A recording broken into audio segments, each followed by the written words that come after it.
Some viewers may find the following video disturbing. Viewer discretion is advised.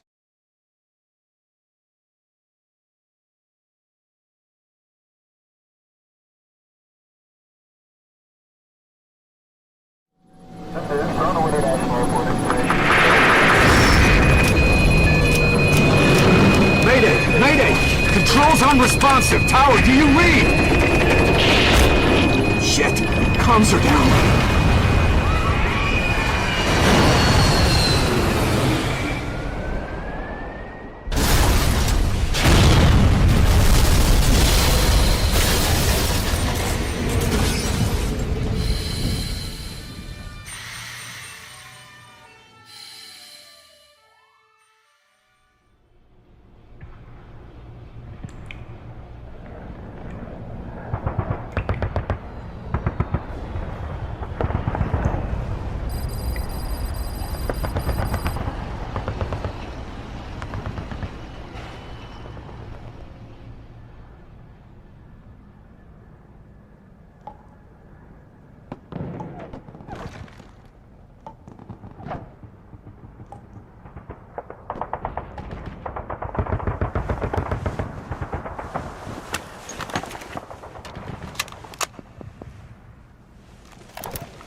We spoke of was and when, although I wasn't there.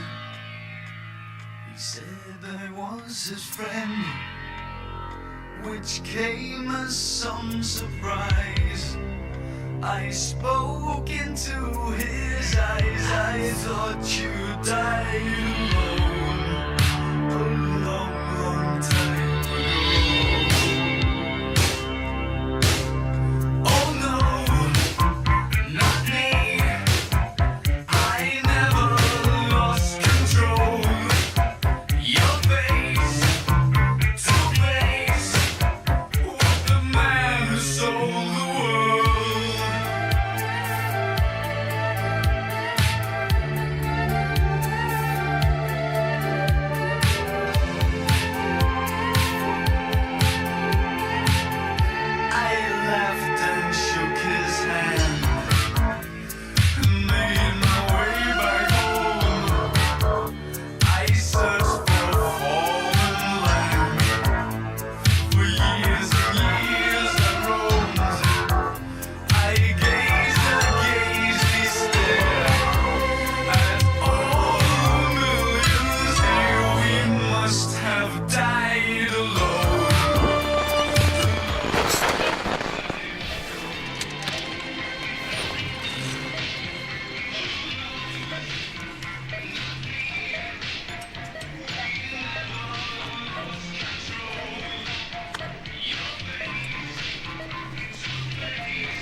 Kibek sa'yo.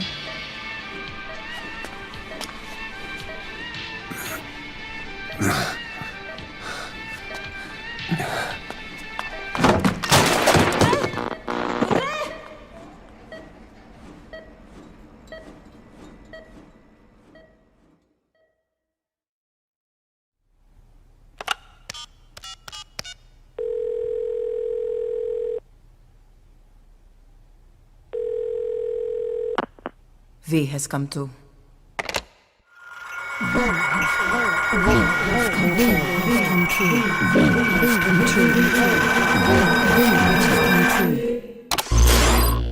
V has come too.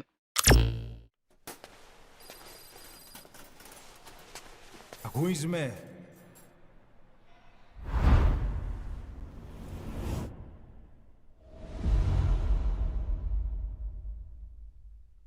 Ακούς με?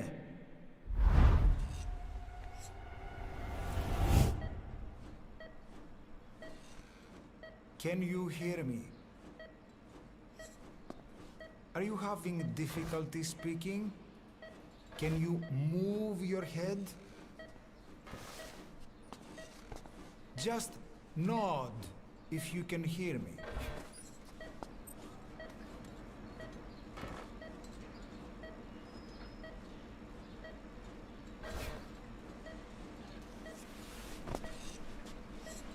Look up, please.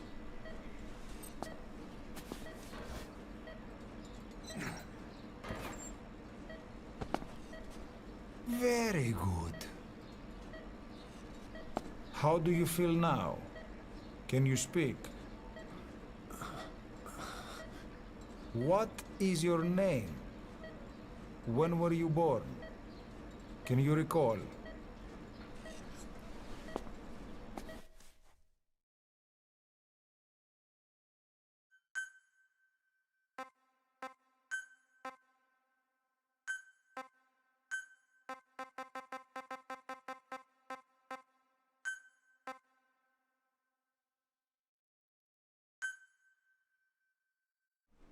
Good. Now then. Please try to relax. There is plenty of time. I need to tell you something. Please listen and try not to panic. You've been in a coma for quite some time. Yes, I know you would like to know how long. I'm afraid it's been 9 years. Damn it! Nosocoma! Nosocoma! Nosocoma! Nurse! Calm down. Calm down. Try not to panic. Wait a second. Try not to panic. You'll be all right. There now. Just rest.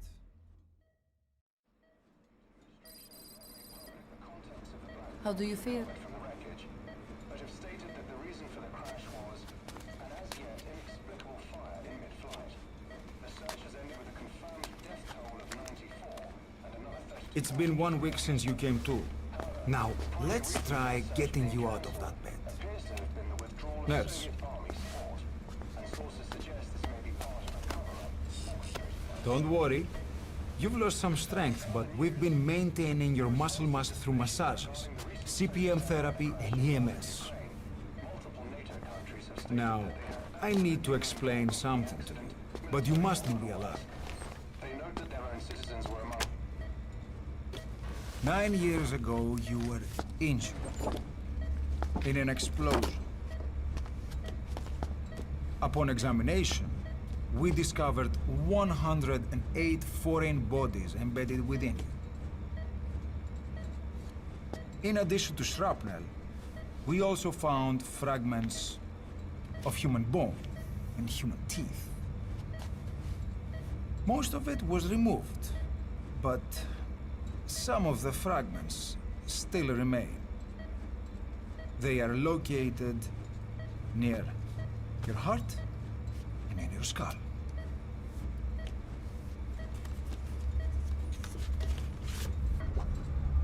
Look at this. The fragments are lodged deep within your cerebral cortex. We couldn't give you an MRI, the metal, you see. But even if we were to extract it, you would most likely suffer a brain hemorrhage. Mental and physical impairment are unavoidable. However, your current status is not life-threatening.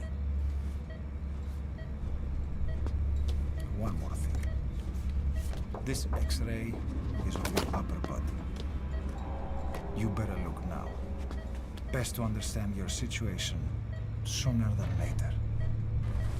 I know it's difficult, but please look down. It's best to see with your own eyes. Be brave.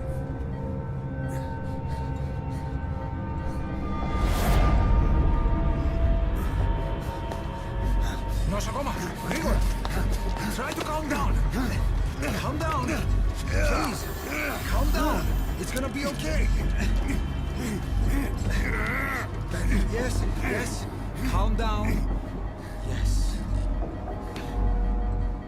Better. Yes.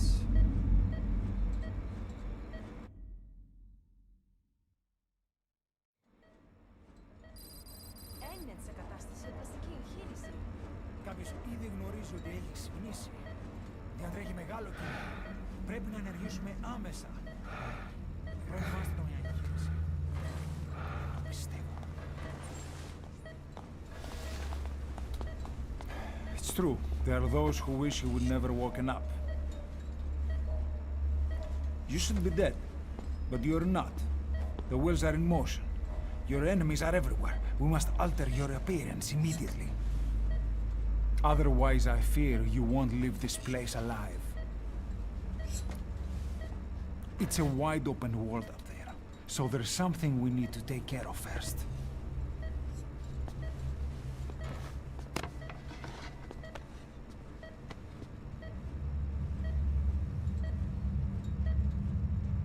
I'm going to change your appearance. We have no other choice. What you look like, however.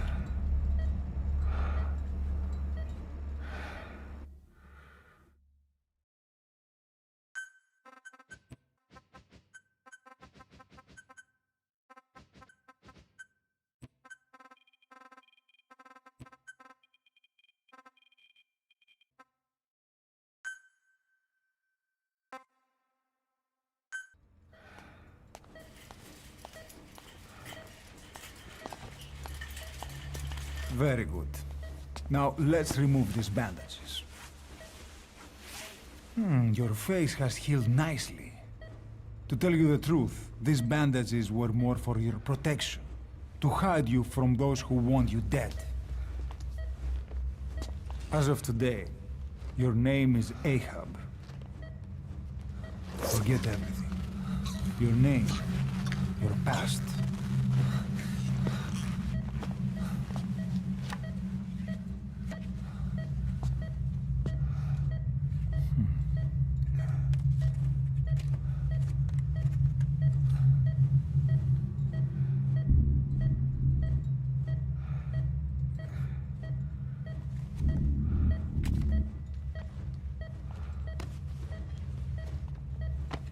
This is you, as you've lived until this day. Tomorrow, it becomes a phantom.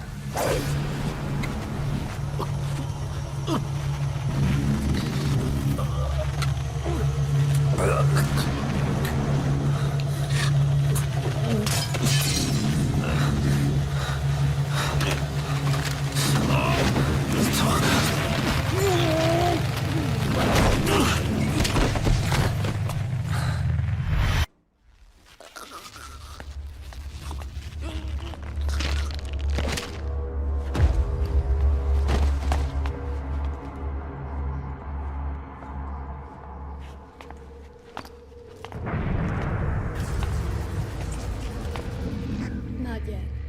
The patient in the next bed saw my face. Of course. Consider it done.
Okay, have time to go. What happened to the woman? The woman? We gave her a light. She took the short way down. Who are you? Who am I? You're talking to yourself.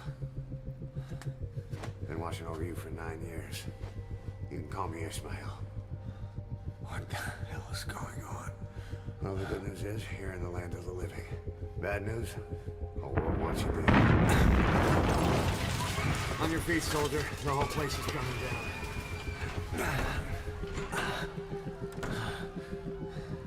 Need a little pick-me-up? Okay. Here. Nothing like a little digoxin to get you back in the game.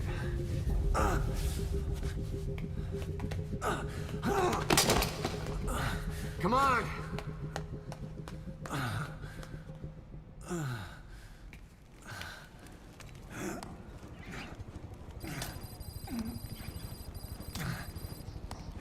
Follow me.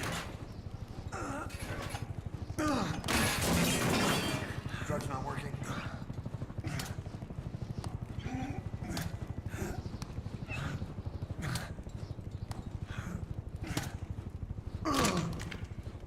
We're getting out of here. Move it.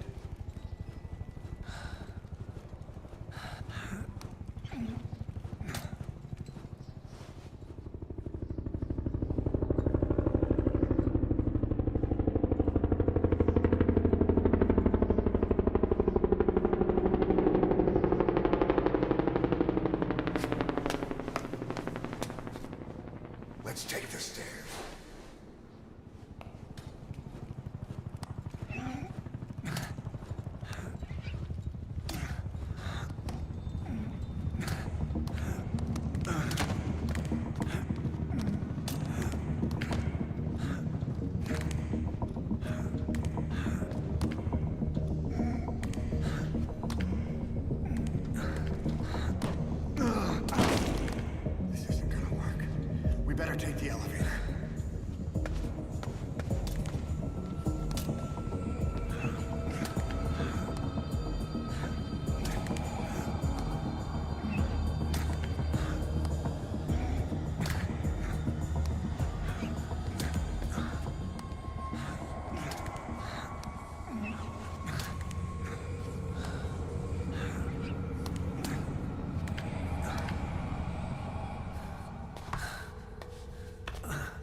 Hold up, let's fix this.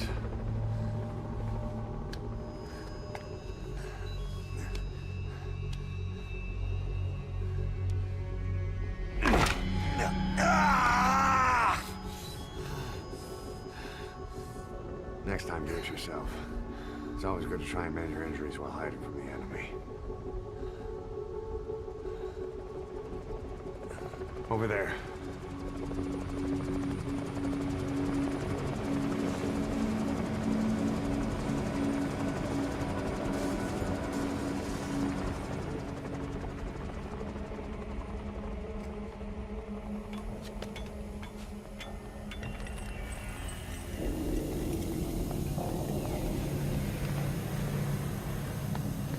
Let's go.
Move! Go!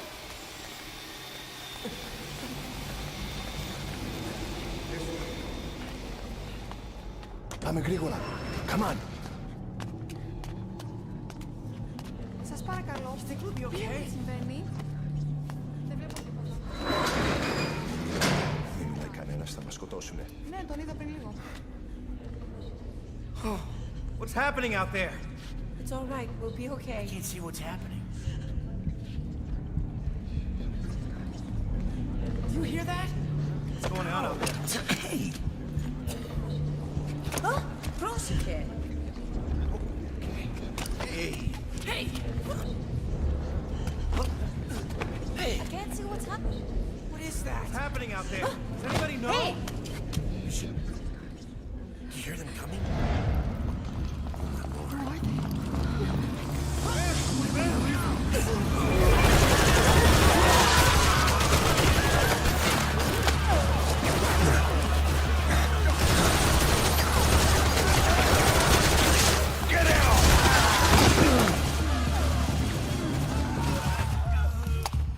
Please, please.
Anything? Negative. He came in here. Keep looking.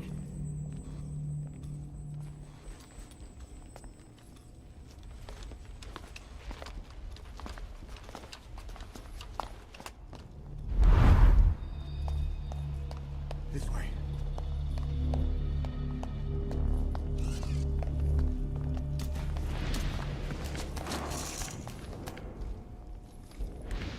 This way. We're sitting ducks. Blend in with the bodies. Get down on your stomach and crawl.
better stop and treat that injury.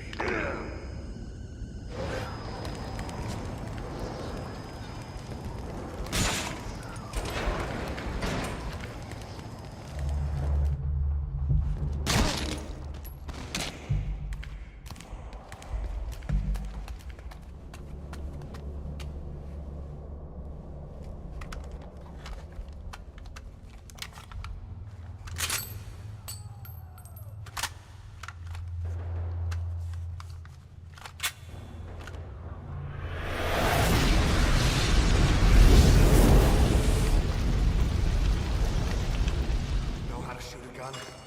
Hold down the aim button to aim. Then press the attack button to fire. Destroy it.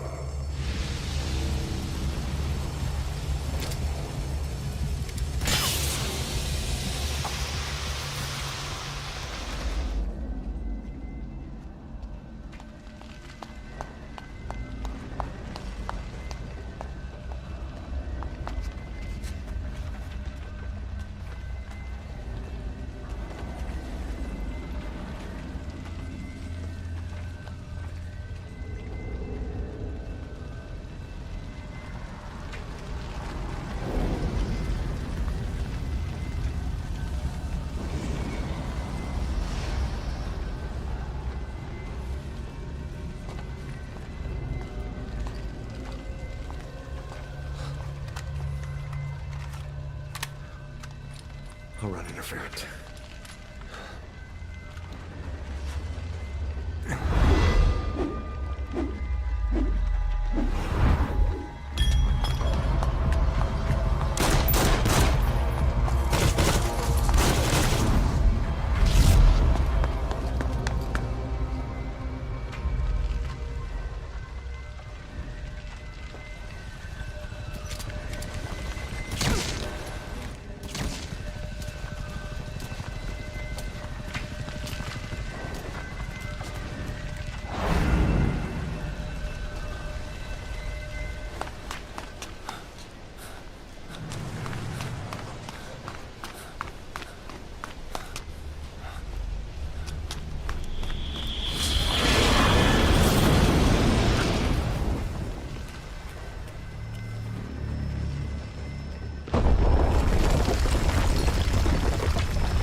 Get in!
I'm on your side! Hurry! Hurry! Hang on!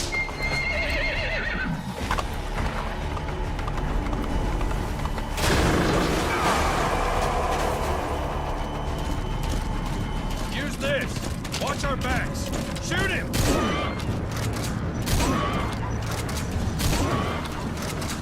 Careful, that gun's slow to reload! Watch it! You're vulnerable when you reload! Watch for an opening!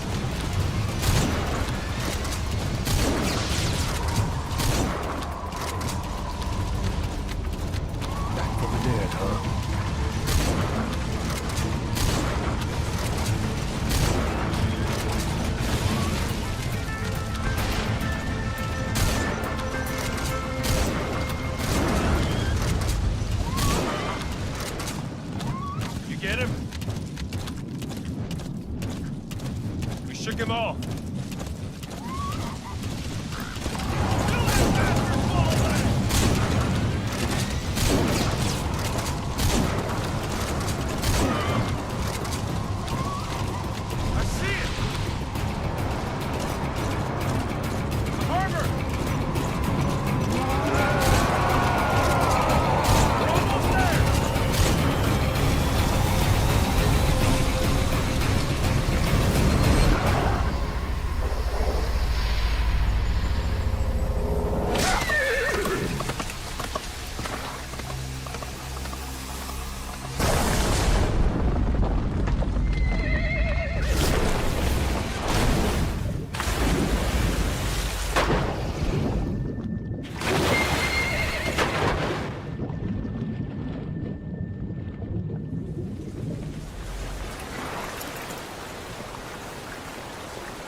My name's Ocelot.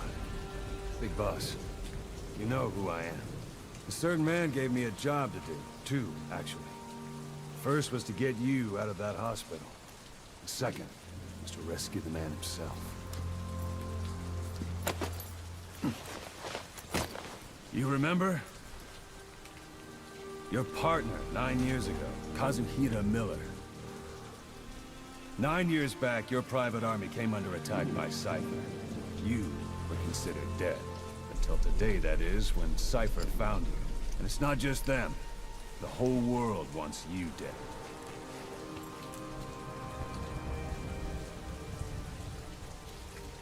You'll have to join up with Miller. Build that private army of yours one more time. It's your only chance.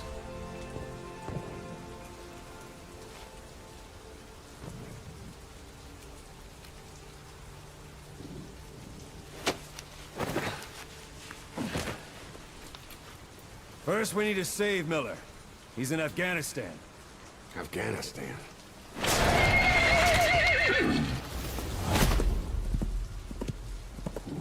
What, you can't keep up with world affairs in a coma? 4 years ago, the Soviets invaded Afghanistan. The Muslims are fighting back with Western support. Miller was training Mujahideen rebels when he was captured by the Soviets. The Reds' 40th Army. Troop strength somewhere around 100,000.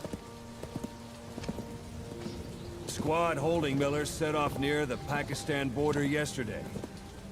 Now, in 3 days, they'll reach the Soviet garrison. They'll be interrogated for a few more days, and it's off to a lager. Or left to rot in a ditch on Afghan soil. I give him 2 weeks. The job didn't mean anything to Miller. He only took it on to keep you safe.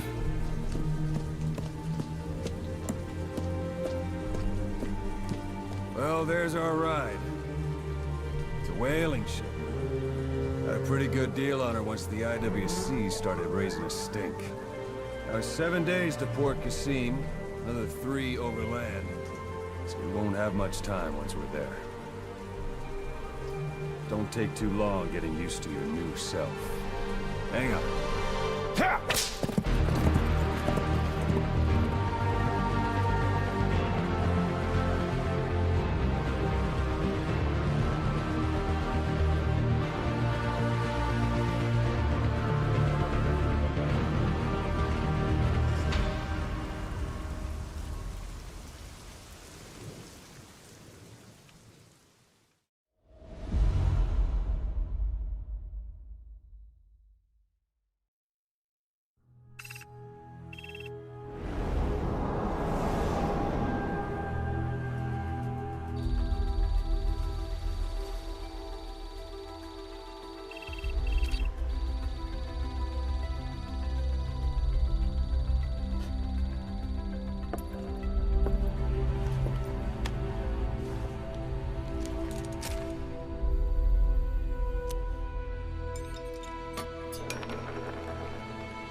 is under total Soviet control.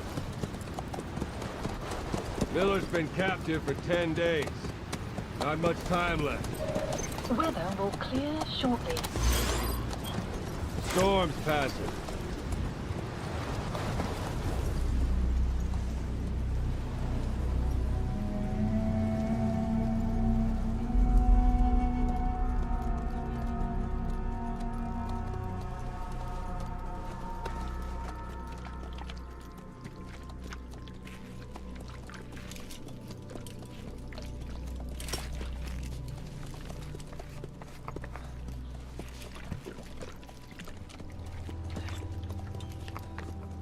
Getting used to it?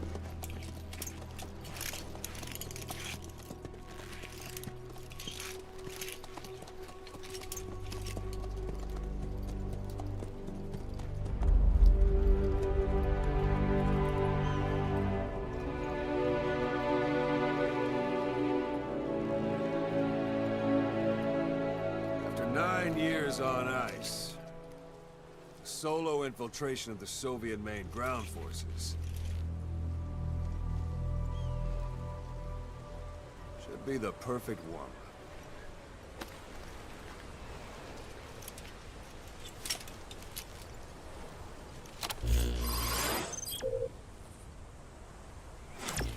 You can't have much left in him. I give him 3 days, tops. If we fail, and he dies, we lose our chance of revenge. But we need more intel.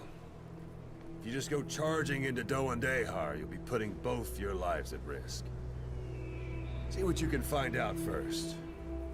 The Soviets have other outposts, not just the one you saw. Afghanistan is a big place. I expect you'll become quite familiar with those binoculars as you plan your next move. How and where you make it, well, that's up to you. From here on out, you're on your own. You're a legend in the eyes of those who live on the battlefield.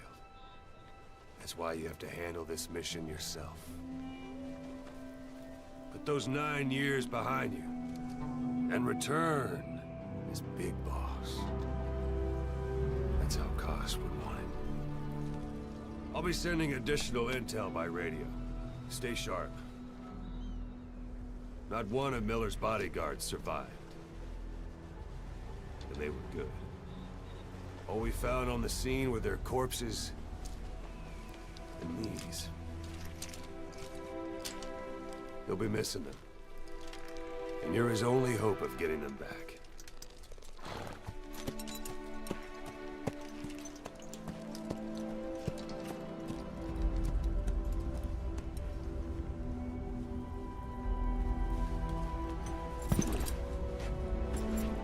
Now go!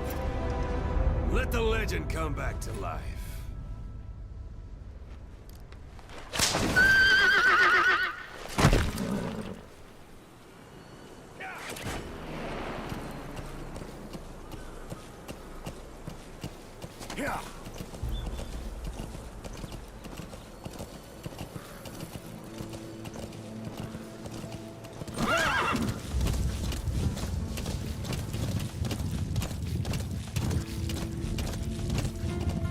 At the enemy outpost, Violo Village.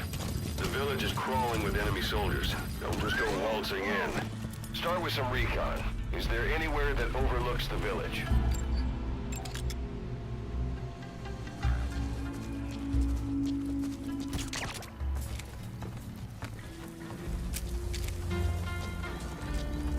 A parabolic antenna. There could be intel files of some kind in there.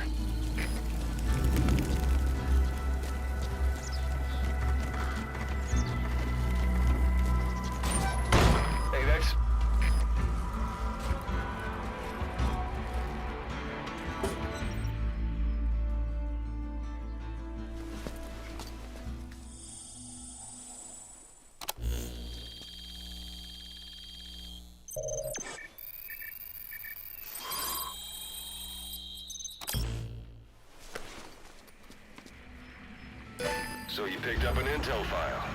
Now we know where Miller is. I'm marking it on your iDroid.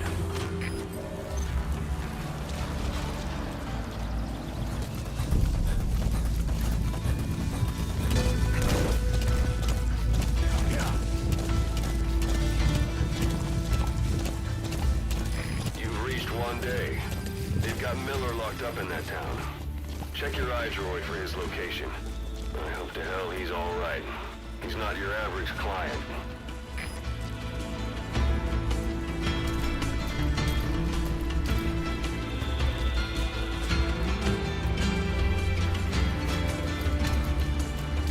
That's the building, boss. That's where they're holding Miller.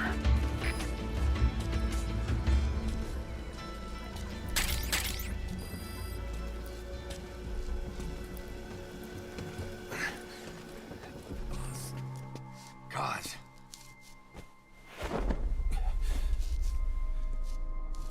No more use for me, huh? Kaz, it's me. I'm here to get you out. Snake. They do something to your eyes? No, it's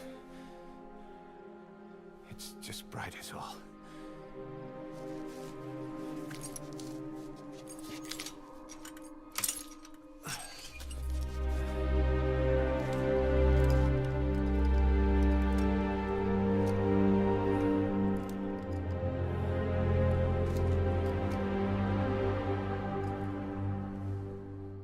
What took you so long? We'll talk, but not here.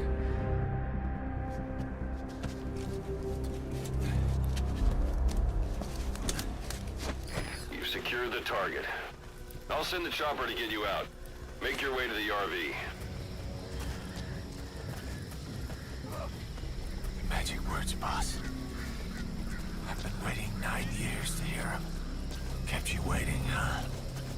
Come on. Say it for old time's sake. Kept you waiting, huh? It's really you, Snake. All these years without you. I knew this day would come.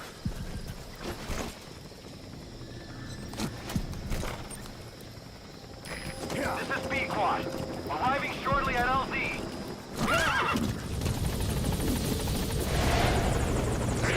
Ahab, do you read me? This is B-Quad. There's a gas covering the LZ. We can't land. Pulling back.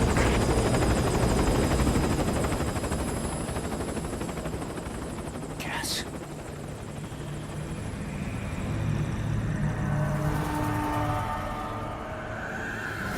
It's them.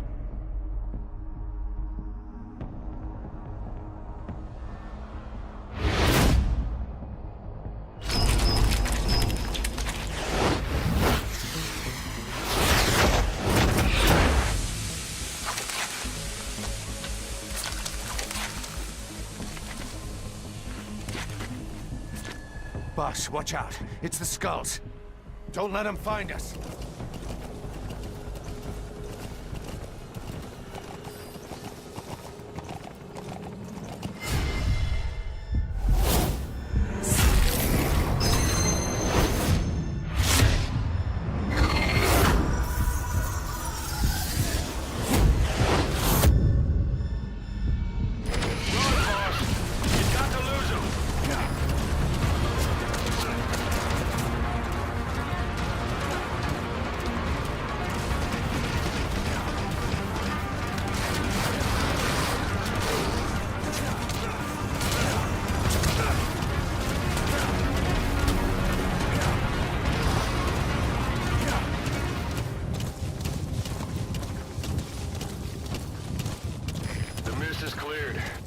like they're gone. Whoa! Those things. That's the unit that attacked just before. They came at us real fast in the same kind of mist. Our men, survivors from 9 years ago, were wiped out in minutes. I don't know what they want, but it's them. No mistake.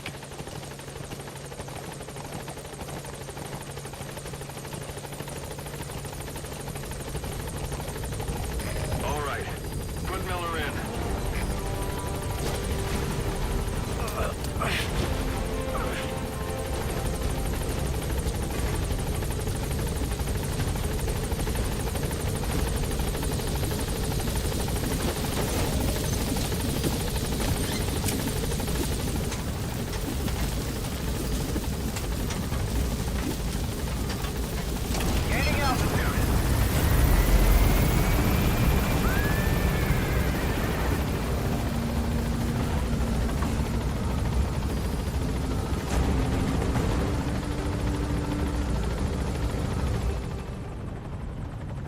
headed for the Seychelles. That's where our new home is now. Hey. That was some operation we had, huh? 9 years ago. Carving out our own world. Making our own future. And they took it away.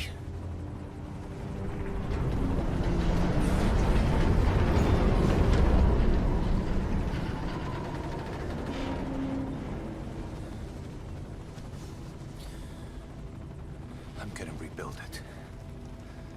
Make a new place. Together. That we can call home.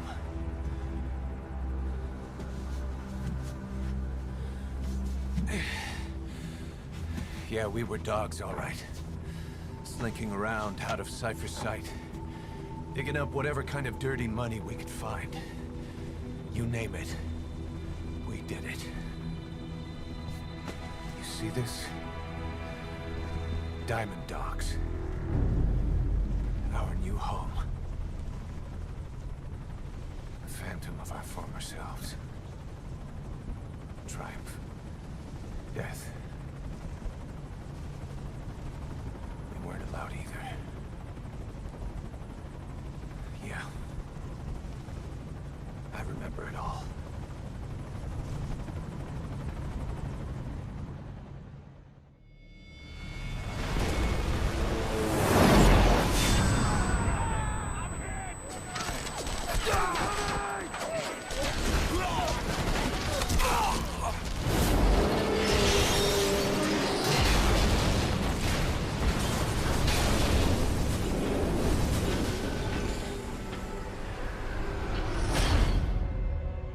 Played us like a damn fiddle! Help me, Snake. Chico. It all ends soon, exactly as I've planned.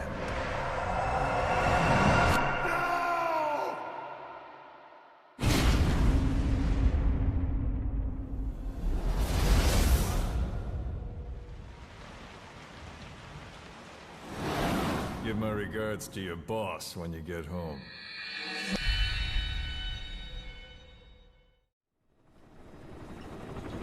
Snake. Why are we still here? Just to suffer? Every night, I can feel my leg, and my arm, even my fingers. The body I've lost, the comrades I've lost, won't stop hurting. It's like they're all still there. You feel it too, don't you? I'm the one who got caught up with Cipher. A group above nations. Even the US. And I was the parasite below, feeding off Zero's power.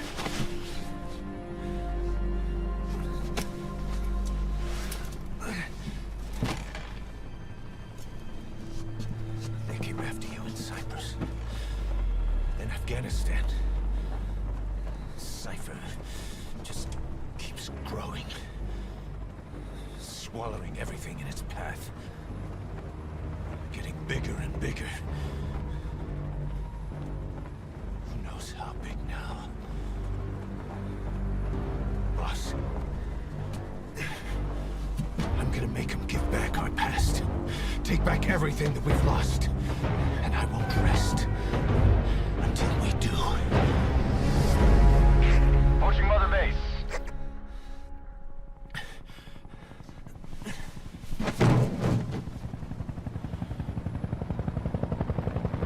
Our new Mother Base. I don't know how long it'll take, but I'll make it bigger. Better than before. God. What should I do? Boss? Tell me. Tell me like you used to.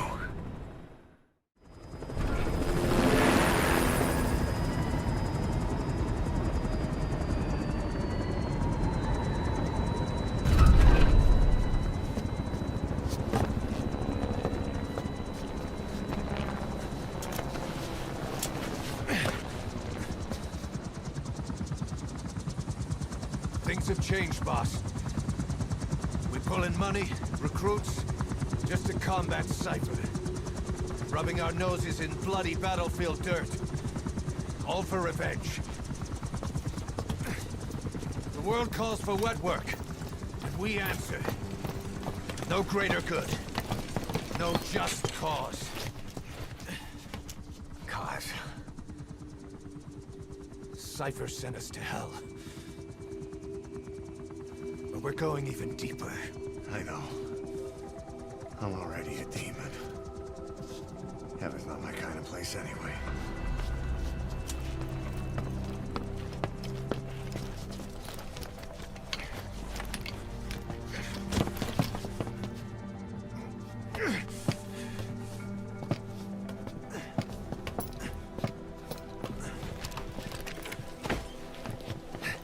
Dogs of war for 9 whole years. That ends today. Now you're not sleeping, and we're not junkyard hounds. We're diamond dogs.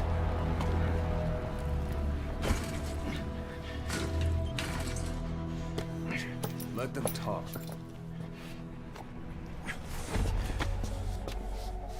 We can crush Cipher, boss. And you can build the army that can do it. Just one thing, Kaz. This isn't about the past. We're fighting for the future.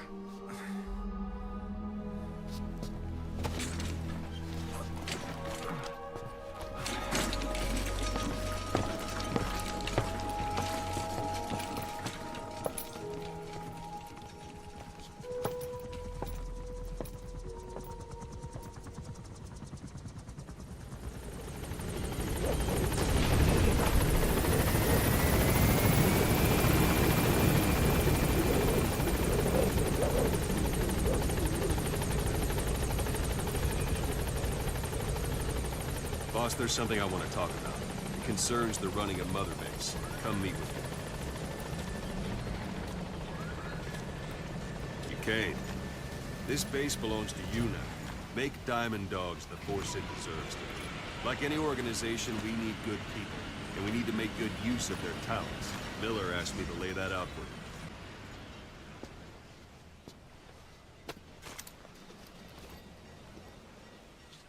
Start bringing people in, use this. It's a Fulton recovery device.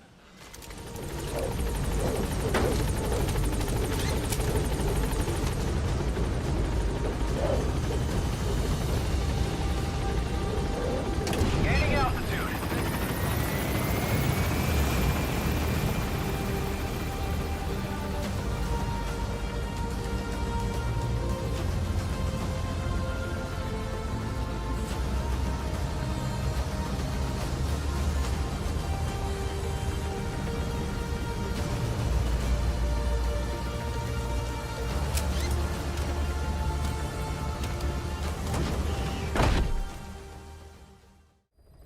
Mission list updated. Boss, I know you haven't been back long, but I prepared a list of missions for you. Open your iDroid.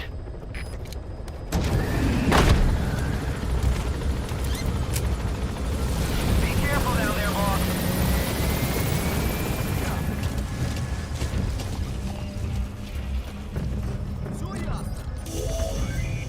That's the target. Looks like we found him. Target confirmed dead. Your objective's complete. That wild dog pup. He's a tough little guy.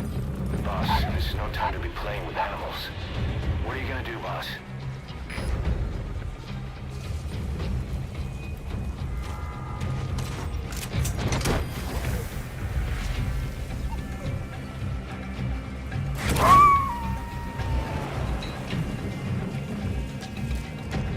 Roger that. We'll pick him up. Explosives should take care of them well enough. How you do it is up to you. Good work. You've completed your objective. Now get out of the hot zone.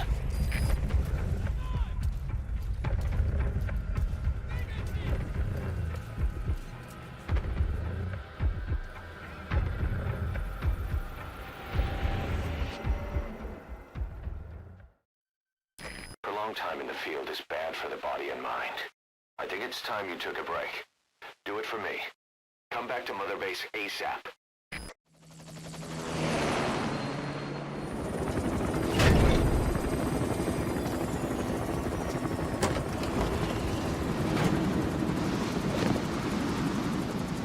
Didi, come back!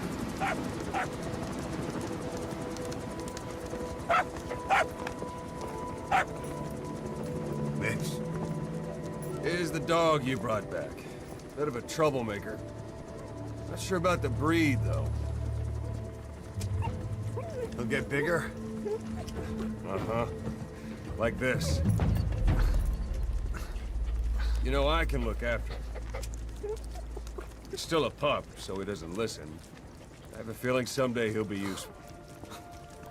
I suspect you discovered a real diamond in the rough. With a little polish, I'd say we got a true diamond dog on our hands.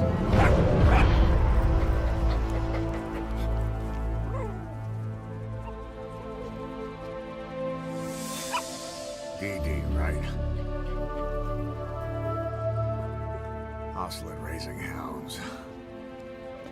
Fine. Come on, Didi.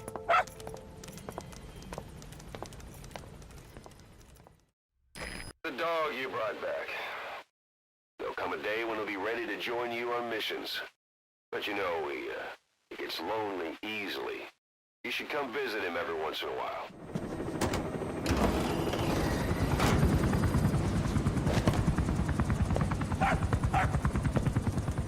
Halt!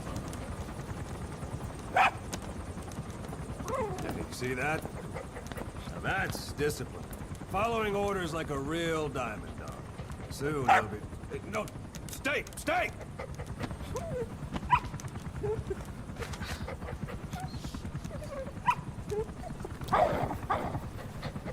Didi! Go!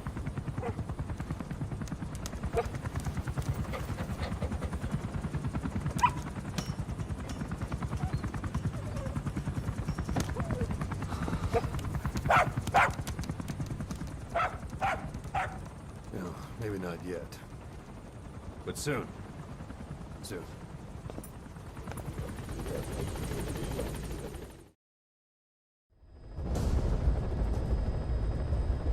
Boss, locate and bring back the U.S. military's new weapon codenamed Honeybee.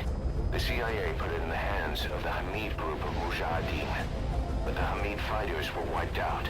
The Honeybee must still be hidden at their base, the fort at Desmasi Laman. Unfortunately, the Soviets are looking for the weapon as well. You have to get to it before they do. Bring it back here. Be careful down there, boss.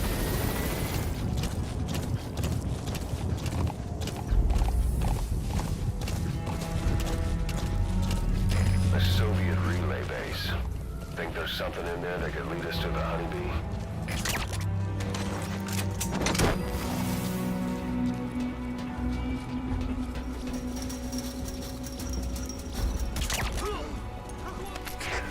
A survivor. One of the Hamid.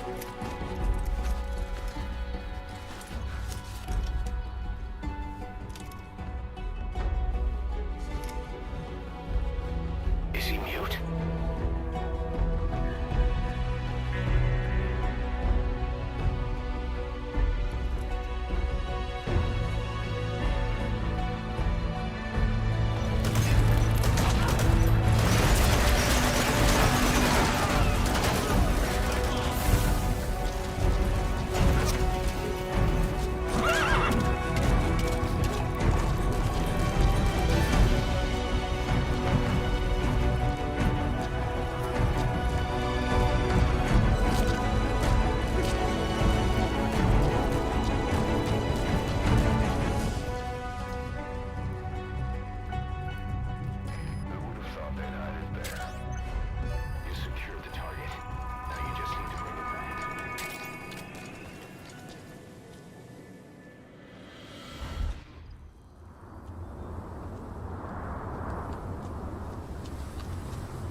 You look well rested, big boss.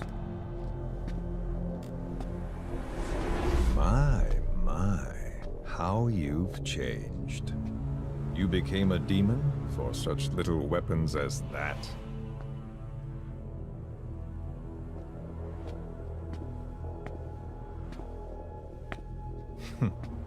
Well, I'm sure you'll see the bigger picture eventually.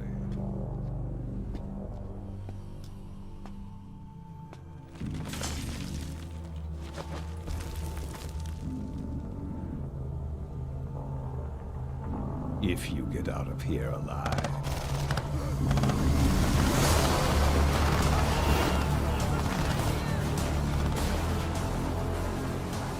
Rest in peace this time. I'll see you in hell, boss.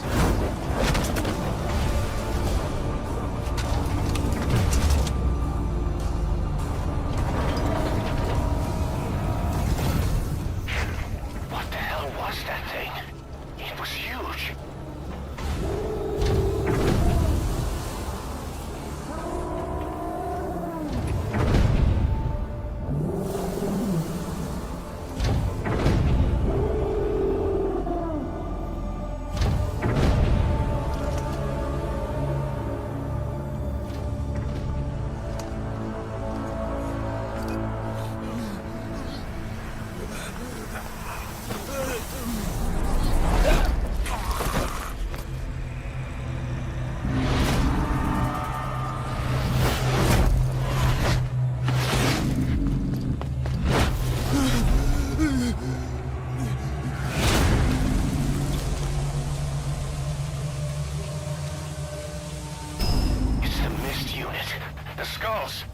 What's he doing to that soldier?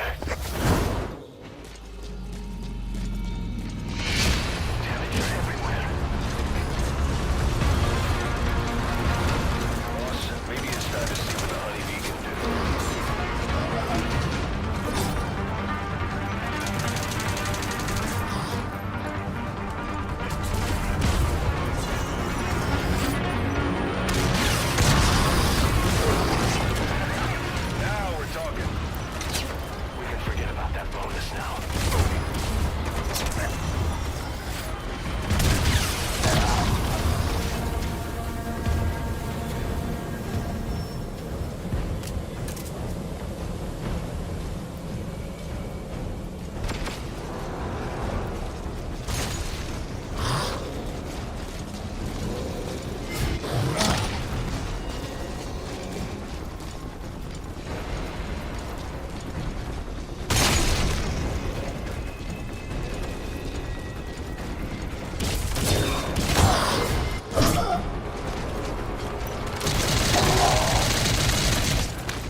Chopper to get out of there.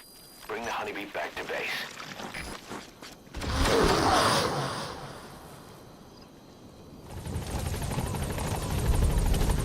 All right, get in. Time to go.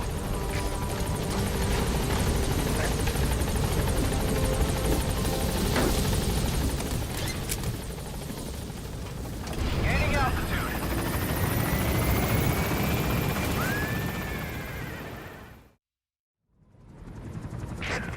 So this unit in the mist, their speed, the way they jump, it's not human.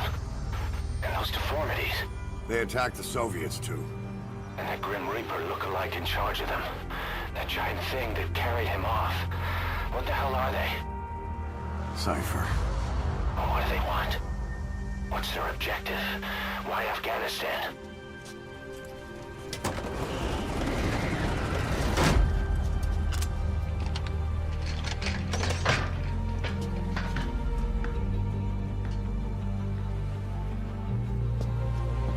There's one more thing troubling me. What happened to the Hamid? Exactly.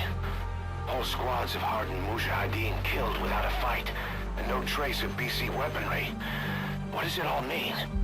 That's what we're here to find out. Yeah, right. If we really need to know, the truth will reveal itself.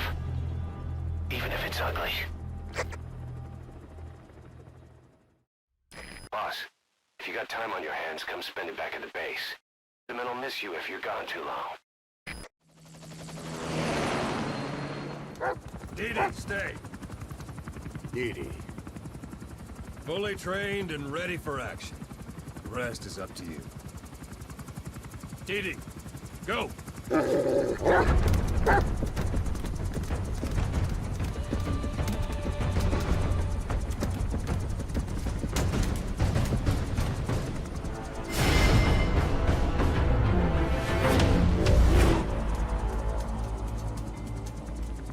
He's going with you.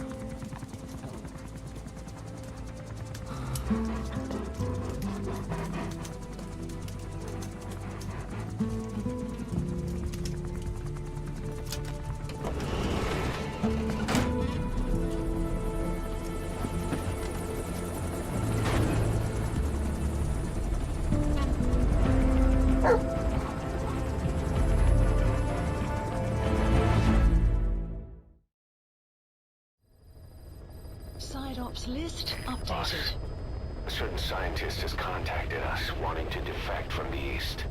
His name? He's Emmerich. That's right. The man we knew as Huey. We suspect he was complicit in the attack on Mother Base 9 years ago. He was working with Cipher. I've been waiting a long time for this. So I say, let's help Emmerich defect.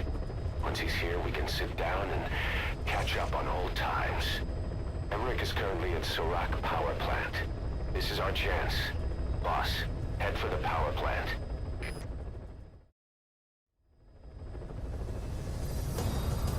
Boss, this is important.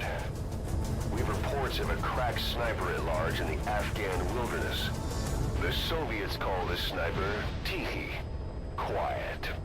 There are never any sightings, and only corpses are left behind. The Soviets have already lost a number of officers. You'd, best watch your step.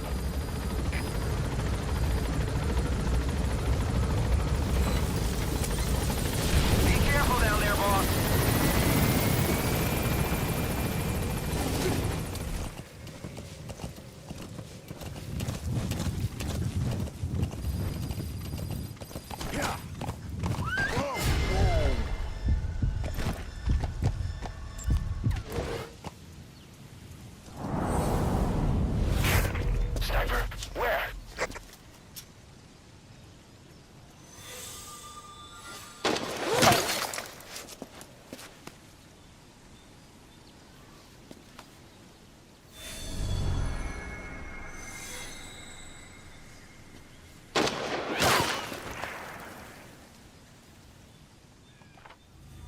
Boss, you okay?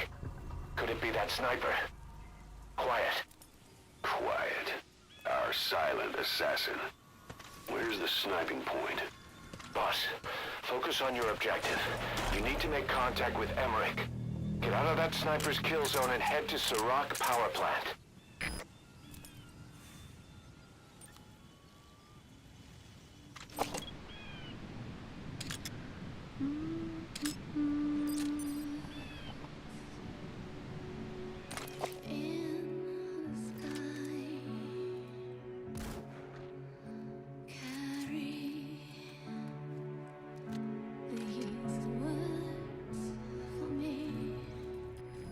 Sniper just disappeared. Zero visibility. If you can't mark him, you don't stand a chance. Stay sharp. It let me live. Let me breathe. Love hurts so bad, but still saved my soul.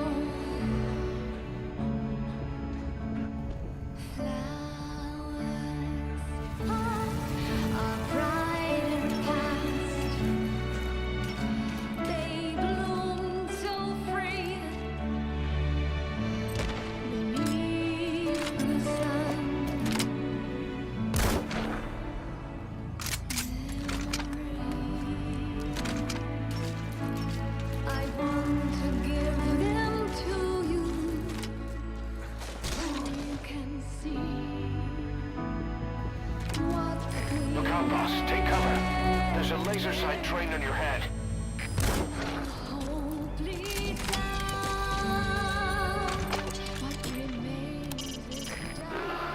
What's she doing?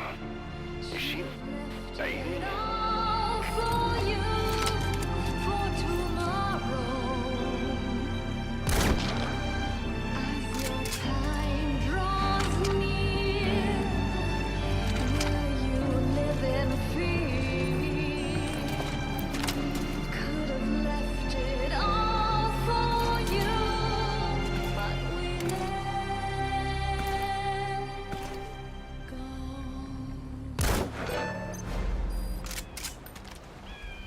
Did you get her? With those abilities of hers? No doubt about it. She has to be one of the Skulls. Now move in and finish your boss. She's working for Cipher. Quiet is a valuable source of information, boss. There's no need to kill her. Think carefully. This is your decision.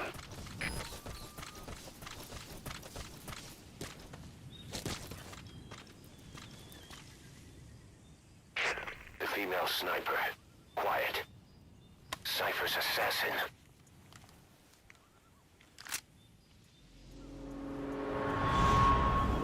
Finish her. She's one of the Skulls. Hurry up and kill her. No. Killing her would be a waste. Bring her back here. Boss. Boss.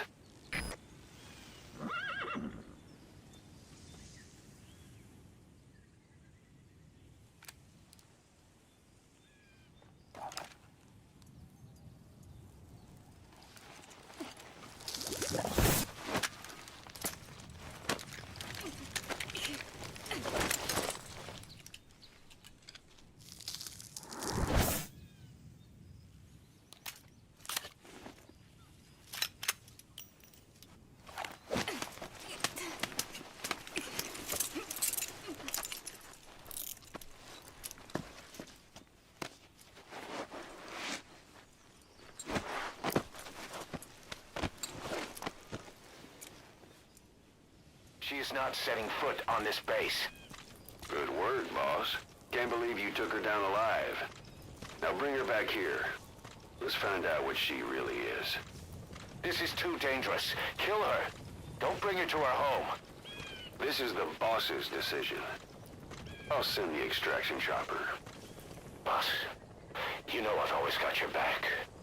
But if you bring her here, I'll just have her killed. Boss, no. Gaining altitude.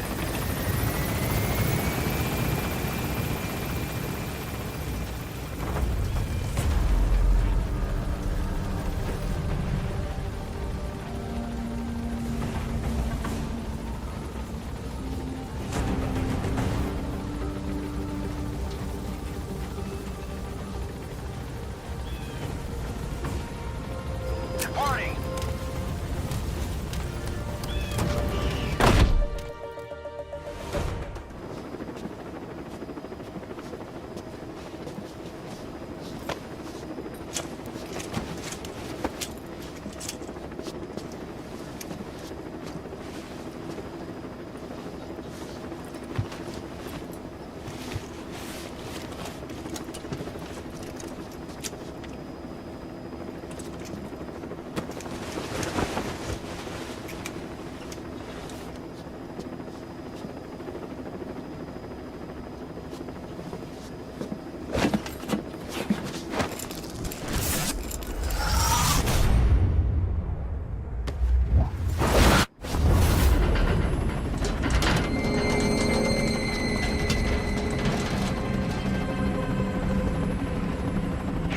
Slipped the line, huh?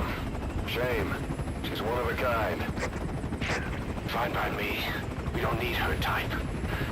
Boss, we need to talk. Get back to base. Everything else can wait.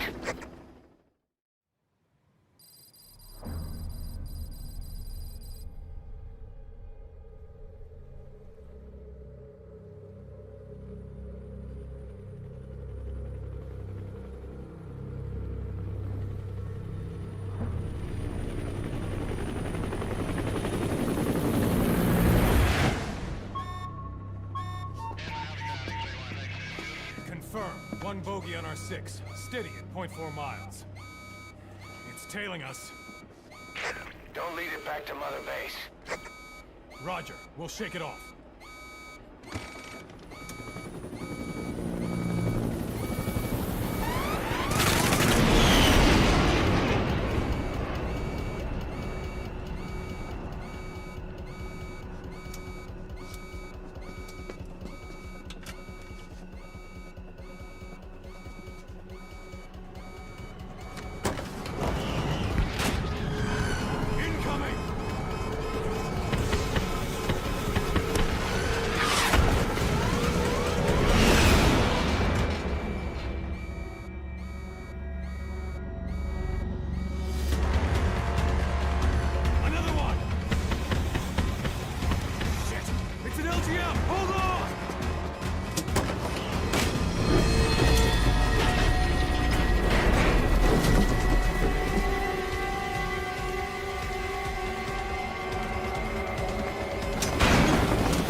way she's setting foot on this base.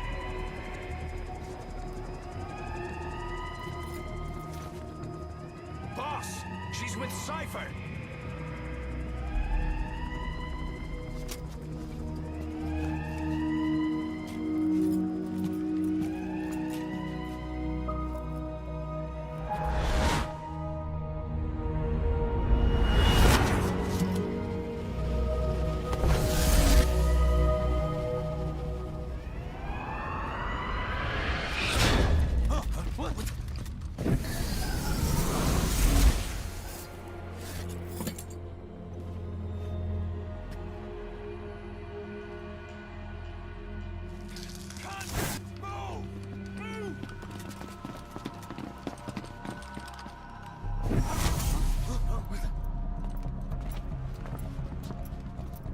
Thermals!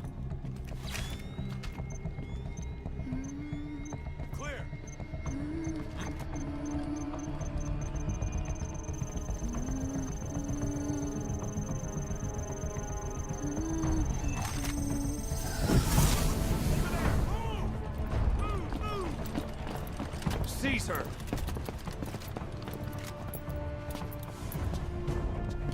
Fire!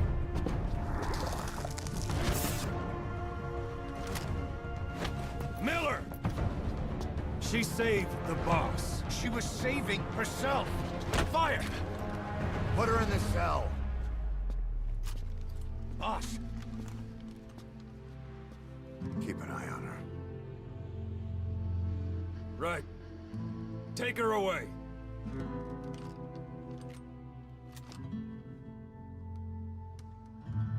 What are you waiting for? Move!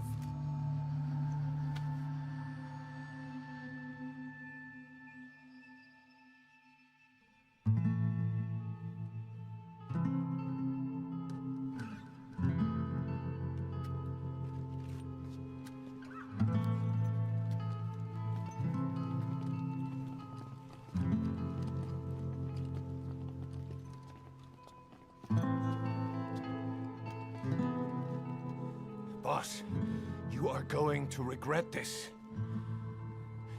That woman... I know. She knows our location. Either way, one of these days we're gonna have to kill her. But now is not the time.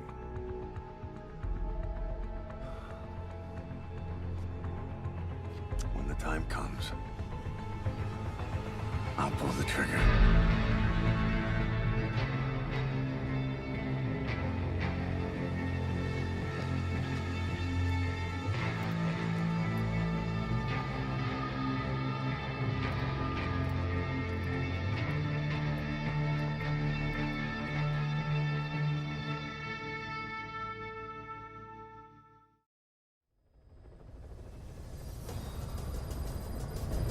Is currently at Serac power plant. This is our chance. Boss, head for the power plant.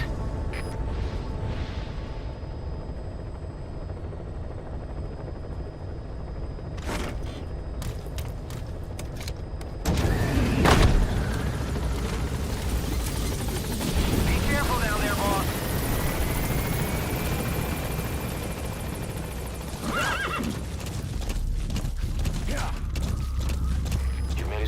Power plant. Emmerich should be beyond the gate at the northern edge of the facility. We have no idea what he's doing back there. But let's go find out.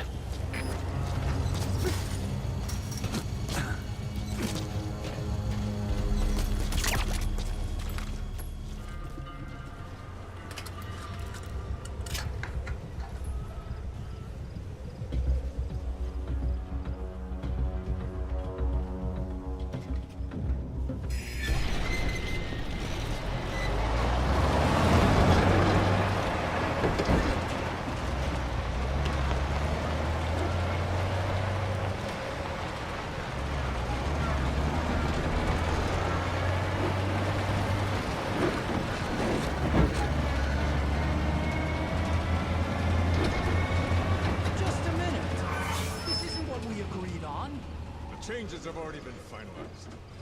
It's not operational yet. The remote piloting and AI control haven't reached the application stage. Who said anything about an AI? That was Coldman's mistake 10 years ago. Be that as it may, we'll need to modify postural control to accommodate a human pilot. I share your urgency, but we need more time to finish it. Been in contact with Big Boss. Right.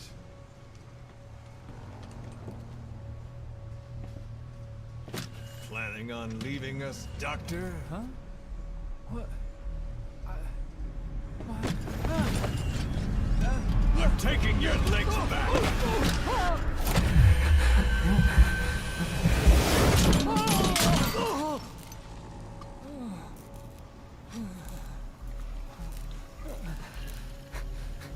So you're just gonna kill me? Sahelanthropus is mine now.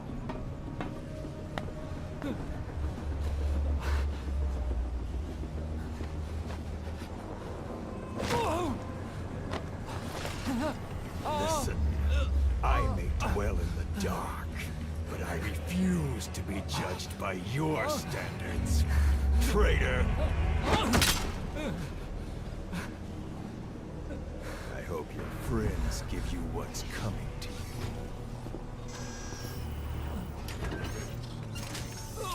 Take him to the base. Yes, sir. Transporting Emmerich to the base camp and returning to base. We're shutting down. All units, strike camp and clear out. We still have use for him.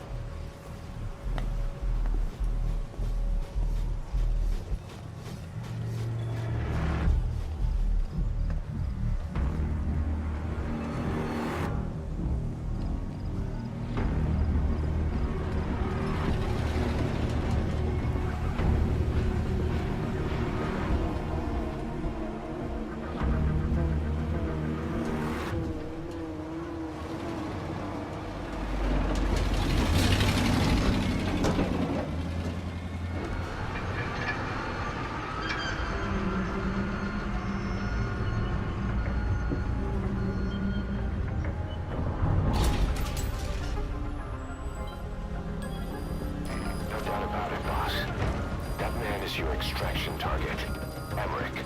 The weapon system that disappeared into that cave, and the man who was with it. Emmerich must know something about what's going on. He was transferred to the Soviets' base camp. I've marked it on the map. Make your way to that base camp.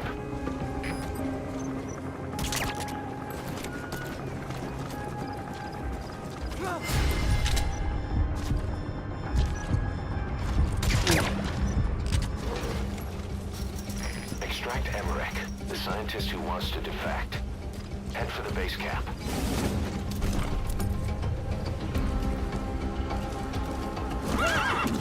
Did you see that, boss? That giant weapon system that disappeared into the cave? I've heard it was the Kremlin's biggest secret. But to think that doctor has been working on it. And the man with the skull for a face. It's been on my mind since you encountered the skulls during the Honeybee mission. It's really him. Boss, he's the commander of Cipher Strike Force XOF. Probably the mastermind of the attack 9 years ago. I thought he and Zero parted ways. I'll look into it. You just focus on the mission.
Who are you?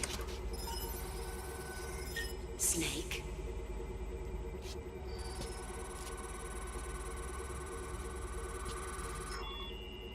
It's not you, is it? Hey! It's just a machine.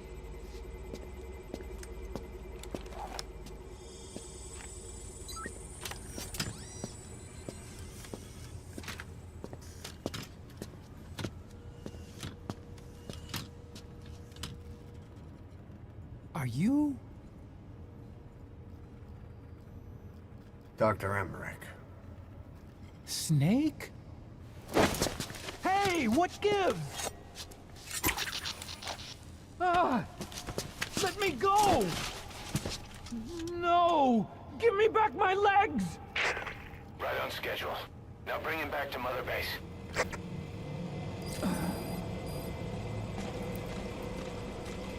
Okay, I'm sending a chopper close by. Get to the LZ with Emmerich. Hang on a second. Let's use the walker gear I developed to escape. There's a special one here at the lab. Only I can activate it, and I'll tell you how to operate it. Ignore Emmerich. We don't need his wind-up toys. It is a long way there. Why don't you use that walker gear of his? No way. We can't trust him. How do we know his crap will even work? Well, it's better than carrying the man the whole way. Boss, use the walker gear to escape.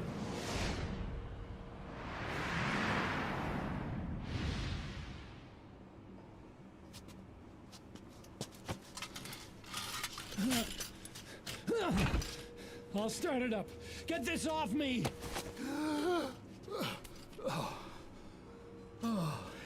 Here we go.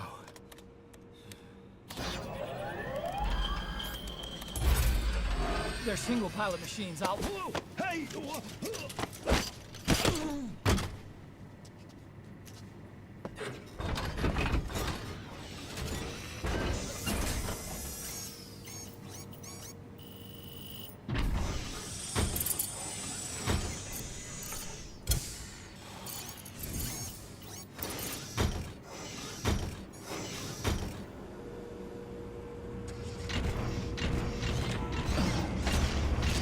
developing a bipedal weapon for the Soviet Union. It hasn't been deployed yet. I was doing mobility testing here. Once the walker gear is finished, they'll have a huge advantage in close combat.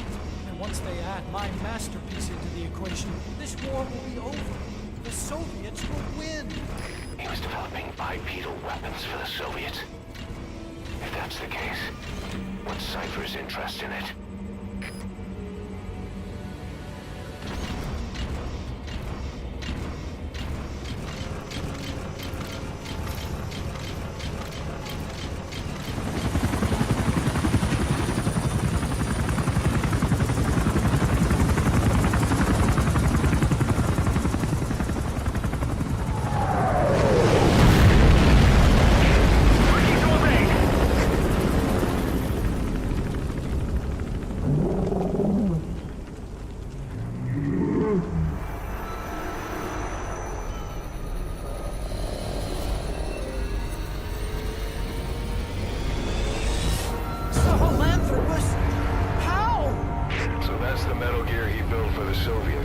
Impossible! It can't be active! Doctor! You're as useless as I thought. This is the real Sahelanthropus. You and your friend will die here. Behold! Today is the day weapons learn to walk upright!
light bipedal weapon.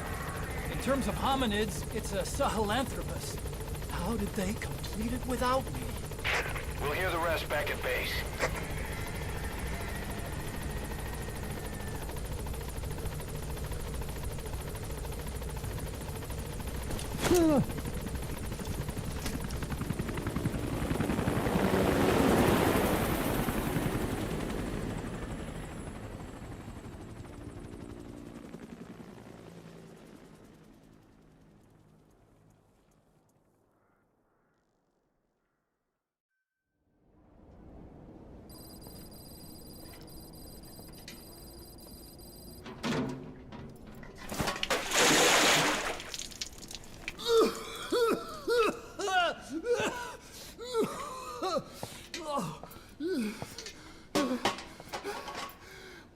Why do you suspect me? What did I do? I'm on your side. What about him?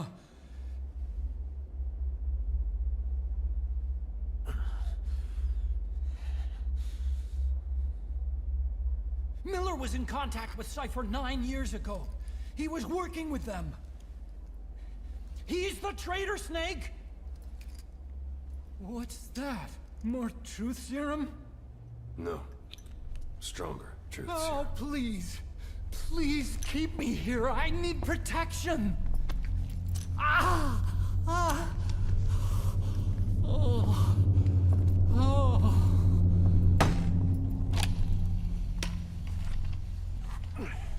Oh. Why?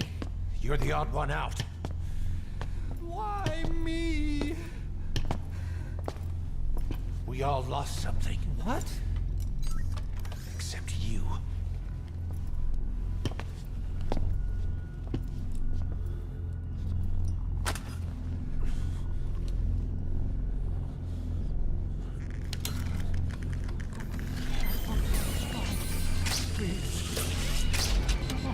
Don't.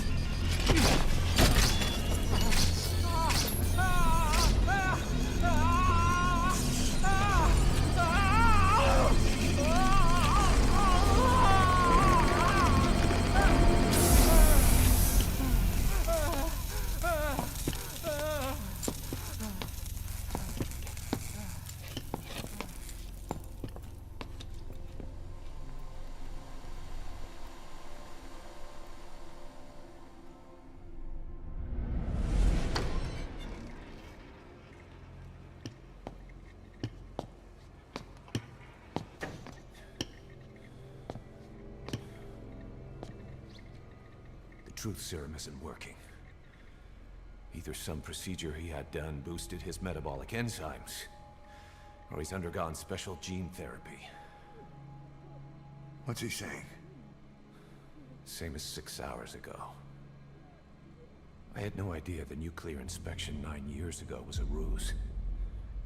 Cipher forced me to do that research after the attack. Do you think he had a hand in it? I do. But there's no proof yet. Take a listen to this later. We need proof before we can pass judgment. Keep an eye on him. And don't tell anyone he's here. We'll have him continue his research in there. It's for his own good. The older guys will want his head. We can't guarantee his safety if we let him out. Boss.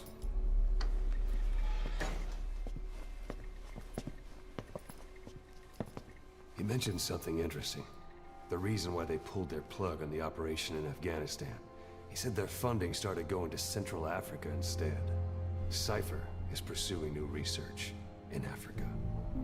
Africa? What research?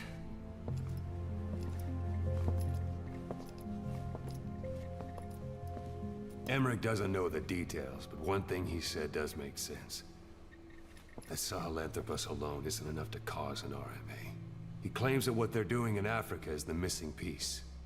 A weapon to surpass Metal Gear. Meaning it's not just another nuke. Boss, Boss, I've been meaning to tell you something. Our old friend Zero hasn't been seen in public since you left the States. That was over 10 years ago now. You suspected he was responsible for the accident at your base in the Caribbean. But at that point, Zero was already bedridden.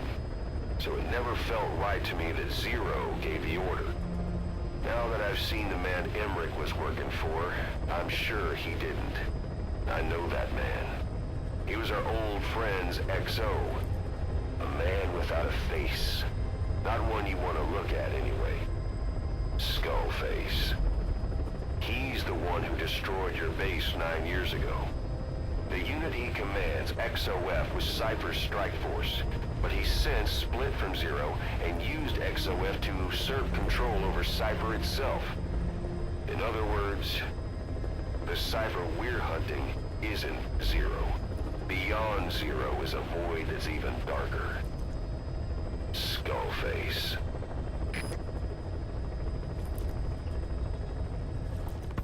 It wasn't just Cipher. Back in the Caribbean, every eye in the world was turned on us. A private army, just a bunch of guys with guns, in possession of a nuke? Why wouldn't they be uncomfortable? And that's why you made sure the inspection happened. Well, I thought our best move was to prove to the UN through the IAEA that we had no nuke. Of course, I was against us having it in the first place, but that was Snake's decision. The boss wasn't responsible. Well, don't get me wrong, I still believed in Snake. I thought I was making the best decision for all of us, that's all. I figured we should get a third party to exonerate us before proof of the nuke did get out. And who better to do that than an organization with international authority? So the truth is, you took it upon yourself to agree to an inspection arranged by the UN. Only the inspection was a ruse, and Cipher's strike force, XOF, showed up instead. I had no idea that would happen. Enough bullshit. Oh, sure, like I could have known. You know, I was just trying to prove our innocence to the world. What's wrong with that? We're not interested in the excuses you thought up. The truth is objective. Just see it from my point of view. You led XOF to the control tower. They seized it, giving them complete control over the base. Moments later, they detonated C4 on the strut legs. Anyone who'd managed to survive was hunted down by the assault force and their choppers. You can't believe I did that on purpose? That was the end of Mother Base. But it wasn't the end for you. How can you... Look, think about it. I lost something too. I built Zeke and it got buried underwater. I am a victim. That raises the big questions. Why were you the only one spared? You got away without a scratch. Why did Strangelove leave the base on the eve of the inspection? You two were close. Strangelove? And how did you manage to build something that surpasses Zeke in every way? Because you did everything they told you. You're the only one who didn't lose a thing. That is the truth. I was taken away against my will. Skullface forced me to do his research these past 9 years. He used me. I lost 9 years. 9 years? We all lost 9 years. It wasn't just you. I suppose blaming me makes you feel better, does it? But who's gonna give me back all the time I lost? You're not getting anything back. You're not a victim here, Emmerich. You're the perpetrator. I didn't know anything. Nobody can back that up. Yeah, all the evidence is at the bottom of the ocean.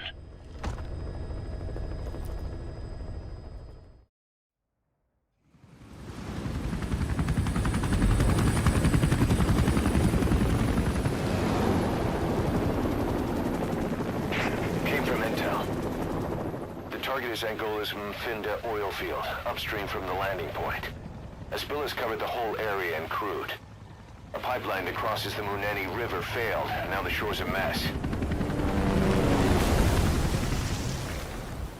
Not to mention the villages downstream have no drinking water.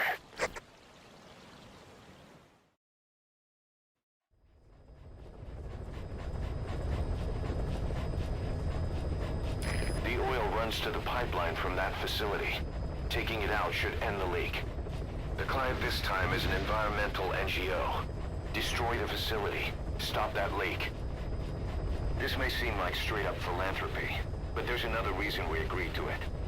The Mafinda oil field was outdated, abandoned. Then the rebel group United moved in, taking it upon themselves to kickstart operations. United's been rapidly modernizing its arsenal. Rumor has it someone's been selling them U.S. military hardware. Intel's analysis suggests the broker's a front company, Cipher's. Keeping tabs on United could tell us who's pulling its strings.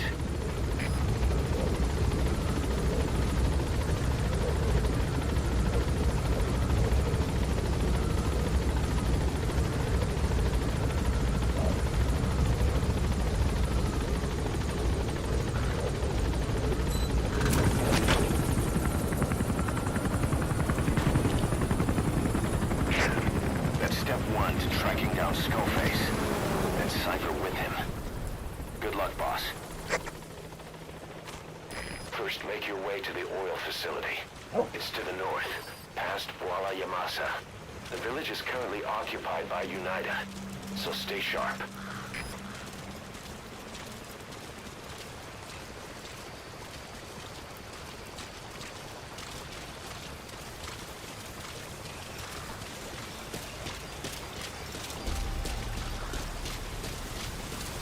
The war industry we started has taken a pretty crooked course these past 9 years. With no other options, soldiers have become dogs of war. Sent to conflict zones as private forces, or PFs. Guys we fought alongside are dying all around the globe for no reason. No banner. But it's how they survive.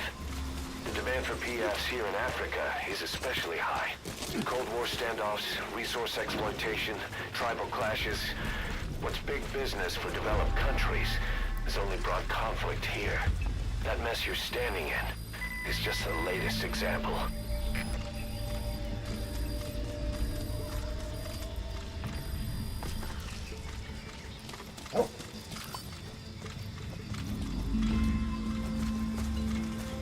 Arrived at Massa Village. The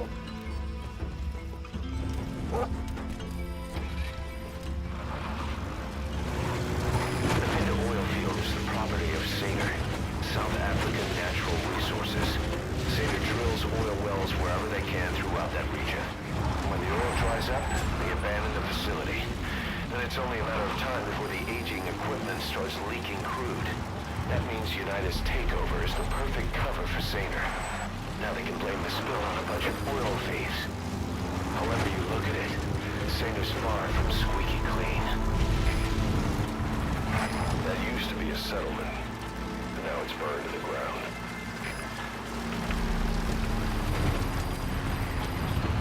There it is, the oil facility. To stop the leak, you need to shut down the oil transfer pump and destroy the oily water separator tank. The details are on your iDroid.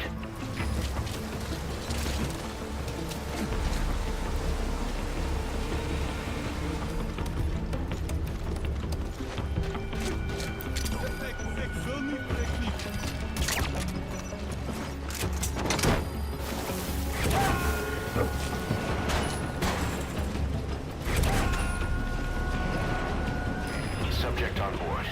Leave the rest to us. Destroy that separator tank. You'll need to use explosives. Got any C4? Alright, you planted the C4. Don't set it off until you're at a safe distance.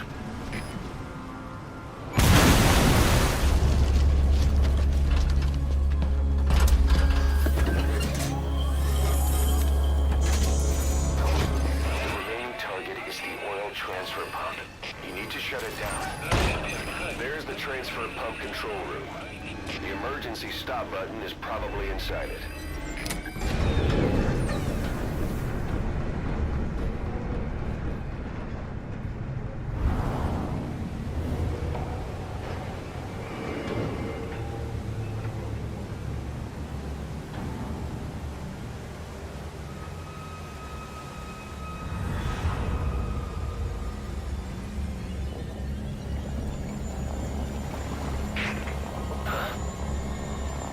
Bodies.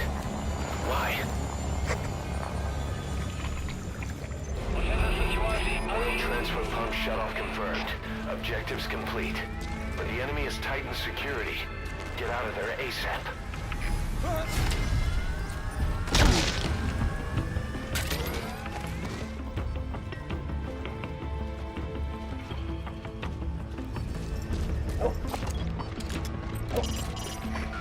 Walker gears.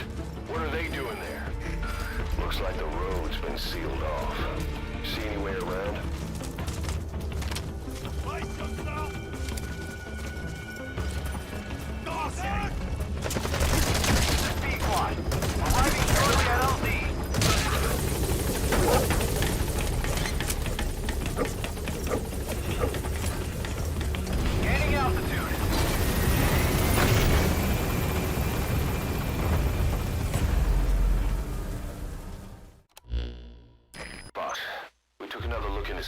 The owner of the oil field.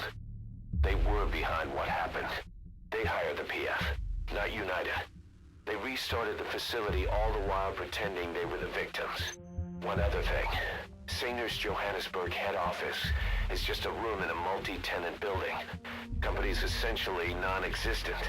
3 years ago, that investment fund stepped in and started gutting it through a series of mergers and sell-offs. And get this, the fund itself no longer exists either.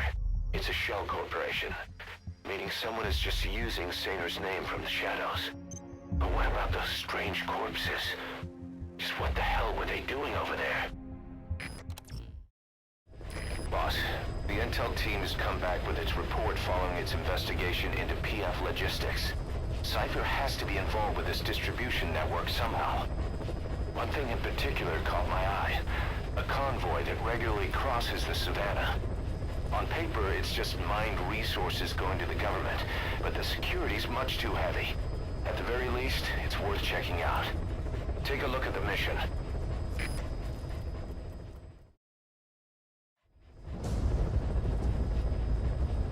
Boss, your objective is to steal an entire truck from a PF convoy.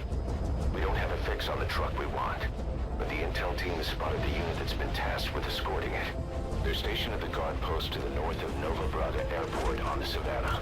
The rendezvous with our target will be any time. Be careful down there, boss.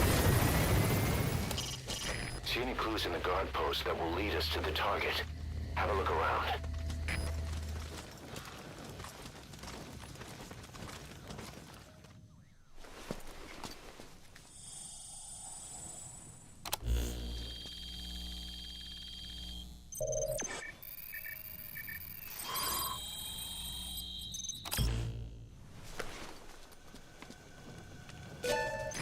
Intel file obtained. The escort plan for the transport truck.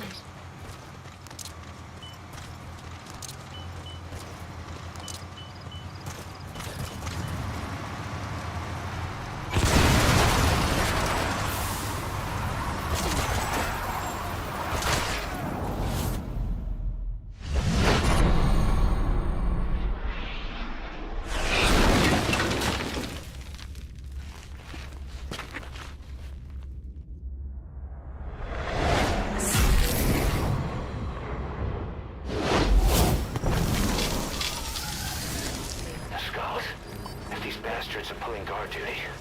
That proves the cargo is headed to Cipher.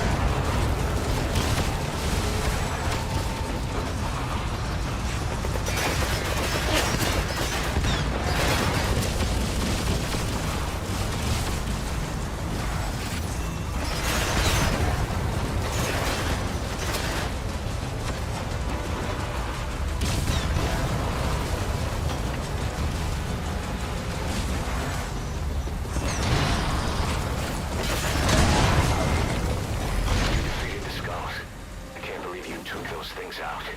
Now you just have to extract the target. Good. You're in the target truck. Drag it out of the hot zone.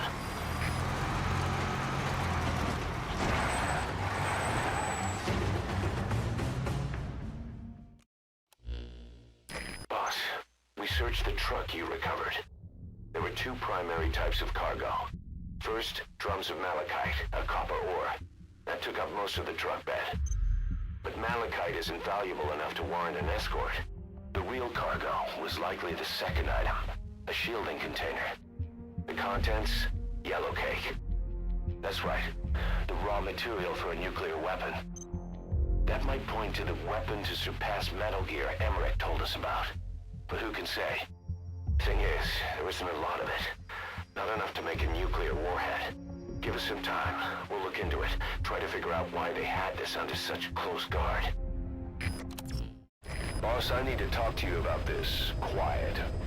Can you meet me at her cell here on the base? Whenever's fine. Thanks.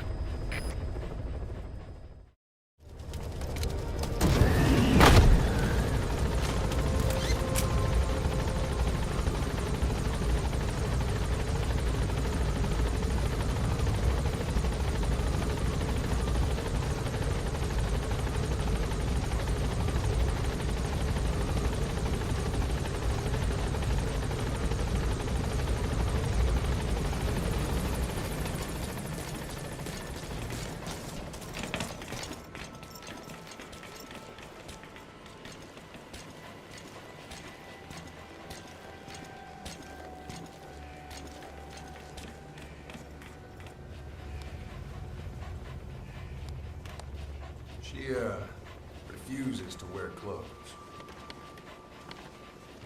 The last staff member who tried to dress her, breathing through tubes. Other than that, she's completely cooperative. She understands English. She never speaks, sweats, or breathes. What? Well, not with lungs, at least. She breathes through her skin. Clothing would suffocate her.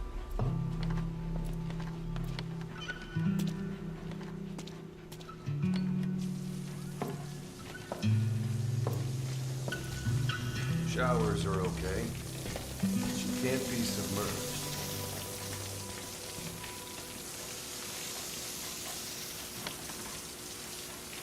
What's wrong with her? She's drinking through her skin. She's okay? She's okay.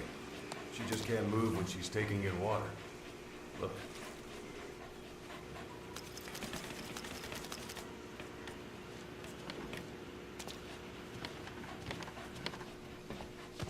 See that?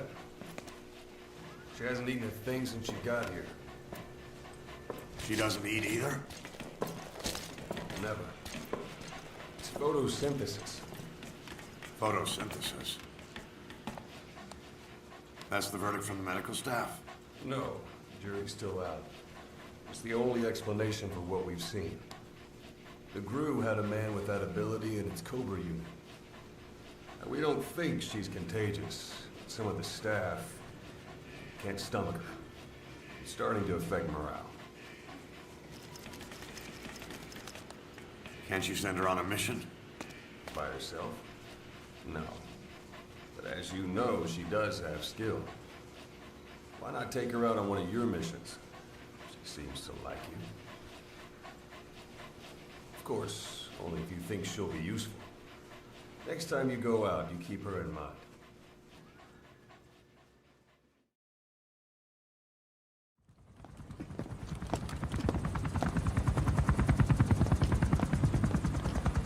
Weather surveillance indicates turbulence out there. Try not to get knocked out of the sky. Got it.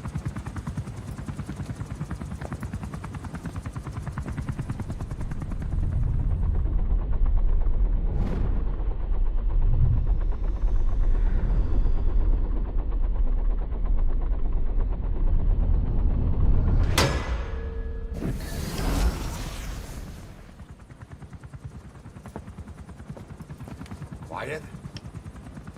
Where does she think she's going? You want to head out with the boss? That'll be the day. I don't see a problem with it, so long as she's with you. She's a crack shot, damn fine scout. Well suited for a clandestine op, which is more than I can say for the others. There's nothing damn fine about this... thing.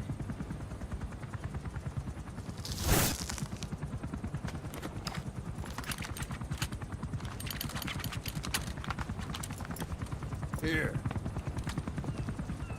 Hey. Blades.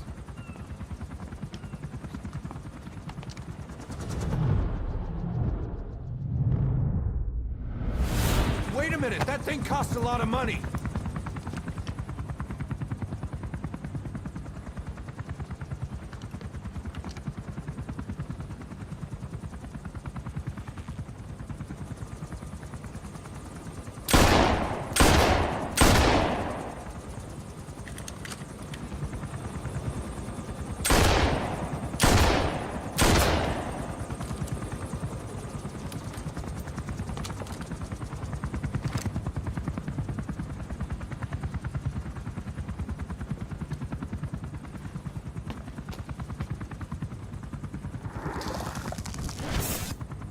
She can see each individual blade. And her depth perception. You want in? This is ridiculous. She doesn't talk. How could you possibly stay in communication? Right. I like working solo anyway.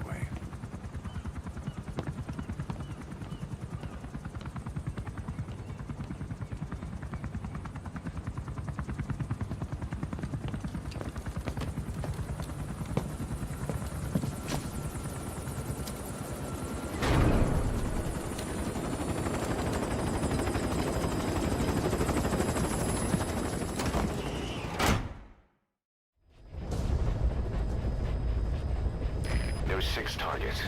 Our contract is to kill them all. And the client is the general they served under. He wants them dead to keep them from talking. Check the VI on your iDroid for more information.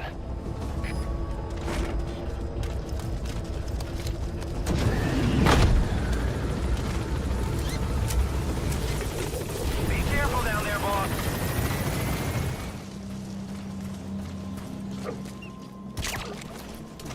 What are you... Huh? What? Talk. Where are your friends?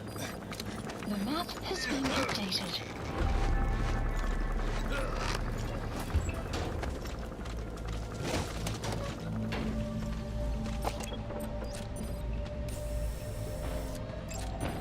Analysis Our complete. contract is to eliminate the target.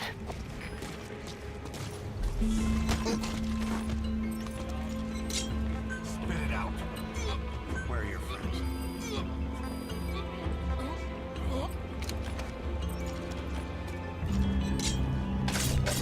Target confirmed dead. 5 targets remaining.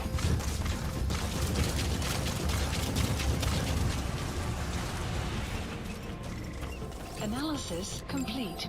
Analysis complete. Analysis complete.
Bingo.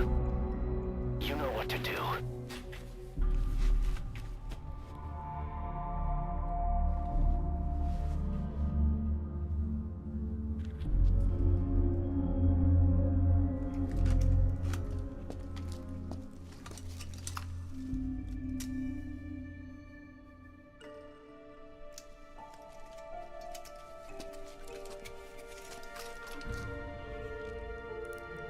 lives for a fistful of diamonds, huh? And what happens after that? They can't go home. They've only got two options. Heaven or hell. No, there's another. Utter heaven. Tape's rolling, boss.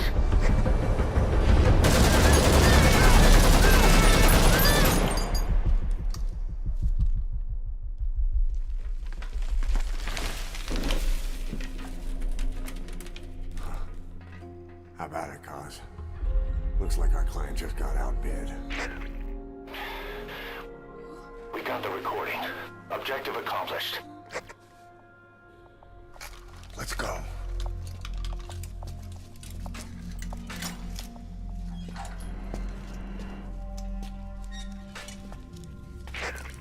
We'll bring him back to Mother Base. Now, for the RV.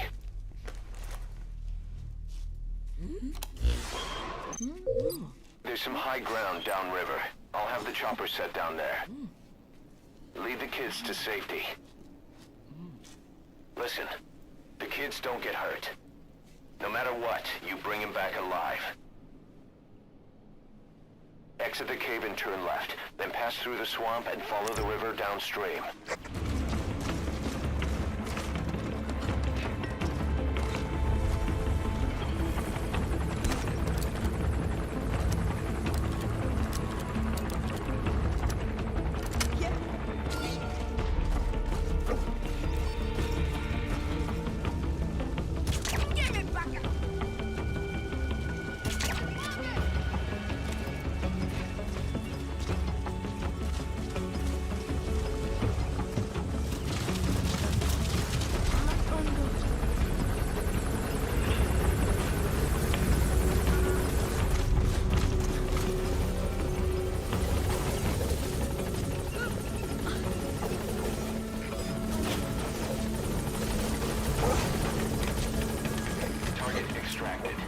Is that everyone?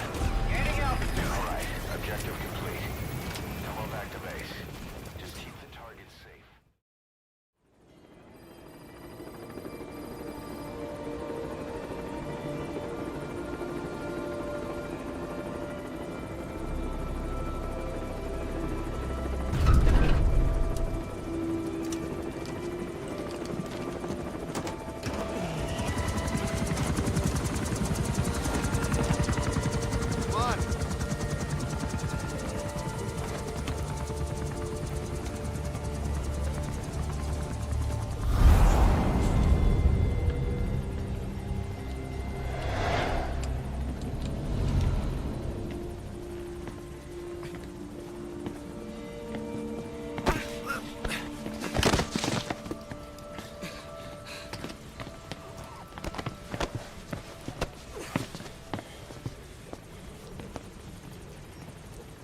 What you thinking, boss? I'm thinking that he's tougher than he looks. A little training, he'll make himself useful. Never like kids. Especially ones with guns.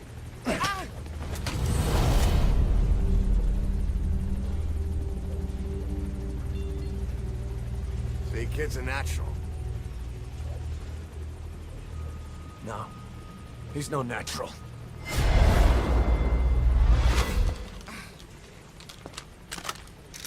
Far from it.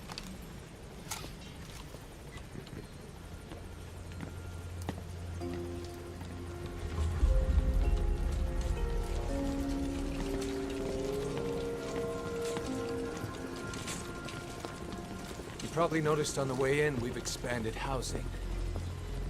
They'll have their own quarters, separate from ours. Won't be counted as staff. So what, we're running a daycare now? They'll learn how to read and write. Do basic jobs. Chance at a real life. Just not from behind a gun. Being behind a gun's what we do, boss.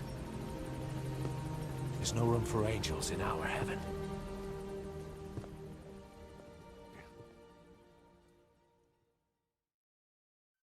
Boss, about those walker gears spreading all over Africa, Huey's got an idea for a counter-weapon.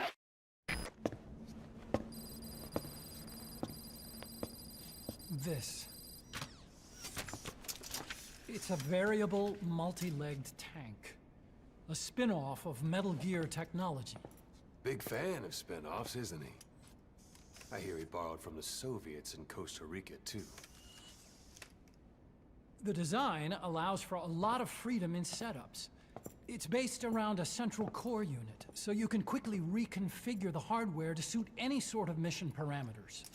What the good doctor's trying to say is that it's customizable. Naturally, it will raise the probability of success for standard missions. But it functions as an improved deterrent by increasing your preemptive strike capability against enemy elements. You just deploy it in a war zone, and its superior firepower puts the brakes on enemy attacks. Eventually, the whole war machine grinds to a halt. A true battle gear! Cause I'm having deja vu here. I don't like him any more than you. But we need this. You think it'll cut it in the field? Turning radius is better than any tanks. That's great for regional skirmishes. Tech like this is popping up all among the PFs. Best way to deal with them is to fight fire with fire.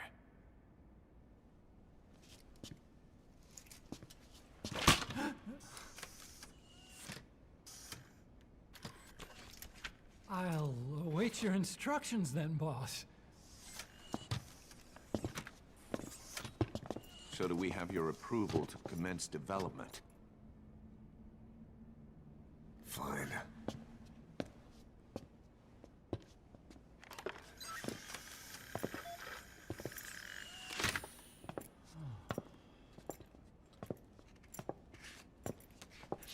Consider yourself off the chopping block, Doctor.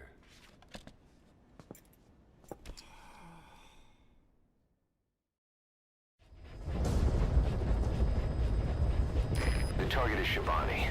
He was the leader of the boys being forced to work at the mine. He was separated from the others and taken away to Ngumba Industrial Zone.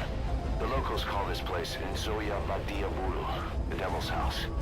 Boss, find Shabani and extract him safely. You can check the target's location on your iDroid. Be careful down there, boss.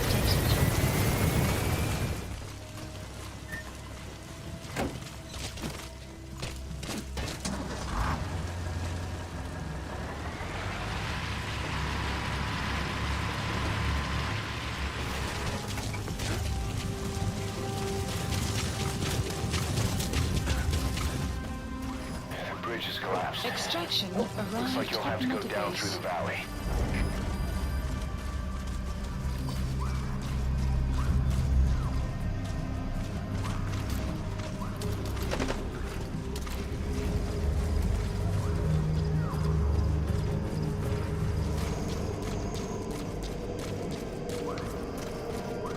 There's a lot of erosion in that tunnel. Could come down any minute. Watch your step.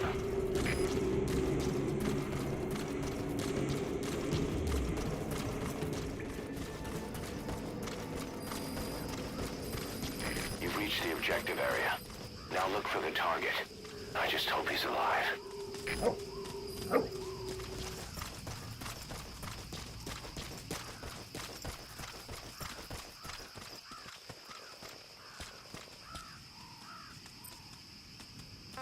Stay.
Shabani.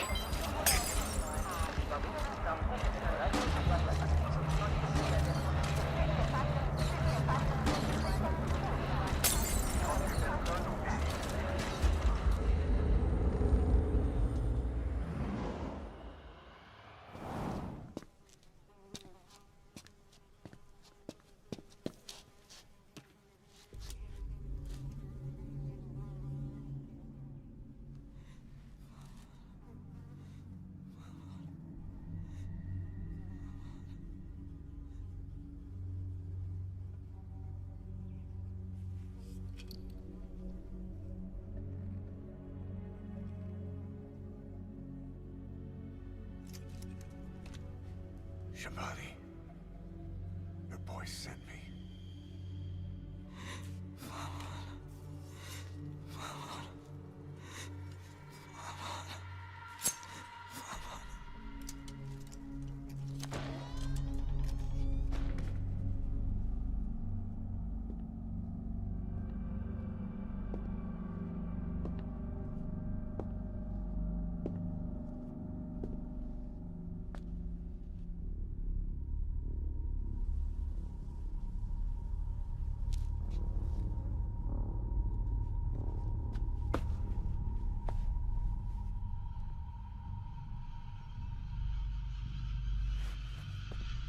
En je må signet og bannetod. Nu går i bek, Hebon.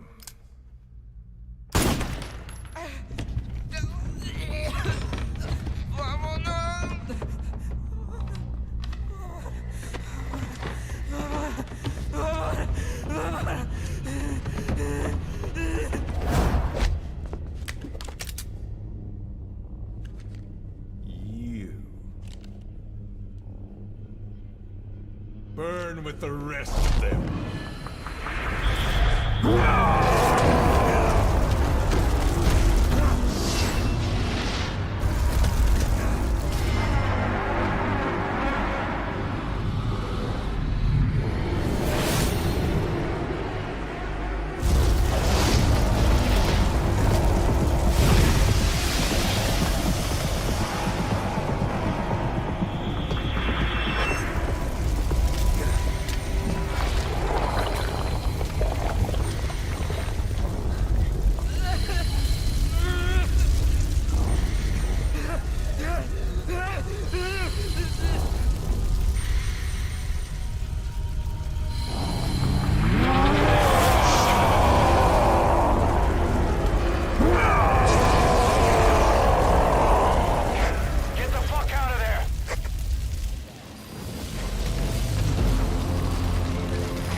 Some kind of special power? What the hell?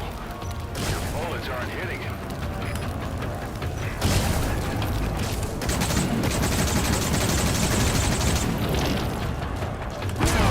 What is this guy? Damn, he's about to counterattack. Take cover, boss.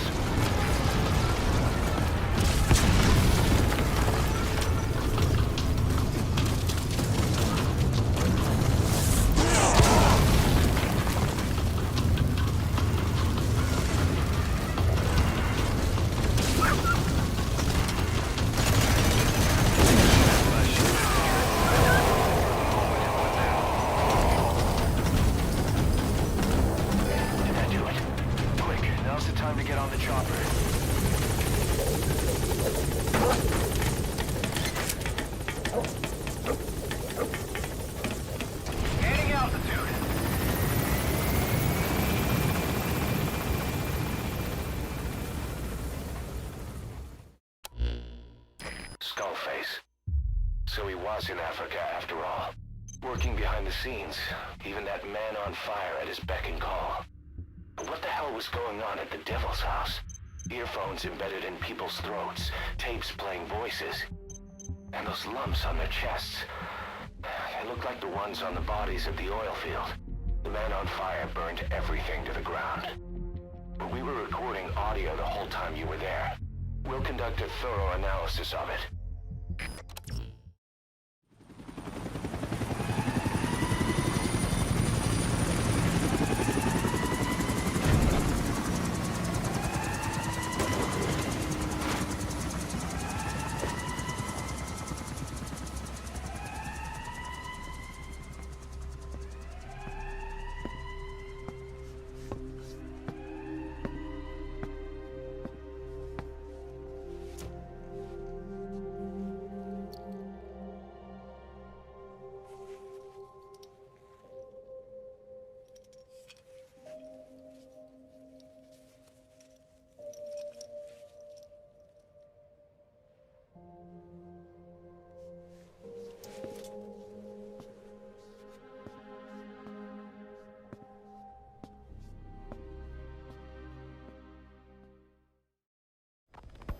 One more thing. About the surgery that had been performed on the people in the Devil's House. Yeah? You said that their throats were cut open, with an acoustic tube pushed inside? Right. The tubes were hooked up to tape recorders, playing some kind of audio. Well, we picked up some of that audio through your radio transmissions and recorded it here. The intel team has been working on analyzing the communications log. What have they found? There's nothing tying the contents together. We've got a report on 3 deaths in a car accident on the autoroute near Marseille. Protests outside the Libyan embassy in London. A press conference with the former Prime Minister of Sweden. A 4-month-old weather forecast for Balikpapan. And then commercials for appliances, cough syrup, and TV dinners. Assuming they're not all staged, they come off as recordings of your average public broadcasts. Public broadcasts? Just radio and TV signals? Yes. And from all over the world. We're looking into whether they're genuine or not, just to be sure. What else? A speech that sounds like it was recorded out on the street, and people chatting about how this year's tomato crop did. And there's nothing they have in common? We're partway through the cryptanalysis. That includes checking all audio ranges and running it backward and at different speeds. Then there's vocabulary breakdown for political suggestions, ideological comment points. But I don't think it's gonna get us anywhere. Where were the recordings made? There's nothing linking them from that angle either.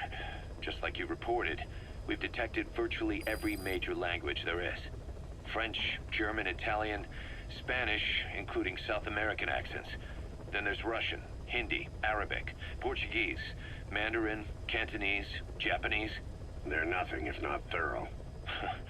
Well, I don't know if we've got them all covered. Ignoring the ones that have gone extinct, supposedly over 5,000 languages exist today.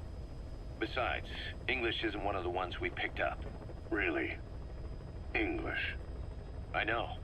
Only 5% of the world's population is a native English speaker. But when you factor in those who've acquired it as a second language, nearly 1/3 of the people speak it.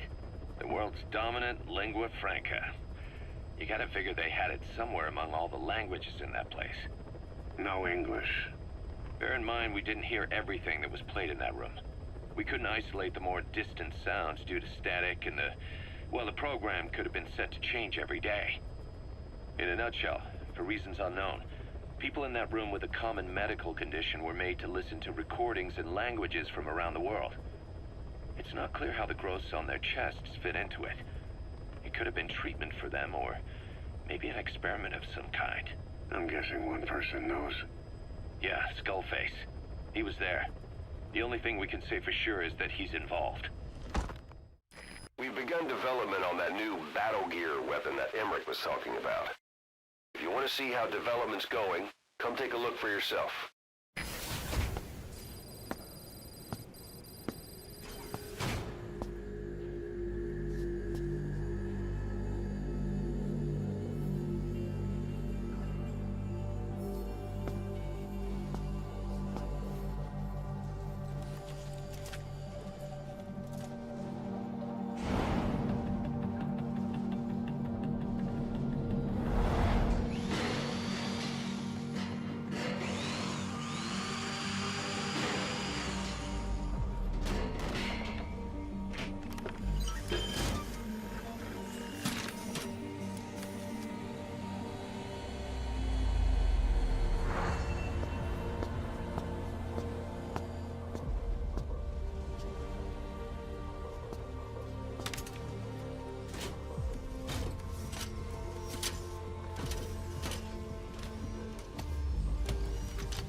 just coming off this mission, but there are reports of child soldiers taking over Masa Village after the CFA got wiped out there.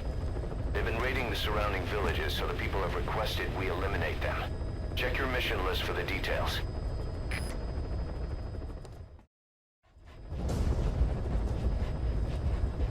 Capture the White Mamba, the child soldier's commander, and bring him back to Mother Base. First off, head for Voila Yamasa.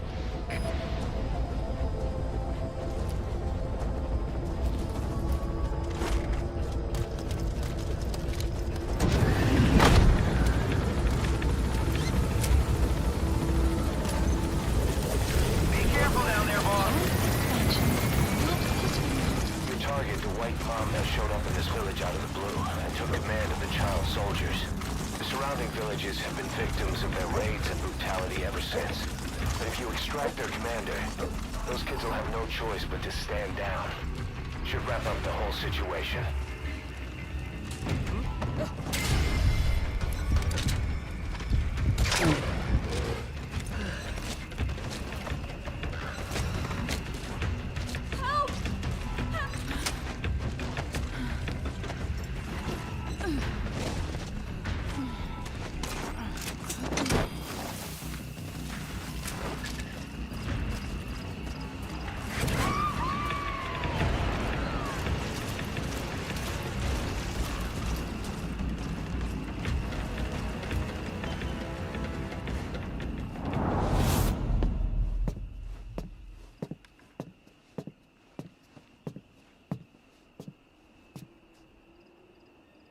So you're the so-called White Mamba.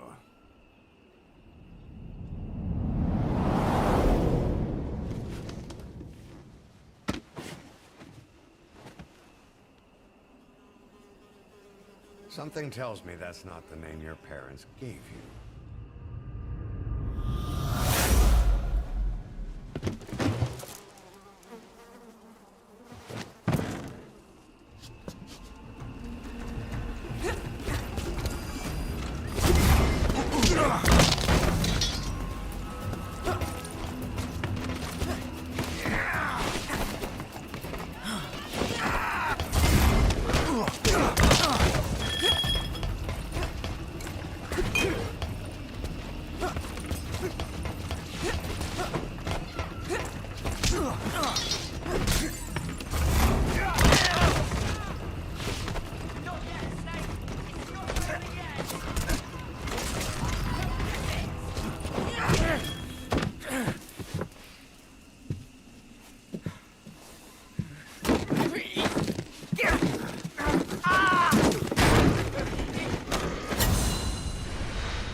You lose, Commander.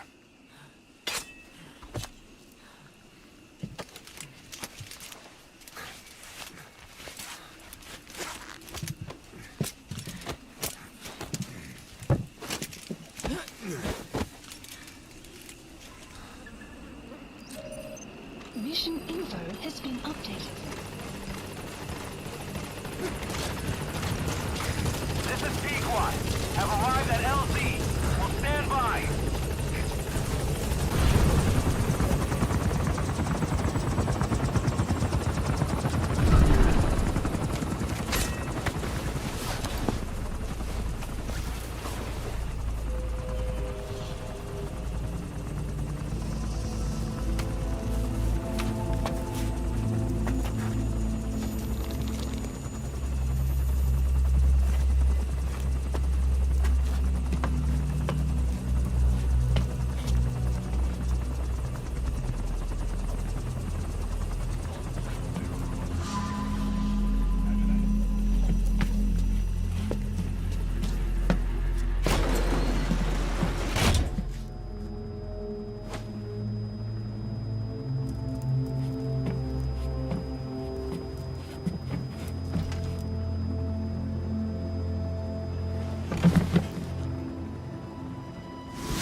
Welcome to Outer Heaven.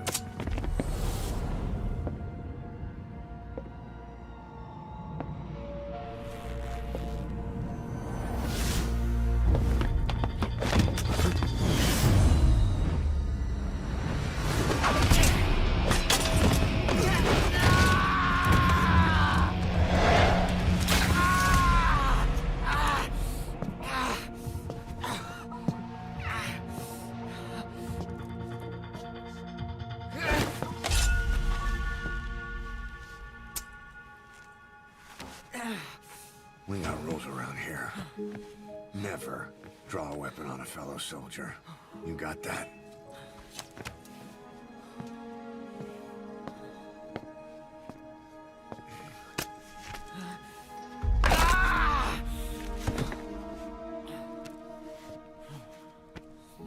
Anyone here can use a knife or a gun. What you're gonna learn is how to use your head. Let's move!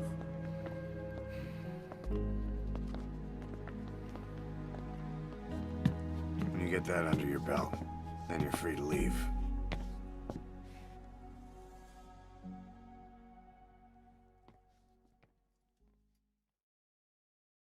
Boss, about Eli. I'd heard that one product of the Les Enfants Terribles project went missing in Africa. The age would be about right. Now, I'm not saying I think it's Eli, but I want to run a genetic test all the same. Don't worry, I'll have it done without him noticing. The test may take some time, but I'll tell you as soon as we have the results.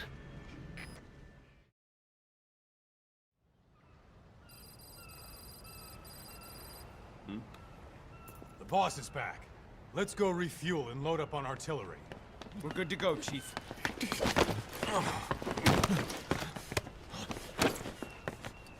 What's the matter?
Stop this!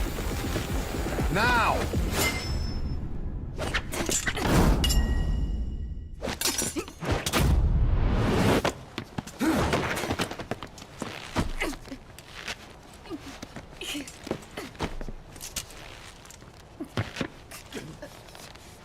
What the fuck, you freak? Give me a hand!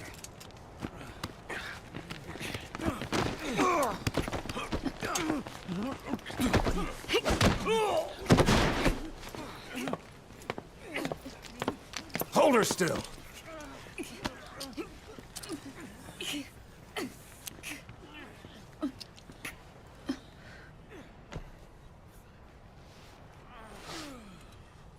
Dismissed.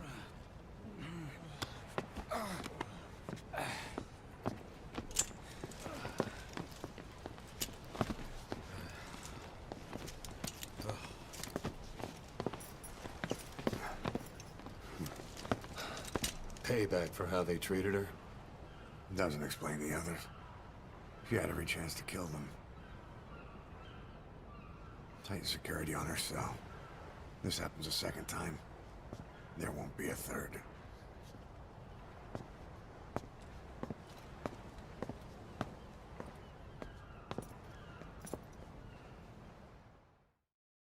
Boss, we have an emergency. Many of our staff are falling ill. first it seemed like a common cold, but before we knew it, blisters started popping up on their chests and... Damn it.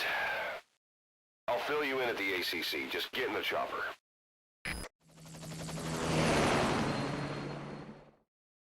Boss, do you remember seeing these symptoms before? The bodies floating around in the oil facility, the bedridden test subjects at the Devil's House? This epidemic looks just like what we've seen on our hunt for Cipher. So this is the weapon of mass destruction Cipher was working on in Africa. Boss, the situation is urgent. We need to quarantine the infected and contain the pathogen. Priority now is to prevent more casualties. But the problem is, how do we tell who's infected? During the incubation period, we have no way of knowing who's clean. You'll have to try and guess who's infected before they go symptomatic and quarantine them. It'd be easy if we just knew the route or vector of the infection. From now on, if you even suspect a staff member's infected, use your iDroid to order them into quarantine. We'll isolate anyone who's already symptomatic at the quarantine facility. But we have to expect that there are multiple staff who are infected, but asymptomatic. So how do we identify them? At present, we have no way to tell them apart. But there has to be something for us to go on.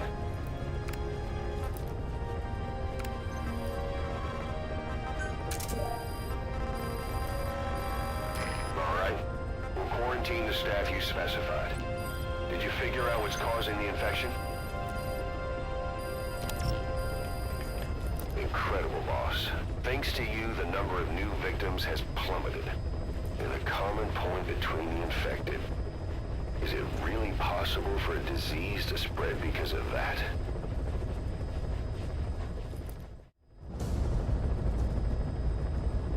A member of the intel unit has gotten a lead on the epidemic that's crippling Mother Base.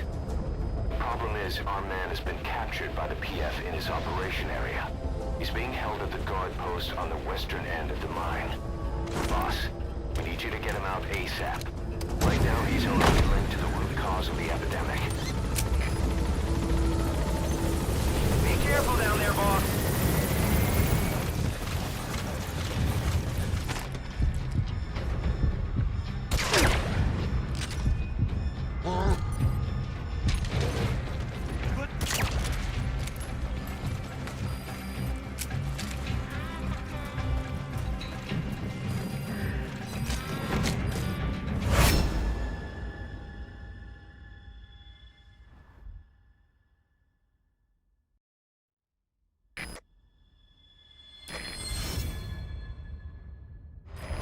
Got an emergency report from the intel team. A vehicle has fled the guard post heading northwest. The prisoner at the wheel appears to be the target. Did he escape on his own? The target is no longer at the designated position. Find that vehicle fast. Boss, did you see that explosion? Where's the target? That's fine. I'll send the chopper. Get a target to the RV. Fire!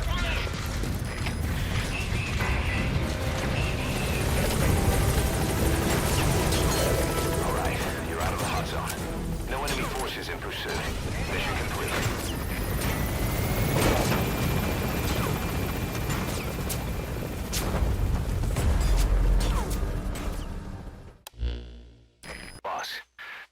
Team member you extracted was DOA. He kept insisting we listen, right up until his last breath, about the pathogen, and the old man who knows how to treat it. Code talker. He even told us where he is. Boss, let's make sure his death was the last. It's high time we met this code talker.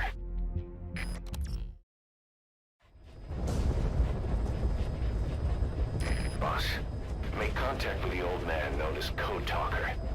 According to the intel team member you extracted, he knows what the epidemic is and how to treat it. You'll find him in a mansion deep in the valley beyond the forest.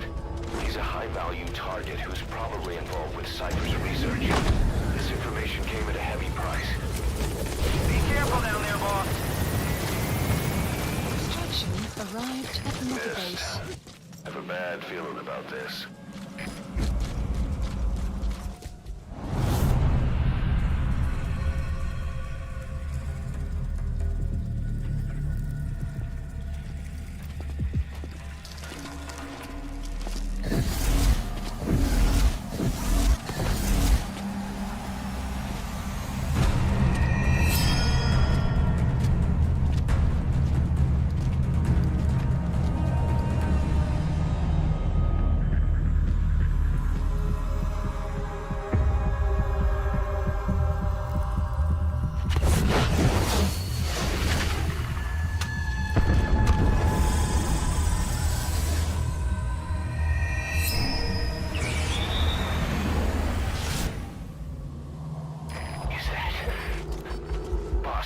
skulls. Damn it. So Cipher is behind this.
In peace now.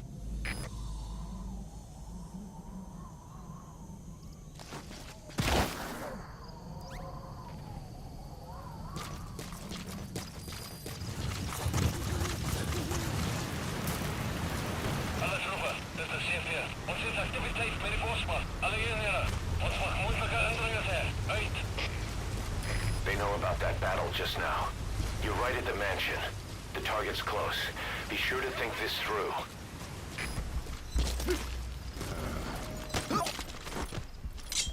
Spit it out. We know where to find the target. Do whatever it takes to bring Code Talker back.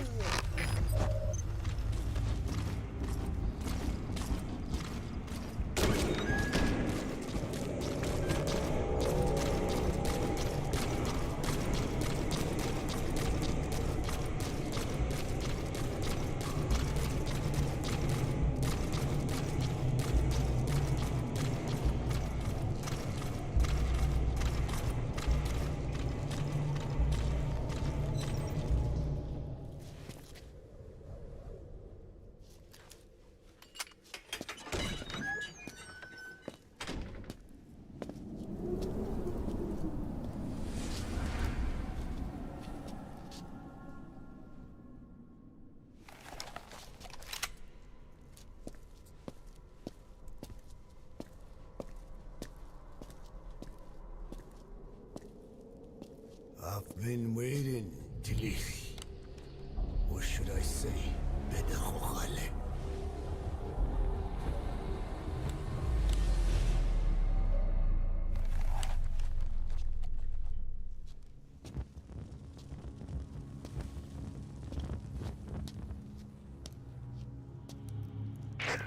That's him. That's Code Talker. Look familiar? It's infecting my men. How do we Silence. Or death. What do you... It could be in here. Stay quiet. Your life depends on it. Sit. The parasite has infected your band. Those are its larvae. They enter the throat and attach themselves to the vocal cords. They mimic the host's membranes flawlessly. No one can tell the difference. Upon reaching maturity, they mate. Sustained exposure to a particular sound triggers copulation. The resulting larva then feast on the host lungs, killing it. The particular sound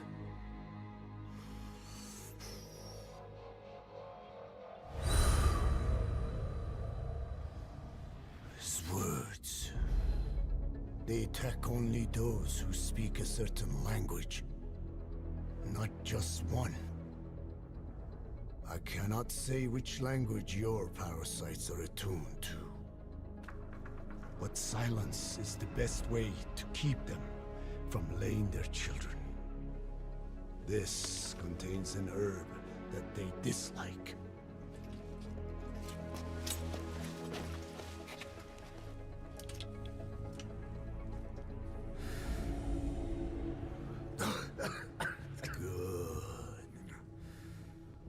That should deafen them for a while. You have bought yourself some time. Speak. Is there a cure? Once symptoms manifest, larvae have already infested the alveoli. At which point, nothing can be done. There is a way to halt the onset, which would prevent infection.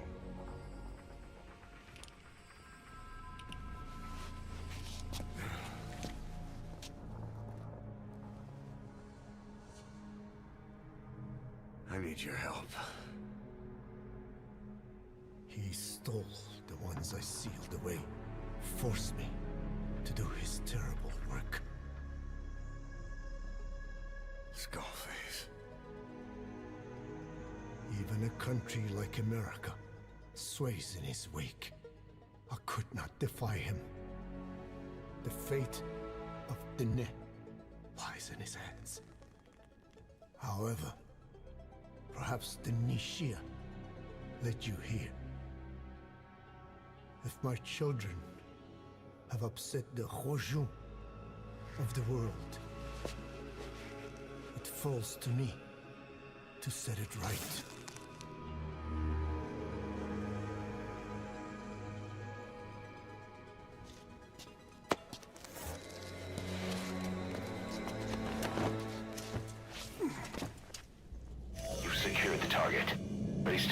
Risk a Fulton extraction. Put Code Talker in the chopper and return to base. He claims they are the dream of every ruler since the dawn of time. Teach them your enemies' words, then unleash them on his lands, destroying only those who speak his tongue. He calls them his ethnic cleansers. Ethnic cleansers? That's what Skullface is after. Then, Inzoya Badiabulo was... Boss, he's gonna wipe every language besides English off the face of the earth. Ironic, isn't it? They gave us language, and now they take it away. It is thanks to them that man first learned to speak. But now, the hands of their clock turn back. They've been warped by the hands of man.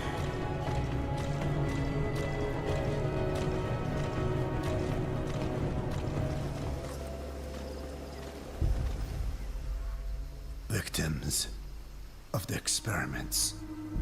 They were implanted without my knowledge, even had I known. There is nothing I could have done. Are the MIA intel team members buried there too? Bastards. They're gonna pay for this.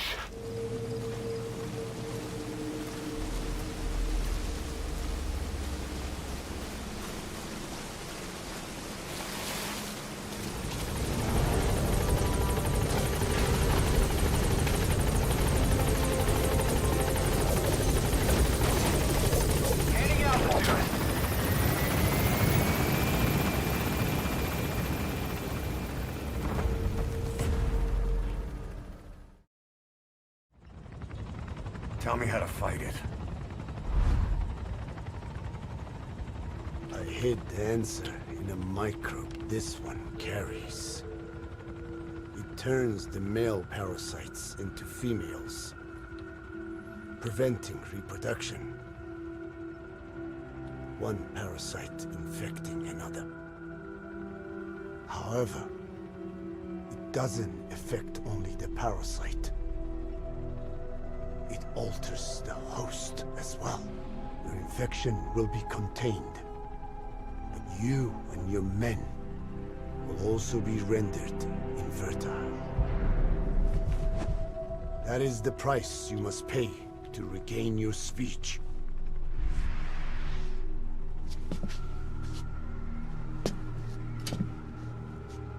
That freak show back there. They the work of your children too? A different strain from the vocal cord parasite, known as the one that covers. It acts as the host's skin, providing strength in exchange for nourishment. But I did not know those men were infected. They were forced to serve him, then steal my research.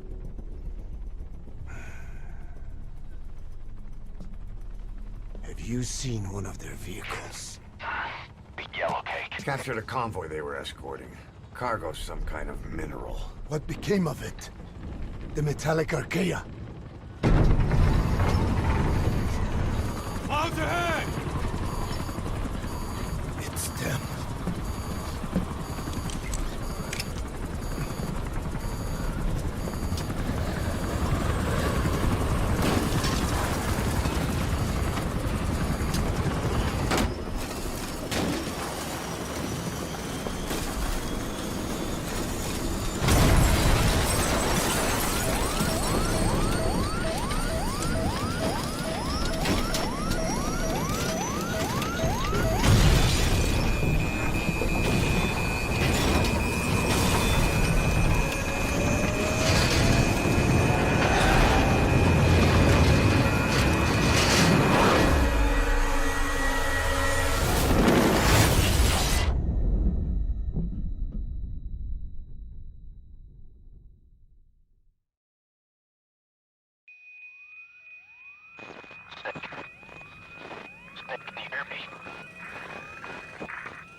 Like you're surrounded by mist. The support chopper can't get close to your position right now.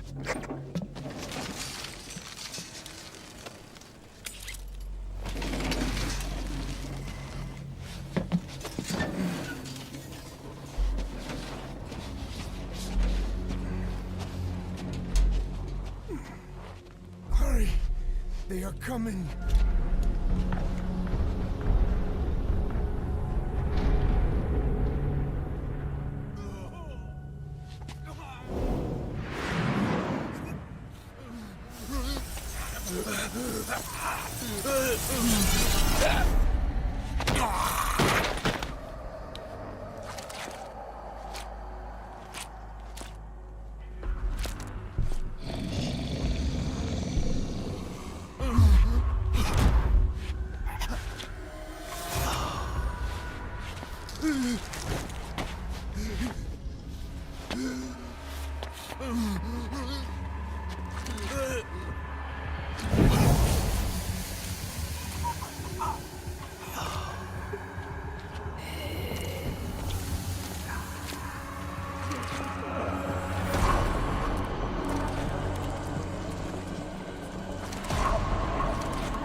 another quarry.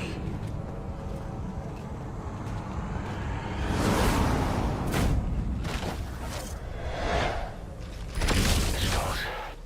So that Misty is their work. We won't be able to send in another chopper for now. Boss, we need to eliminate the skulls.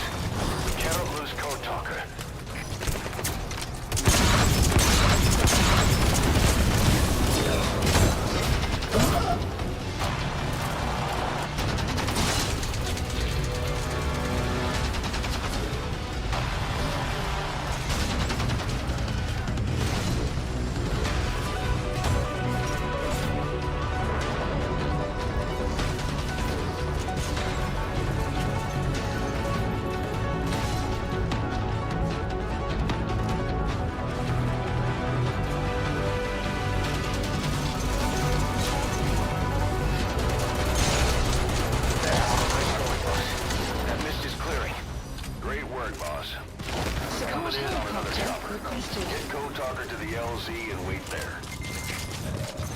Mission info has been updated.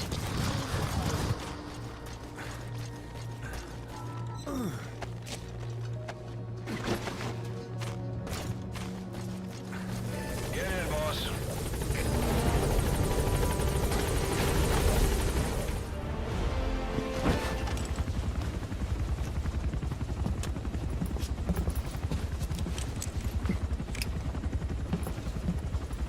Skullface is no longer in Africa.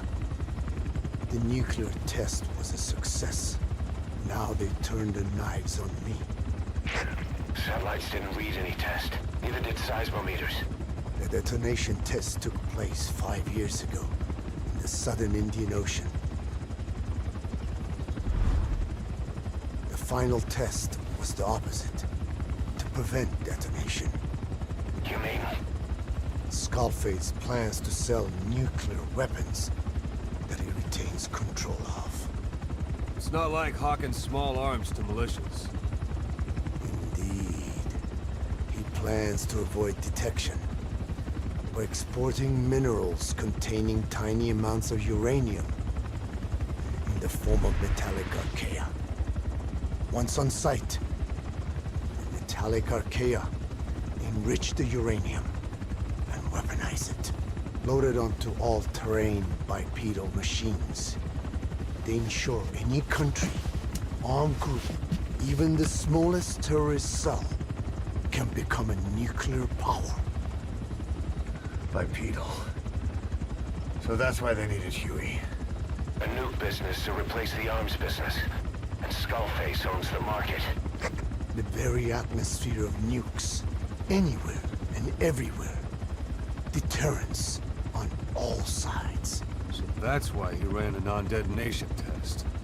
Yes. Another metallic archaea instantly overrides the criticality generator. A fail-safe only he controls. Any such weapon can be deactivated whenever he chooses, regardless of who owns it or their intent to use it. Nukes. Controlled by a man, not a country. If they proliferate, conventional nukes lose all value. Political, military, and economic. The two superpowers become powerless.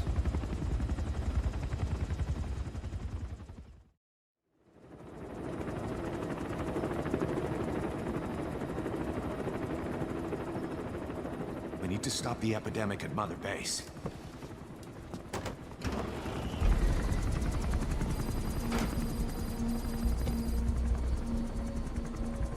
About the pathogen spreading through Mother Base, what's your opinion?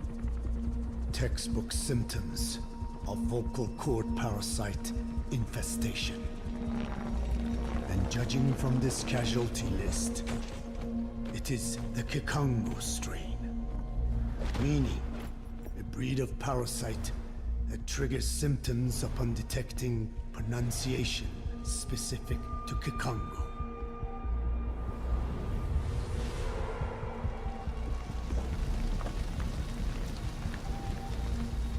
So how do we keep them from becoming symptomatic? Use this. A type of Wolbachia, introduced to a sample of the parasite. The parasitic bacteria that colonizes the parasites, turning male to female and preventing copulation. We must cultivate more.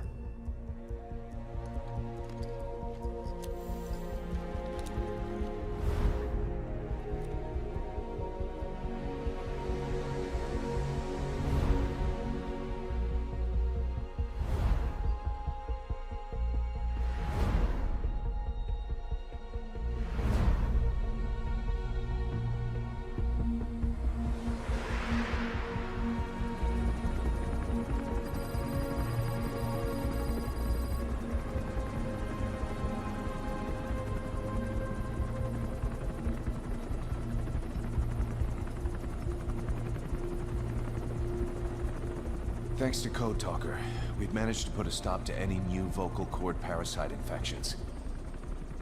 We couldn't save those already symptomatic, but everyone who survived has been released from the quarantine platform.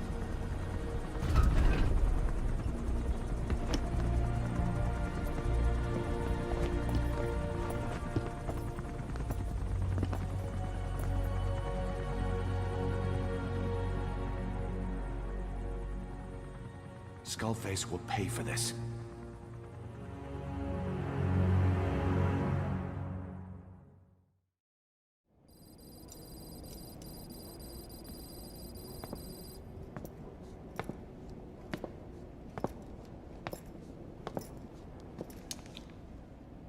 Again with the truth serum?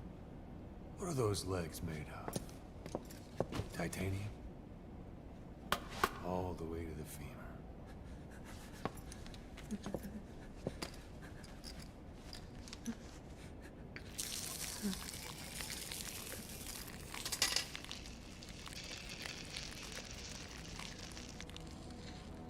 Metallic archaea. Sahelanthropus. Where is it?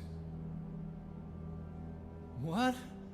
We have to know before his plan is complete. Sahelanthropus is the final piece. What are you talking about? If the Soviets break out a mobile, controllable nuclear weapon, East-West relations will be right back at the Cuban Missile Crisis. The Cold War returns to life, as countries without nuclear arsenals line up for what Skullface is selling. Nuclear weapons proliferate overnight, and on the brink of annihilation, the world maintains its balance. But we know this is all just a shield, a ruse. The cleansing parasites are what matter most. A WMD to eclipse even nukes, and the only one that can still be used. Skullface is the world's greatest threat, and Zero's. The pieces are in place. All that remains is to unveil Sahelanthropus in Afghanistan. They can't activate it without me.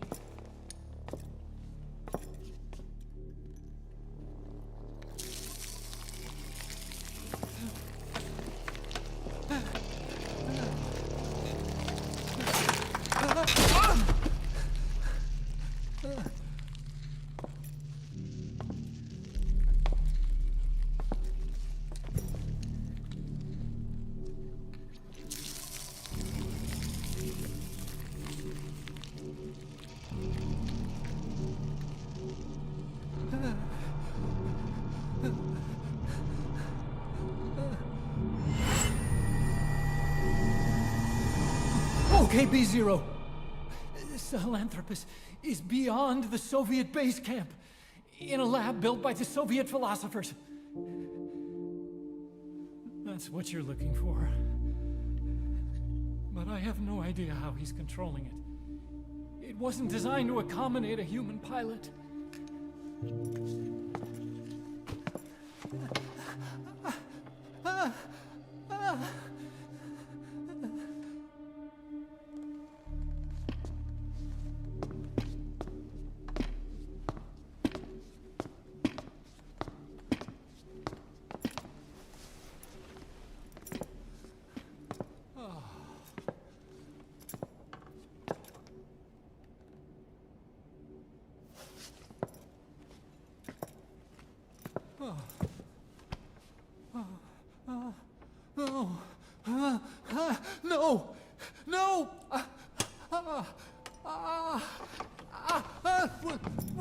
feet! Oh!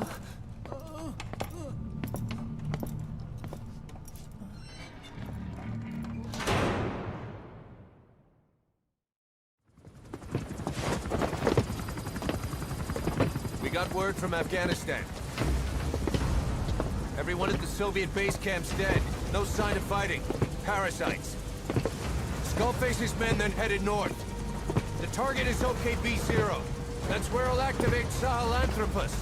Unless we stop him, he'll go down in history a conquering victor. We can't let that happen. Wipe him out. Don't leave any trace of his existence. I'm gonna need backup on this one.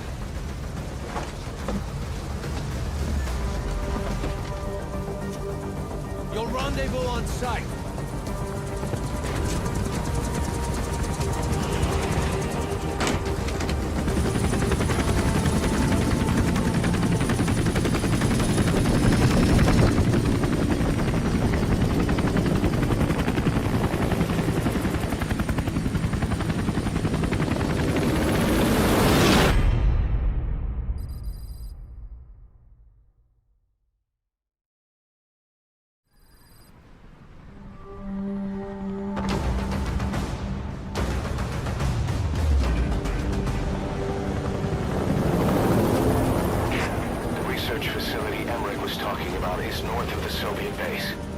That's where Skullface is keeping Sahelanthropus before setting it loose in Afghanistan.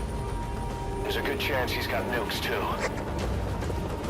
Boss, we need to figure out what Skullface is up to. If you make contact with him, get him to talk. The ethnic cleansing parasites, Sahelanthropus. Find out what his plans are.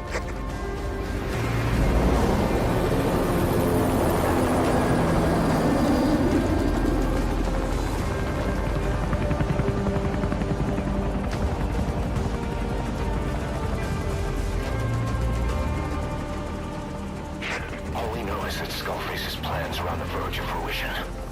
We need to stop him while we still can.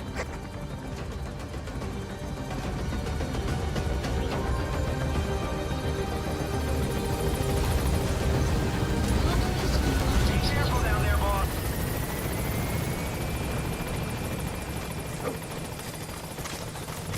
Soviet soldiers in that area are all dead.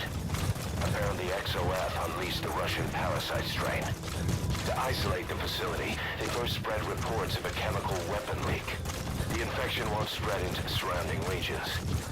Still, I think they just exterminate the men who worked with them all this time. Skullface must be making his final play. Eli snuck into the cargo on board the chopper. His idea of an escape attempt? Who can say? We'll think of how to deal with him later. Snake, do you read me? I know more than anyone about OKB-0 and Sahelanthropus. Boss, I've made up my mind. I want to be of use to you, not him. Let me work to pay for what I've done. I'll prove it, that I've always been your ally. Boss, I'll be focused on coordinating backup here in Mother Base. The chain of command is still in place. If you have orders, give them through Miller as usual. Skullface is in OKB-0. Start by making contact with him. The facility itself is under the control of XOF, Cipher's strike force. We have no hard data on their force strength, so your judgment in the field will be key. Boss, we're finally here. Find Skullface, and take everything from him.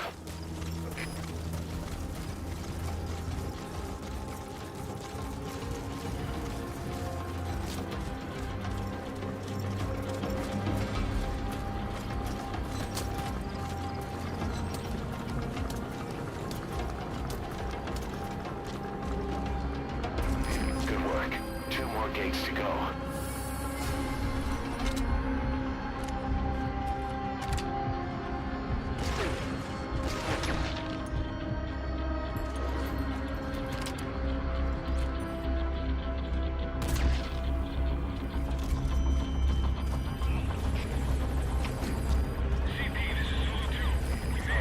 You're through the second gate. Only 1 gate left.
too have known loss. And that loss torments you still.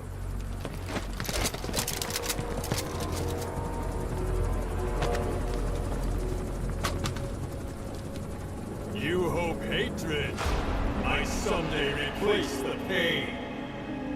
But it never goes away.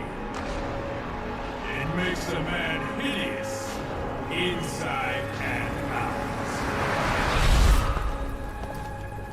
Wouldn't you agree? We both are demons. Our humanity won't return. You, me, we've no place to run, nowhere to hide. And that is why I'll show you my demon. Follow me, big boss.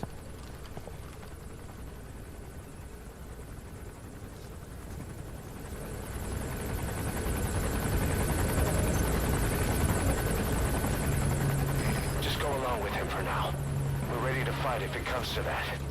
That's our leverage against him, our deterrent. He doesn't want a war on his hands.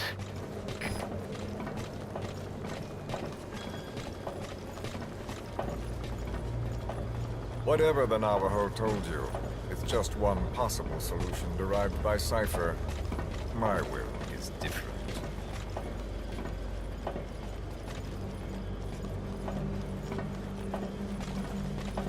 I've known you since your time at Langley.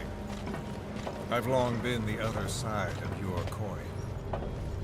1964, Soviet territory. Fox's first mission. Any mess you made, I was there to clean up. You completed your task, and admirably. The information you returned was far more than enough to fill our pockets.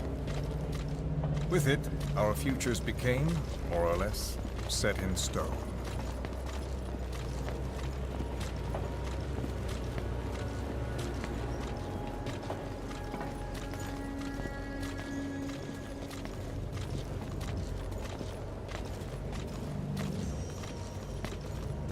Then the Major came to me with an idea.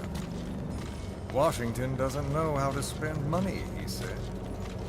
I'd like to redirect it. His goal was an organization dedicated solely, covertly, to supporting America. Cipher. You know the rest. To him, it was mourning the loss of his friend. Or rather, an act of revenge on the world, but America most of all.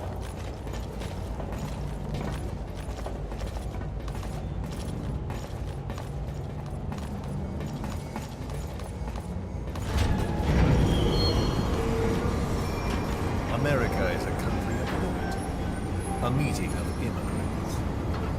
Instead of simply assimilating, its citizens live alongside others. Their roots are very diverse. America's never been made up of just one. But he tried to forge a single consciousness for it and from it. The idea that every citizen would use free will to unite behind their country. Unilateralism like that can't be entrusted to any one individual. So the Major sought a system that used information, words, to control the subconscious.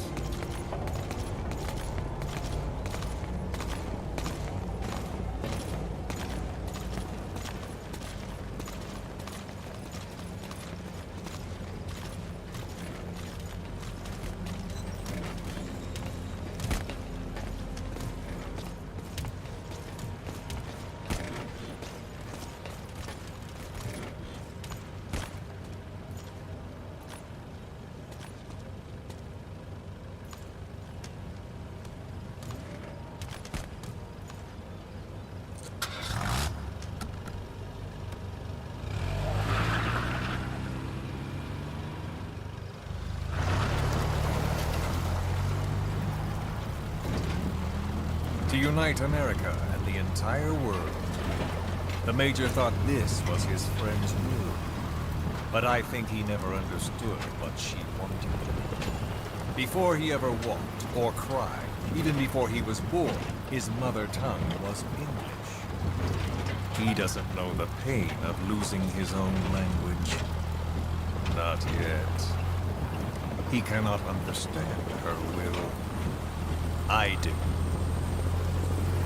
I was born in a small village.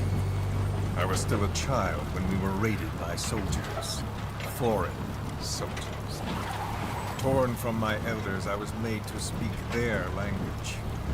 With each new post, my masters changed, along with the words they made me speak. Words are peculiar. With each change, I changed too.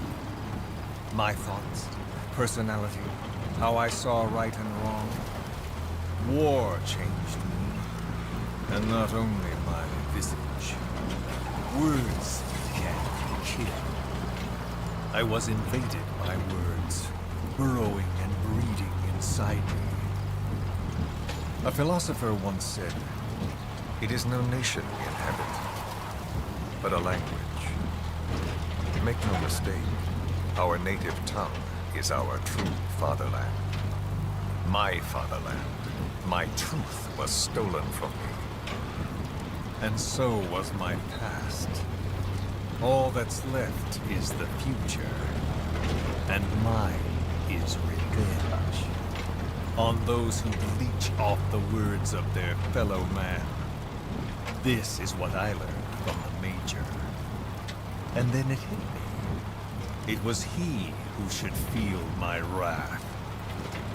He and the code he chose as basis for control. Language codes, information codes, beamed all around us, genetic codes spanning history. By controlling the codes, Cipher Zero intends to unify the world. Codes implanted into our heads, sucking our minds dry as it spreads from one host to the next. A parasite upon this earth, that is what Zero is. As one born into this world, he's afflicted. I hold him responsible for killing my freedom. Killing all traces of my past. Killing any promise of a future.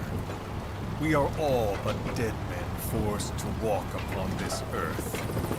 A world reduced to zero. Cipher plans to use its codes to control the world.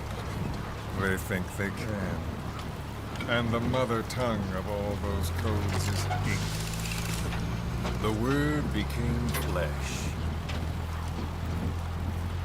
The final parasite. It knows English. An English strain of the vocal parasite. I will exterminate the English language. With this, I'll rid the world of infestation. All men will breathe free again, reclaim their past, present, and future. This is no ethnic cleanser. It is a liberator. To free the world from Zero. Let the world be. Sans lingua franca, the world will be torn asunder. And then it shall be free. People will suffer, of course. A phantom pain. The world will need a new common tongue. A language of nukes. My metal ears shall be the thread by which all countries are bound together. In equality. No words will be needed. Every man will be forced to recognize his neighbor. People will swallow their pain. They will link lost hands. And the world will become one. This war is peace.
and the world witnesses Sahelanthropus. The hands of the doomsday clock will roll on, regardless of zero. Sahelanthropus will take the first giant step into a brave new world. It is the bell with which a world trodden upon by words declares its independence.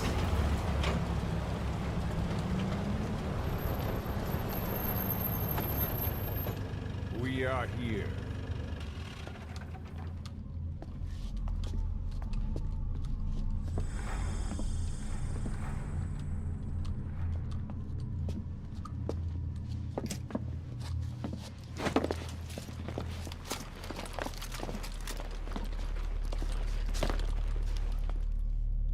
Remember the Alamo.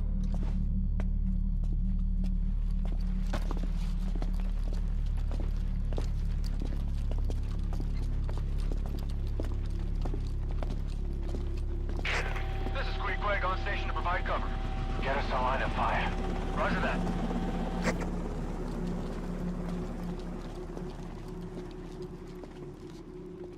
We're not the only demons in this world. Like you, vengeance is all he has. It's man's thirst for revenge that drives the times. Just as you live because of me, he lives because of you. Show him!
Recovered control.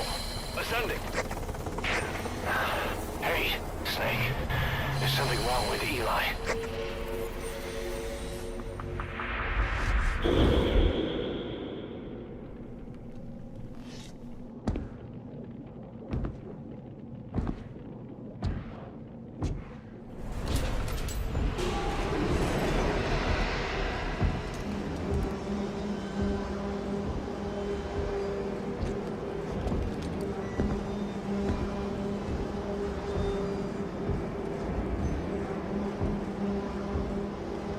Wait!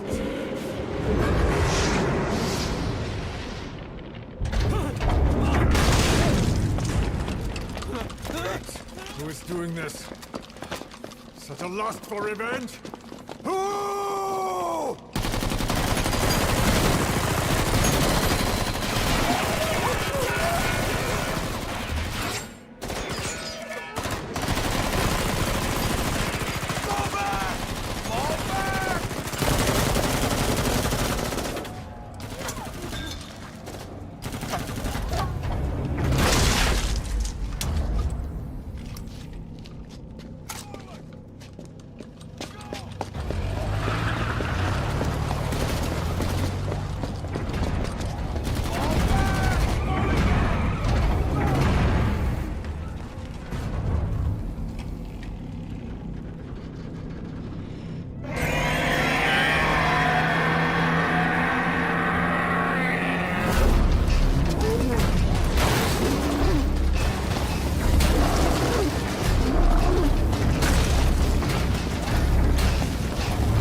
units! Move in!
Cipher will rewrite the records, and I will vanish from human memory.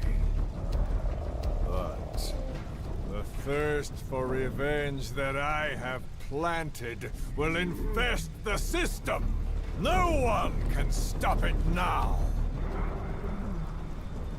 Sahelanthropus will unleash that thirst unto the future!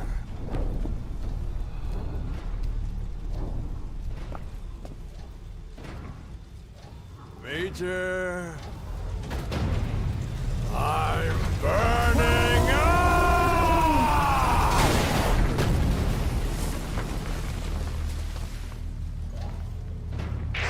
Boss, get out of there!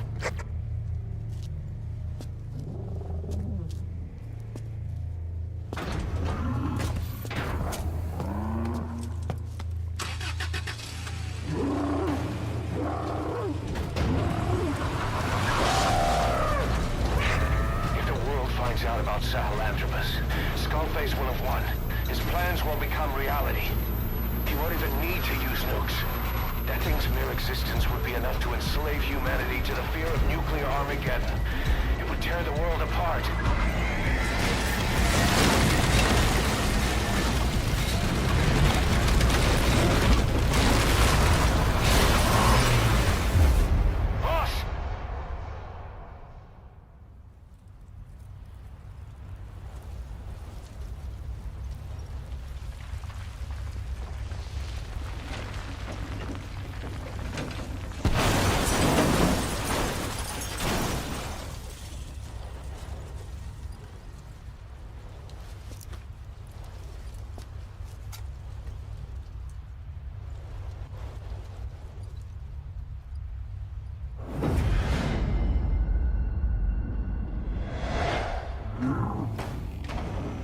After you. You need to stop it, boss. Destroy Sahelanthropus.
Let's see Skullface.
There were 3.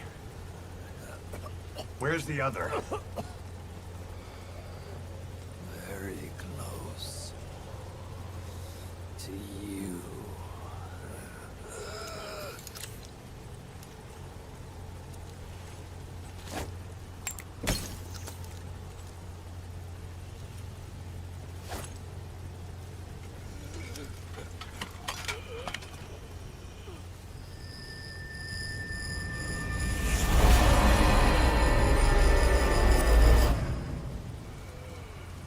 Finish me.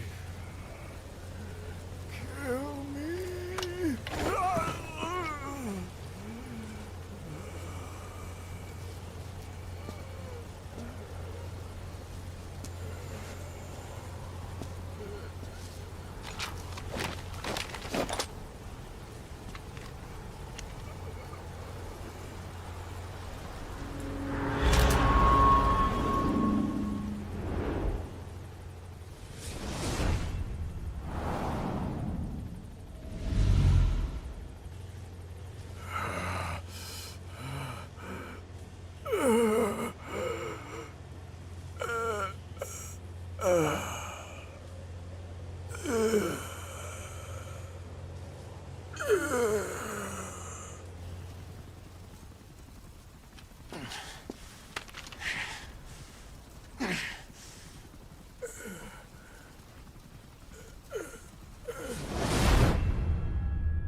Do it yourself.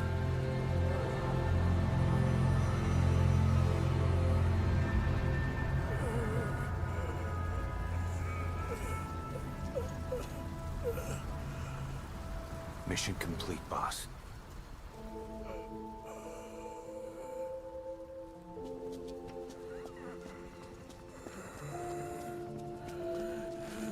Kill me. Kill me.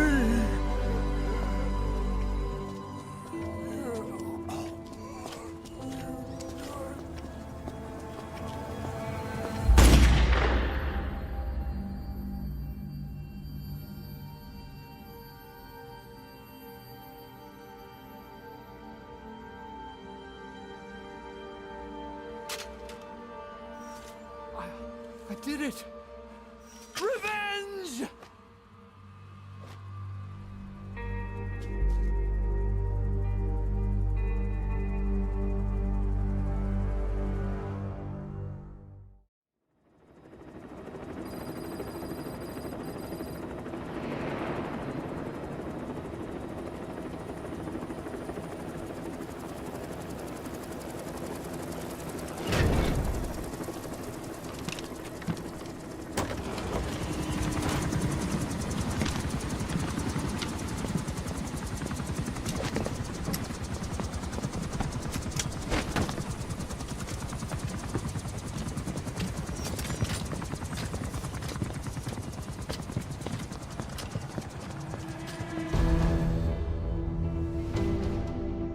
Anyone can give up his fight by laying down arms.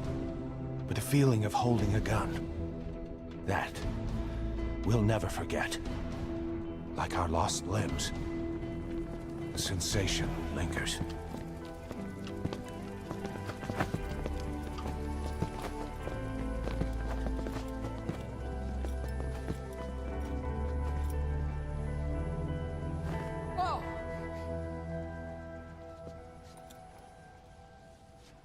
Here she comes!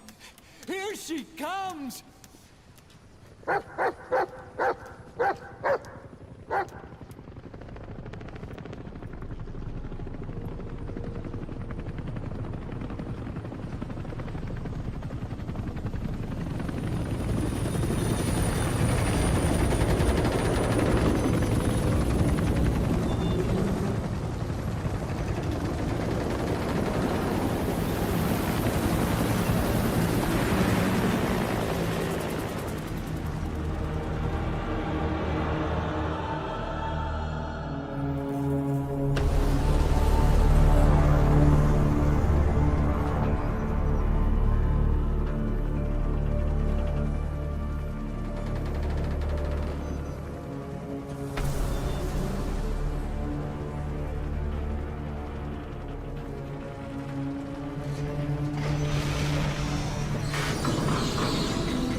Rifles in missing hands. We stand tall on missing legs. We stride forward on the bones of our fallen. Then, and only then, are we alive. This pain is ours, and no one else's. The secret weapon we wield, out of sight. We will be stronger than ever. For our peace.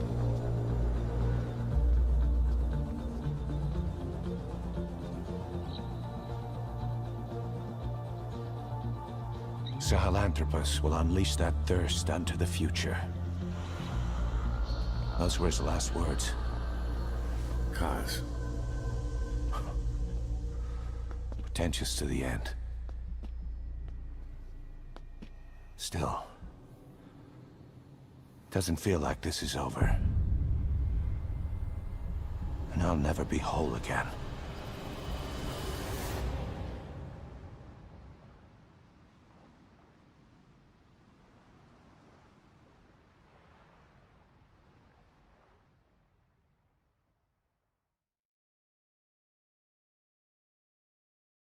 Blind in the deepest night, reaching out, grasping for a fleeting memory. All the thoughts keep piercing this broken mind. I fall, but I'm still standing, motionless.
what you reaping. Renounce what made words that kill. Would you speak them to me with your breath so still and makes me believe the sins never die, can't wash the blood on my hands. Let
Scatter your sorrow to the heartless sea. I won't see you in his ashes. You're all diamonds. This man acted as accomplice to the attack on Mother Base. Why are you here? Revenge against the boss. I'm not like you! I think it is time you knew. I'll go alone. Boss, what are you... We can't afford to lose anyone else. What if she's a spy? What if I'm a spy? Or you? Kill her! What should we do, boss? Just give the order. You were right. He is not one of us. Boss. Snake?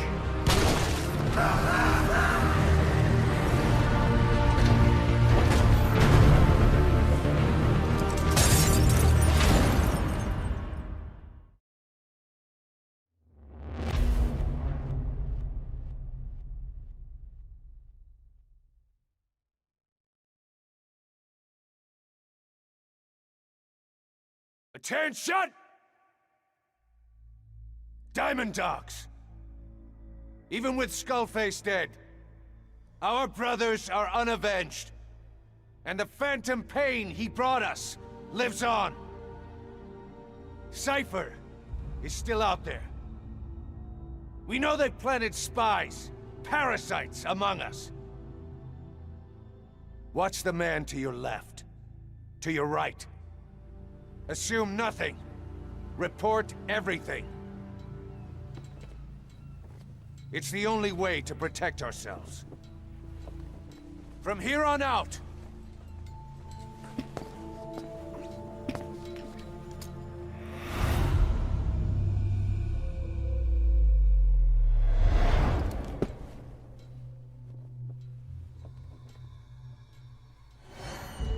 you will be my eyes.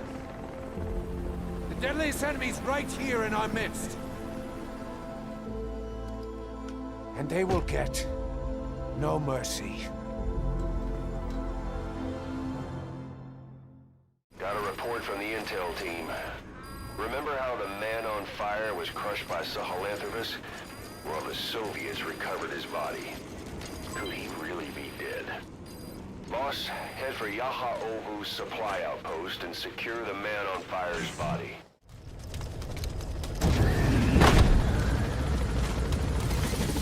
Be careful down there, boss.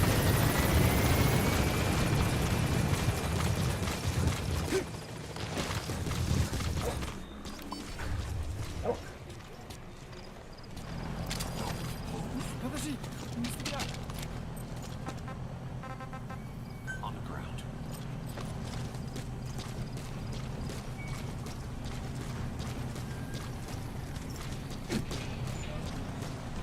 You have arrived at your destination.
I barely recognize you, Colonel. Skullface used your thirst for revenge against Big Boss, did he?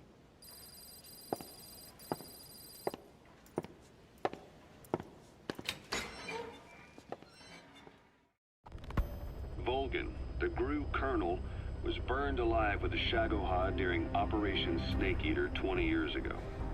Despite suffering severe burns to his entire body, he still clung to life. After you left Seleniarsk, Volgan's body was taken to a research institute in the outskirts of Moscow. But modern medicine couldn't explain why he was still alive. Not that the Colonel was any ordinary man to begin with. That constant electric current he had running through his body that he could unleash at will. To be honest, I was always uncomfortable around him. Thought I might get electrocuted just by standing nearby.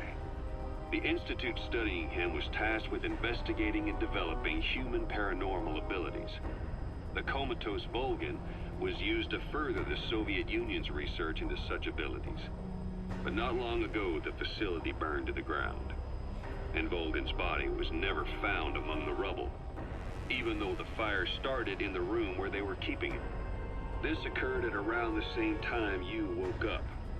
If Skullface was right, and a thirst for revenge can turn a man into a demon and keep the dead alive, then this man on fire who's been coming after us ever since you woke up, well, that just might be what's left of our old friend Volgan. It's not over yet. Back in '64, in Seleniarsk, you brought his plans for a utopia down in flames. That grudge is what's keeping him alive.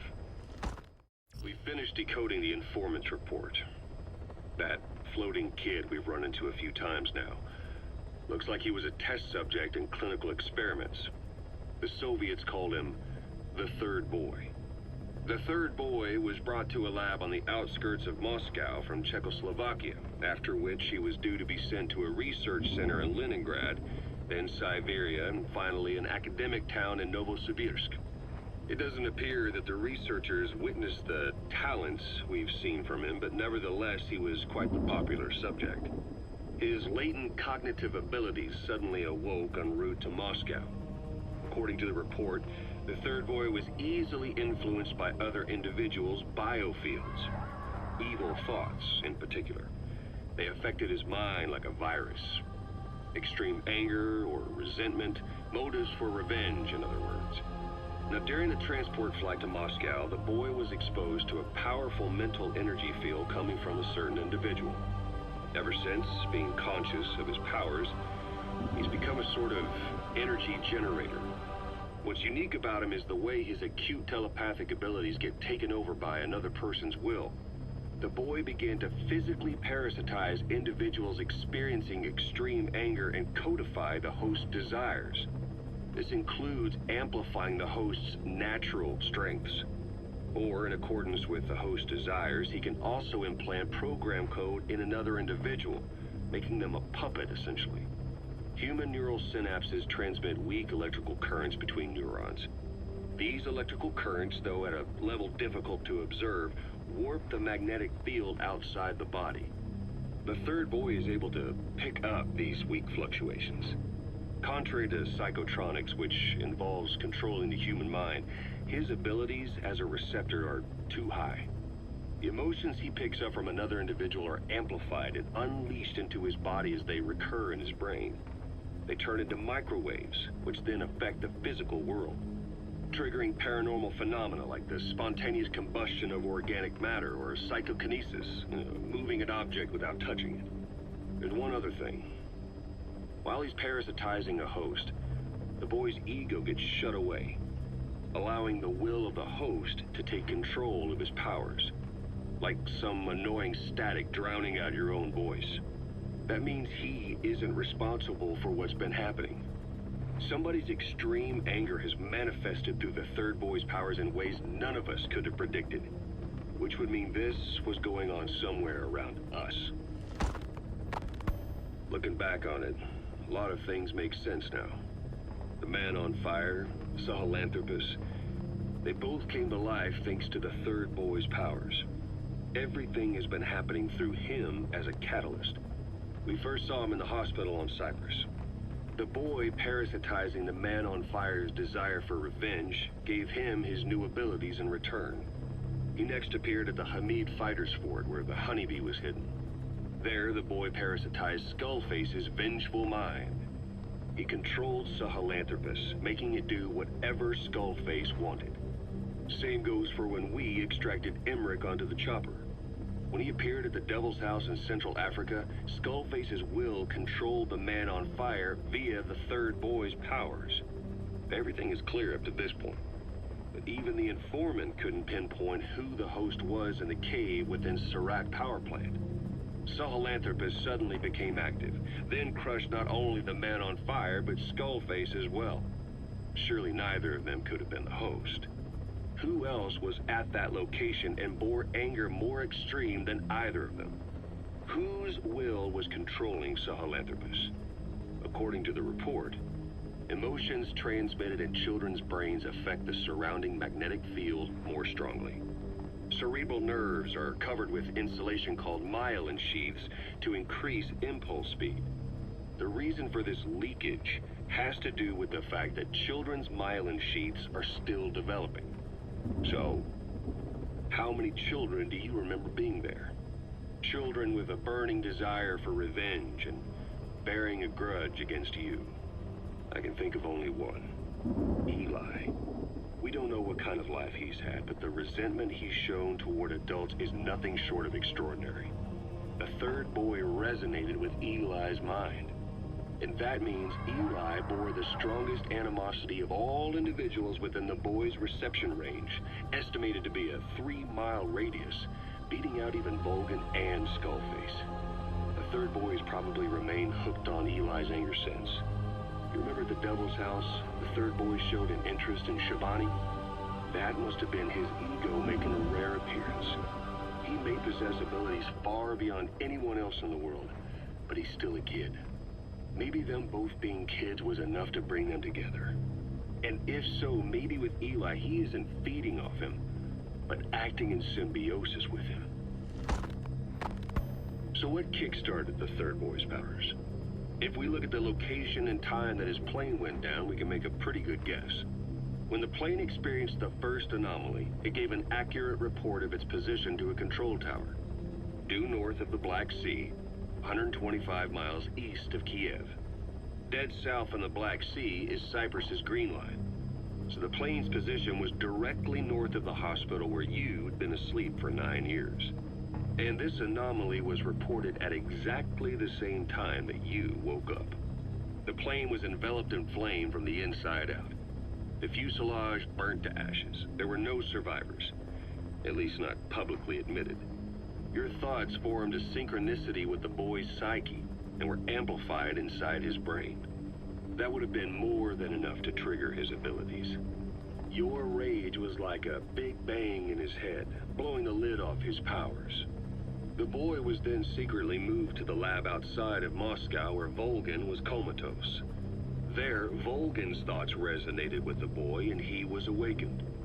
Volgan became the man on fire, hell-bent on getting revenge on you. His instincts led him straight to you. Skullface knew Volgan from Operation Snake Eater, or perhaps from even before.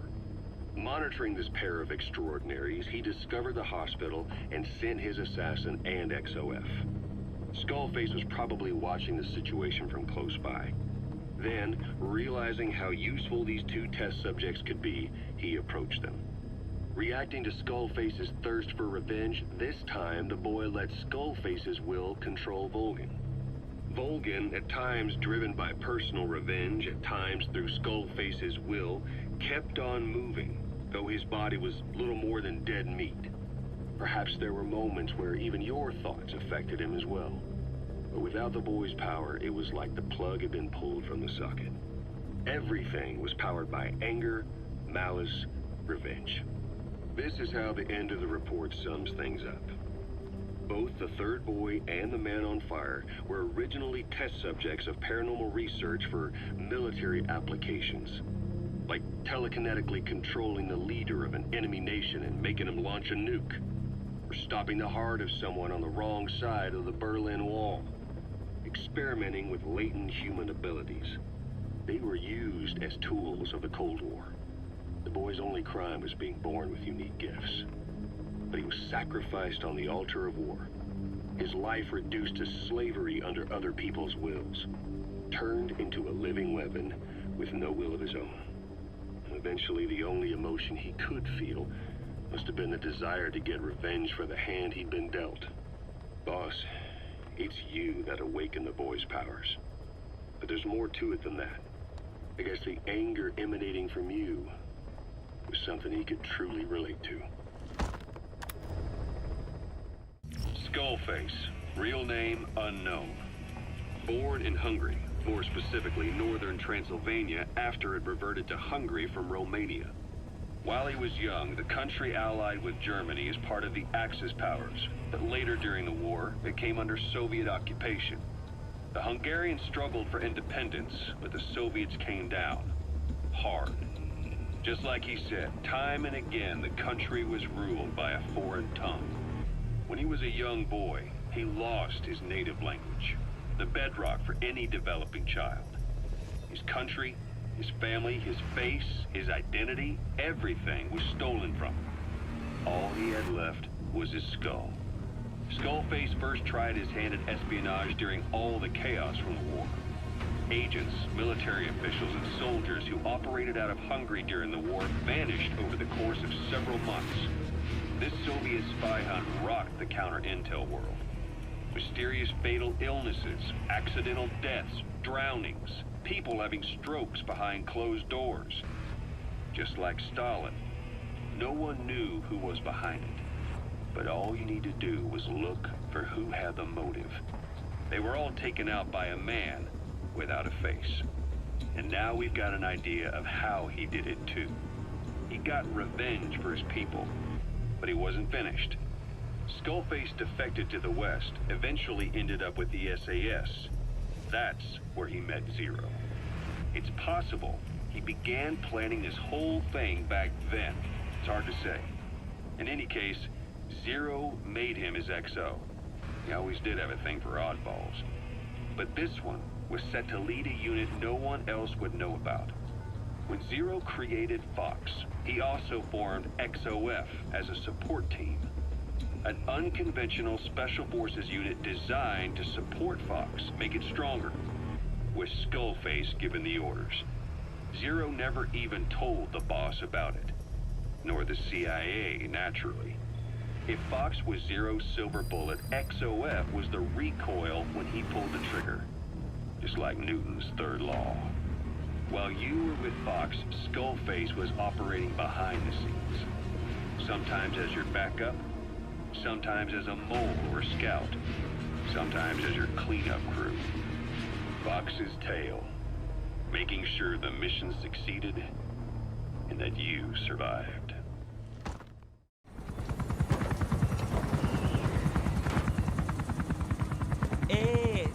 Ngezaba, tatana mono, intangu yandi ivandaka ke salanamin.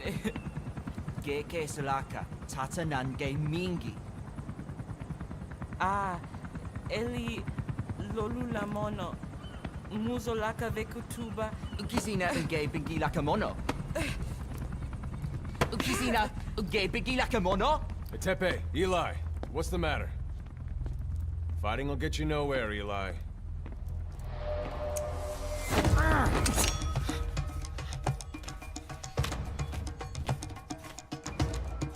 Cut it out, kid. That ain't a toy. Eli. Don't call me that!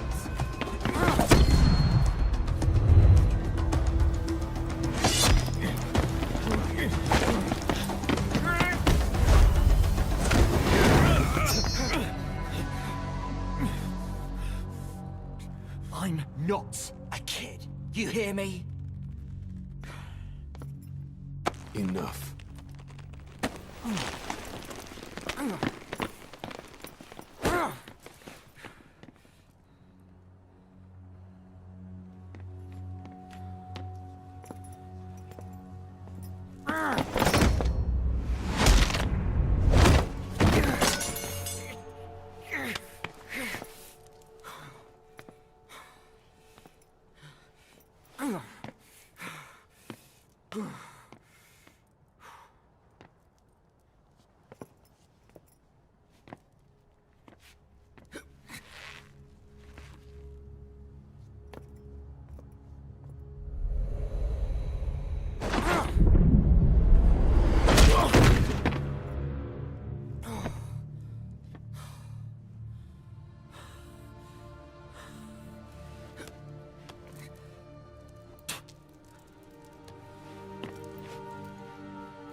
On the battlefield, they use one another's nom de guerre. But here, we insist they use their real names. Well, that hasn't sat too well with Eli. Or should I say, Unyoka ya Mbempe. He thinks his boys are letting us grown-ups walk all over him.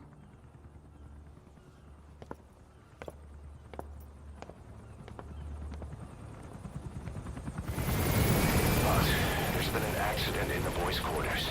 A pile of steel pipes gave way and crushed one of the kids. The boy named Ralph.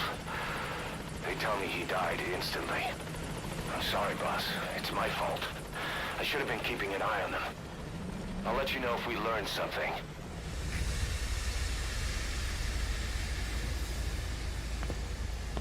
Stay back.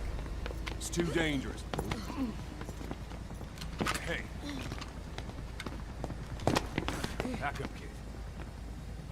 I said no. You have to stay back.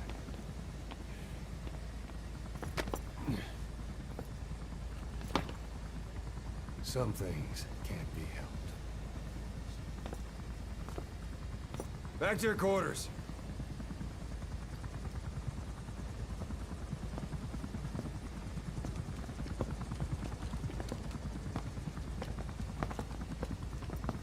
What's going on? Shabani. Mayaka 9 Kingo ya Shabani. It's down there. The tank at the bottom is filled with chlorine disinfectant. One whiff and you'll suffocate.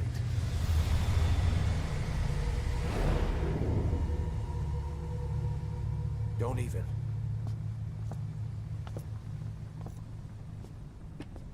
How could you let it fall down there anyway?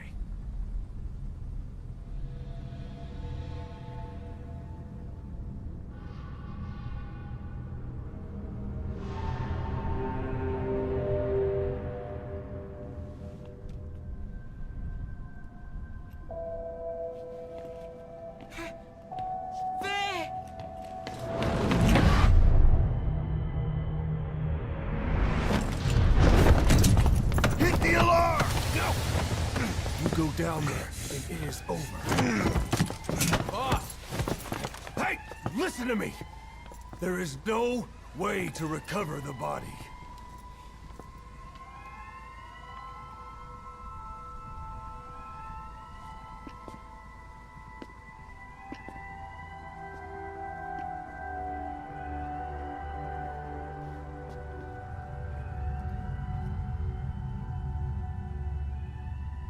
What kind of stunt was that? Trying to panic us?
kids we've been keeping here have escaped.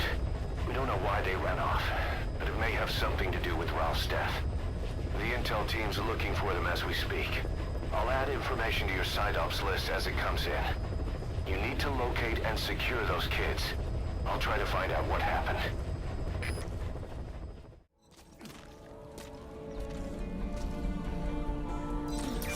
A whole lot of trouble they put us through. Making me worry like that.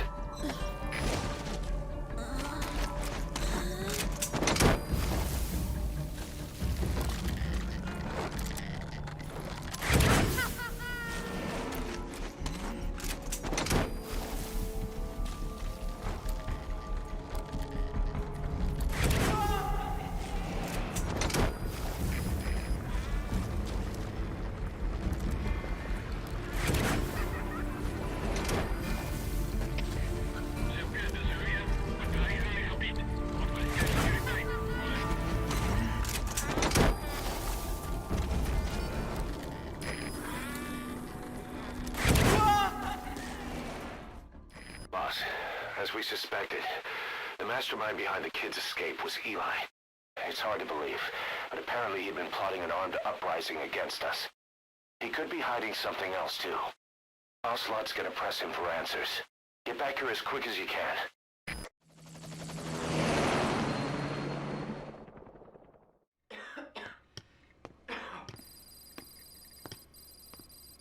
Where is he? I told you, your father's not here. They're back.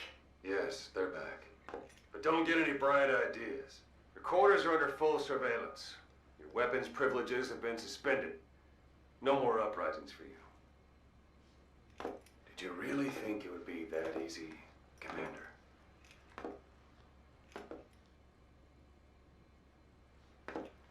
You'll get your boys back. They'll even see the boss, too. First, I need to know what you sent them to do.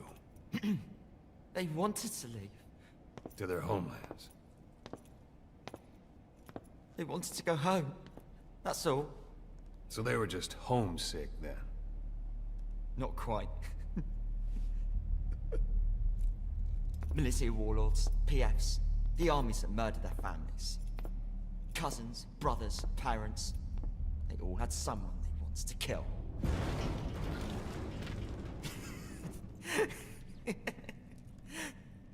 I told them, last chance to face the world with no regrets. Last chance?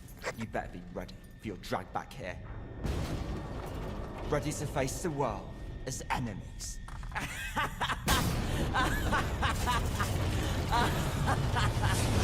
No!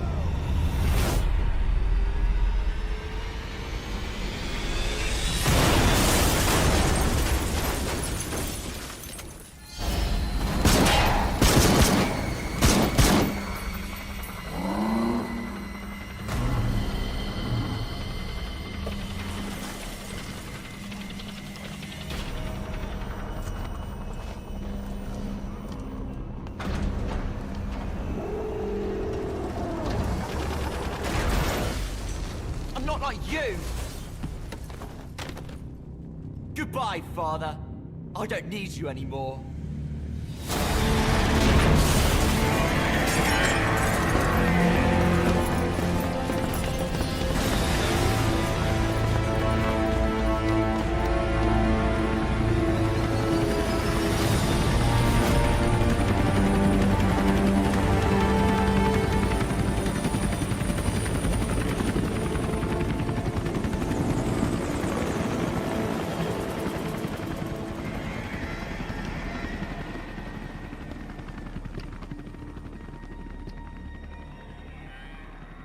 Was Ralph really an accident? Or did Eli just rig it to stir up the boys? Either way, he had to have been planning for this all along. Bidding farewell to the world. Boss, we're looking for the kids in Sahelanthropus, but there's still no sign of them. We don't know if the chopper pilot is alive either. What have we gone and put in the hands of those kids? We don't know how bad this is until we find them. Also, regarding our concerns about Eli, I finished looking into whether or not he's a product of that project. I have an answer. I'll put it on tape. Give it a listen. Boss, we've got the results of Eli's genetic tests. We can finally put this worry behind us. We used the PCR technique and conducted DNA fingerprinting of the copied DNA sequences. Neither is mainstream science yet, but the concepts and procedures are sound. Both tests say there is 0% chance that the two of you are blood relatives, meaning the results are negative. He's not your son, nor is he your clone.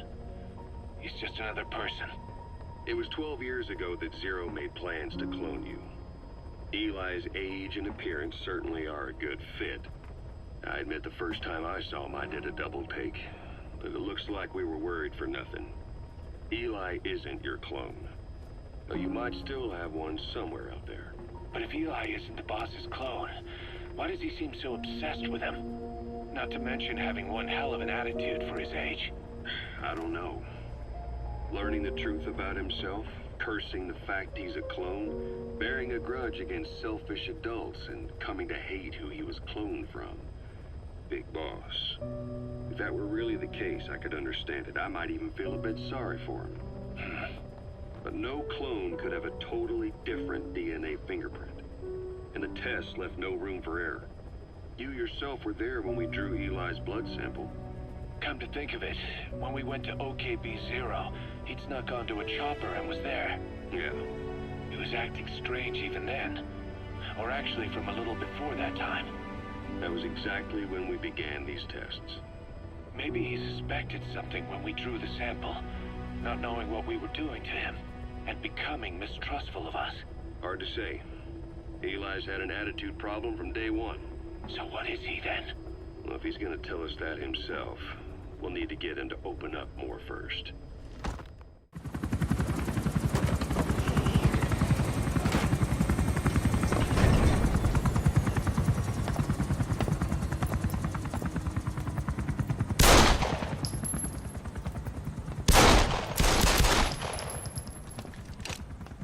Again.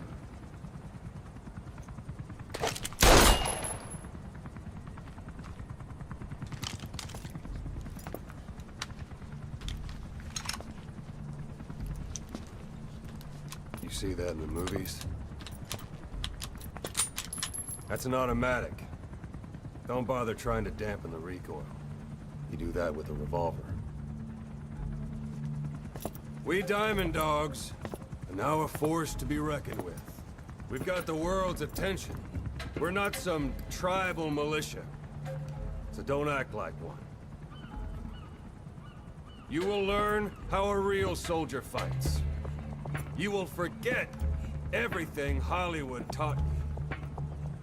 And if I catch you doing something else, you'll know it. Engravings. Give you no tactical advantage whatsoever. There was some fancy shooting. Pretty good.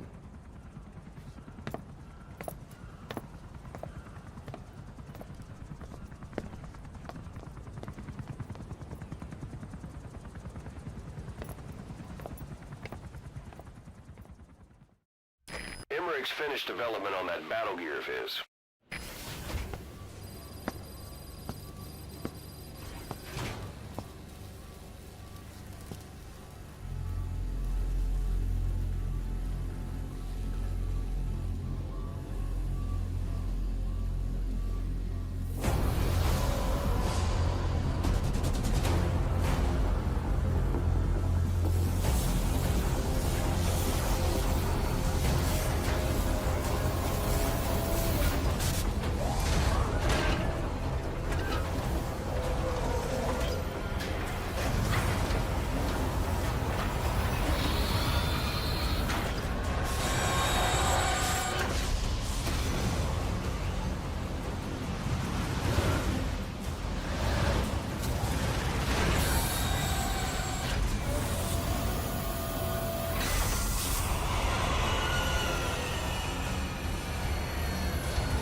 chance to prove our suspicions about Emmerich. Head to the central base camp in Afghanistan and recover that AI pod. It's time we purge Diamond Dogs of that traitorous parasite once and for all.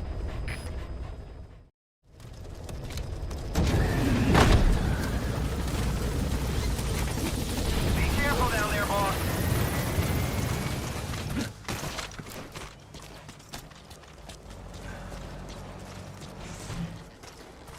Like Cipher, the world must be made whole again. The philosophers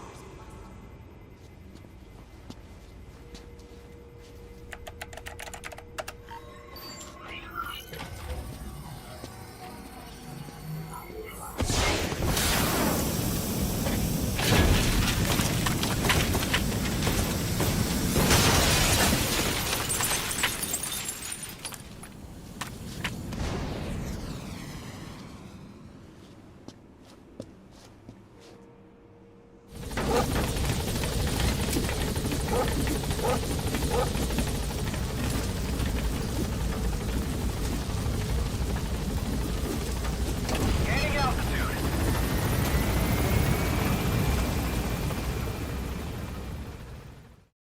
Boss, about that AI pod you retrieved from Emmerich's research facility. Guess what we found inside? A corpse. Human. The pod maintained a low internal temperature the whole time, and very little outside air got in. That would have slowed down decomposition. Still, the remains were mostly skeletal. Estimated time of death is between 6 months and a year ago. We put the screws to Huey about it. Listen to the tape. Turns out it was the body of someone we knew very well. Fine. Yes, Strangelove was doing AI research in that lab. Why hide that until now? Why? Okay, so what? I wasn't working alone. You've got to understand. You do understand, right? I didn't want to drag her into this. It's my load to bear, alone. So you didn't create the AI intended to drive Sahelanthropus. It was Strangelove. Skullface was never in favor of AI control. So naturally they argued. Strangelove, she got him angry and he killed her. How? You didn't see it? So you found her inside that pod after the fact. And you just left her body to rot in there. Or perhaps you put her in there afterward. I asked him not to take her away from me. So she was killed by Skullface, but you asked nicely, and he put her body in the AI pod for you? That's right. Pathetic. You know, we have another idea. That you killed her. Me? I couldn't kill her. You killed her and locked her body in the pod. I wouldn't. Don't treat me like one of you. I can't just kill anyone whenever I feel like it. I'm a normal human being. Oh, I see. So you just shut her inside and waited for her to die. I would never do that. What, you mean she killed herself? Yes. She climbed inside that pod and shut the door. It can't be opened from the outside. It was suicide. Suicide, I said. She killed herself. She got in when I wasn't looking and suffocated. She'd often try to do things like that. By the time I realized and opened the door, she wasn't breathing. I got scared and shut the pod again. I couldn't bring myself to open it back up. That's right. Me? Kill her? What is wrong with you? I see. Just tell me one more thing. Haven't you gotten enough today? Okay, I see it's a painful memory. You don't have to answer, just listen to the question. You see, we examined her remains. She had a scar on her lower abdomen, a surgical scar.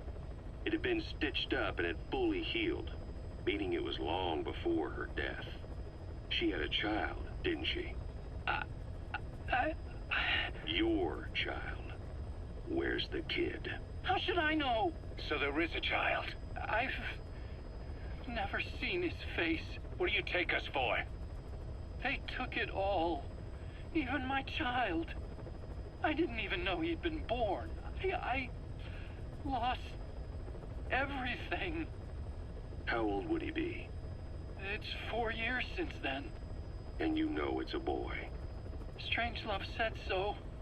And his name? We called him Hal, even though I never saw his face.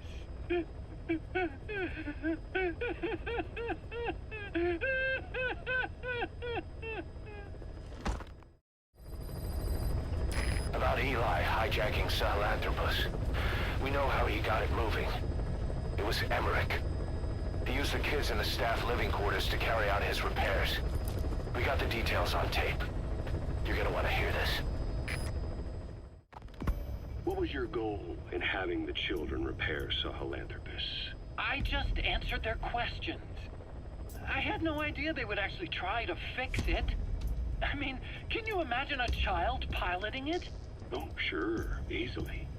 It wouldn't work. I bet it's just like riding a bike. I said it didn't work. Who did you try? I didn't. Did you put your son in it? We never did that. His name was, Hal, wasn't it? I thought you said you never saw his face. But you made him pilot Sahelanthropus. You used him in your experiments. He wanted to get in. It was such a short time we had. So he was with you. We were happy. You're still happy now. Changing your lies to suit the listener and getting by slipping through the cracks. Building layer upon layer of convenient stories until nothing means anything to you anymore. You're happy all the time because you don't even notice you're doing it. Think hard. Who are you really? You're not a victim, and you're not the silent majority. You're a perpetrator and a petty hypocrite. The real world doesn't make you suffer. It's the other way around. Boss, we have an emergency. There's been another outbreak of the vocal cord parasites on the base. Several men are dead. It started in the laboratory on the quarantine platform where the radiation leak occurred. I'd only just deployed the security team. I've sent in a rescue team to help, but they haven't returned. Boss, I need you on this. Come back to Mother Base ASAP. Here we go again. There's been another outbreak in the laboratory. The quarantine platform. We sent a team to investigate and recover the survivors, but they haven't returned. There's nothing on the radio either. We got a backup team ready to go. Just give the order and I'll go alone. Boss, what are you... There's no need for that. We can't afford to lose anyone else. We have no idea what's going on Exactly.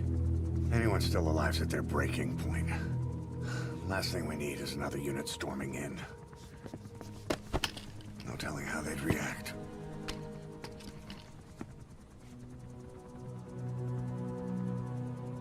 Fine. First off, check how much the infection has spread. Rescue comes next, after we know the situation. When you're ready to move, just use the iDroid.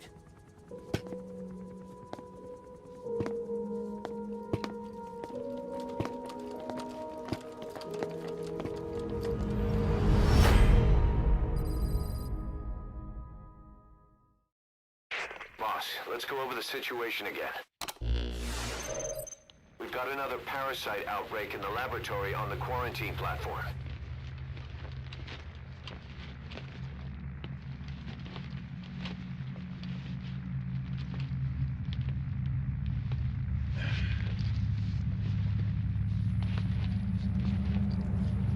What is this? No idea.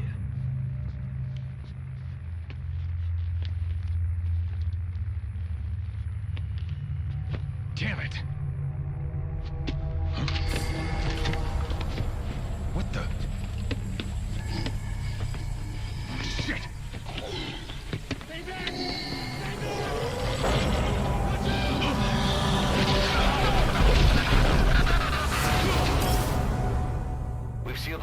exits to keep it from spreading.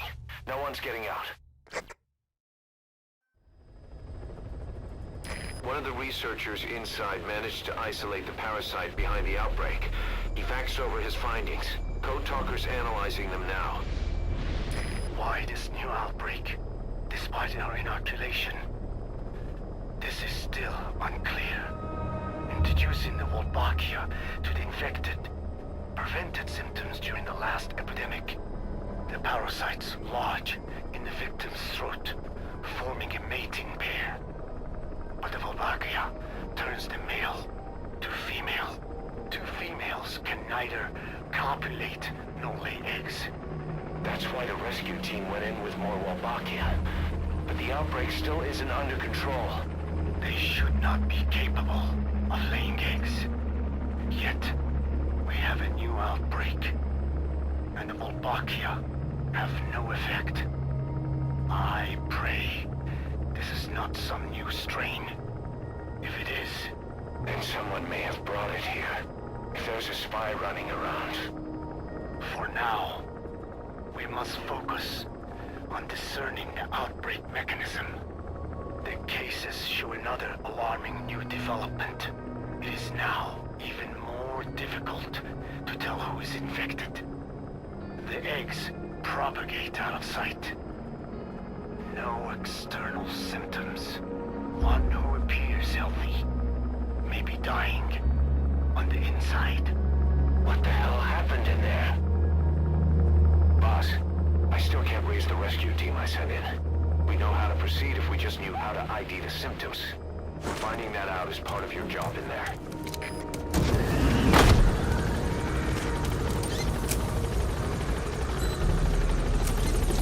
Head for the quarantine tent.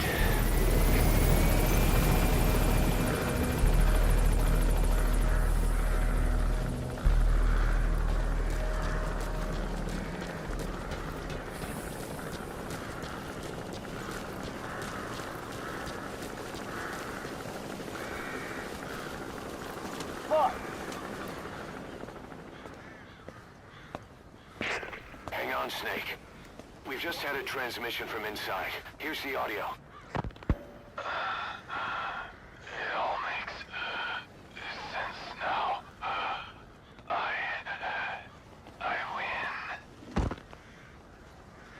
Where's it coming from? Unknown. It cut off before we could get a fix. It all makes sense. Think he means the parasite? No way to know. But right now, that's all we've got. Hopefully he can tell us something. We'll have to close the tent behind you, boss. Don't think the infection's airborne, but...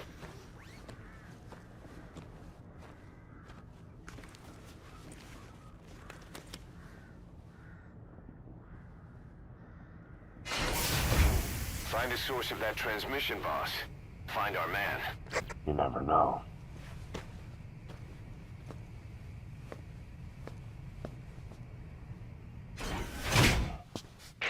What is it?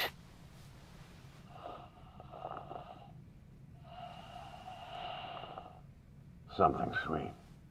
I can smell it even through the mask. The rescue team reported that too. Said it smelled like ripe fruit. We cannot allow the infection to spread. If anyone shows symptoms, you must put them out of their misery. That includes me.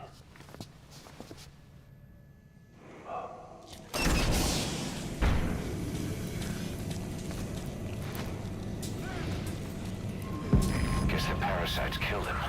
Don't touch him. He's covered in blood.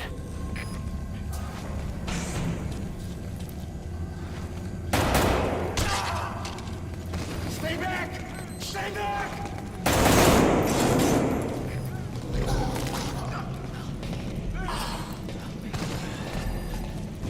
I have analyzed part of the data that was faxed out. It appears even those who barely spoke became symptomatic. This must be some kind of mutation. Get us out of here!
What the hell happened?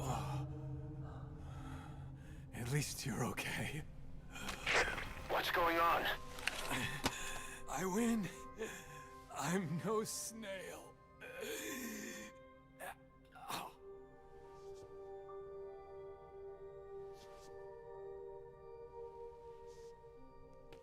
Damn it.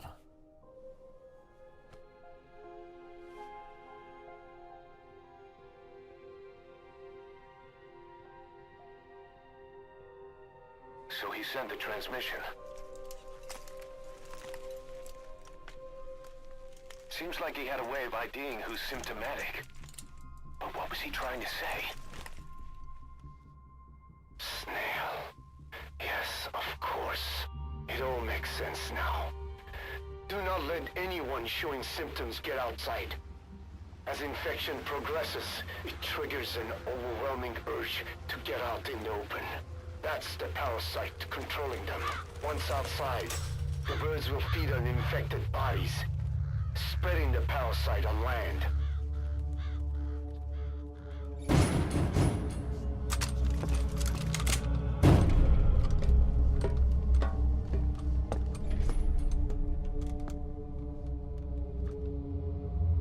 The whole world will be infested.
To shoot, boss.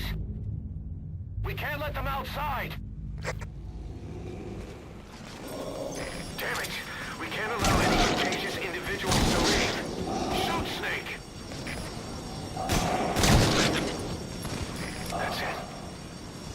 That's good. You still have those goggles. If you see a glow in someone's throat, that means they are infected.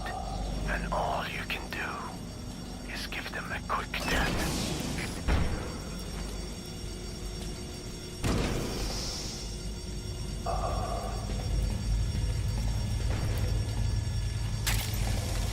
He's infected. Kill him, boss. We can't save him now.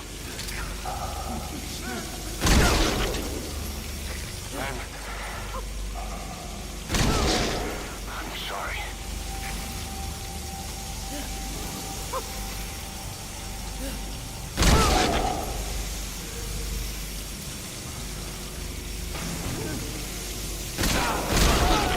Snake!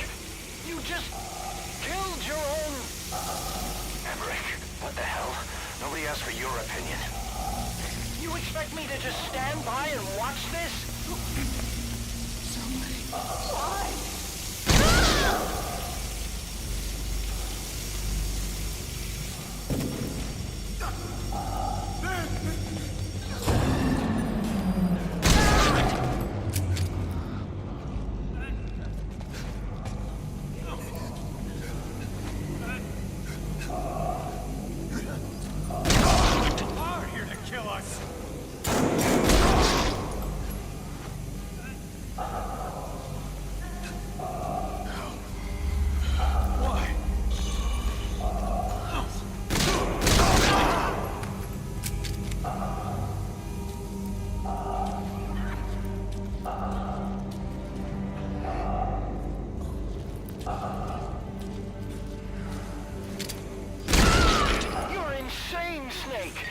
was one of your men!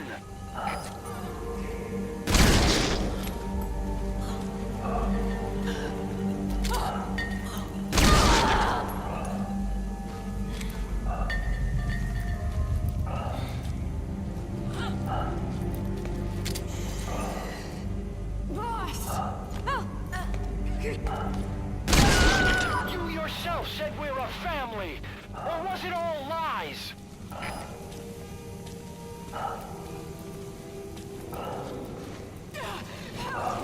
Don't kill me!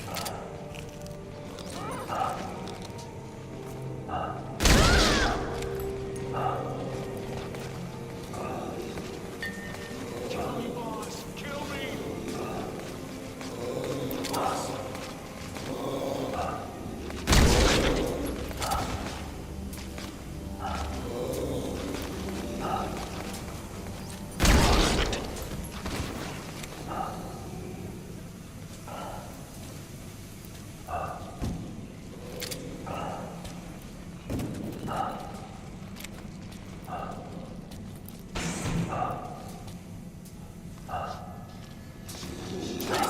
Kill me, boss!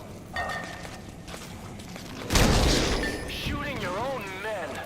That's not the big boss I knew.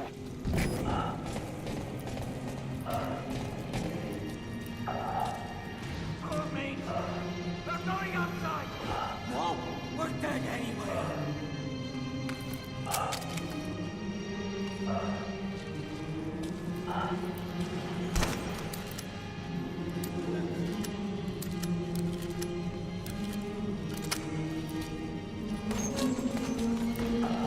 Boss! Boss! Hey! Let's let the boss decide. We live and die by your order, boss. Boss!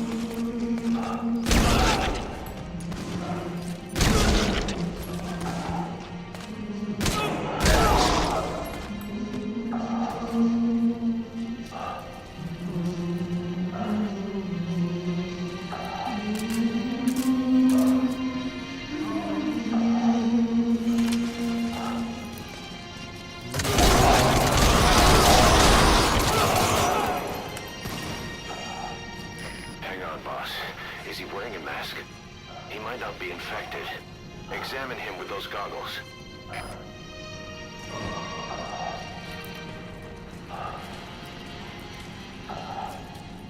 Carry the rescue team member to the exit. He's the only one not infected.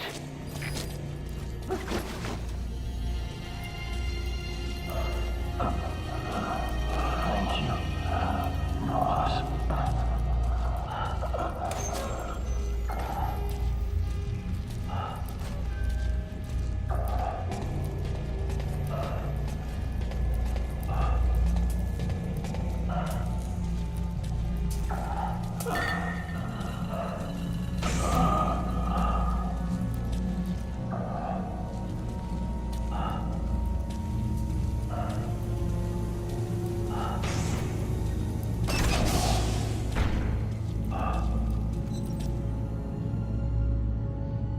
Got a survivor. Unlock the door. Wait. I don't think I made it after all. What? You just checked him. Could it have progressed this quickly? Boss, take another look at him with the goggles.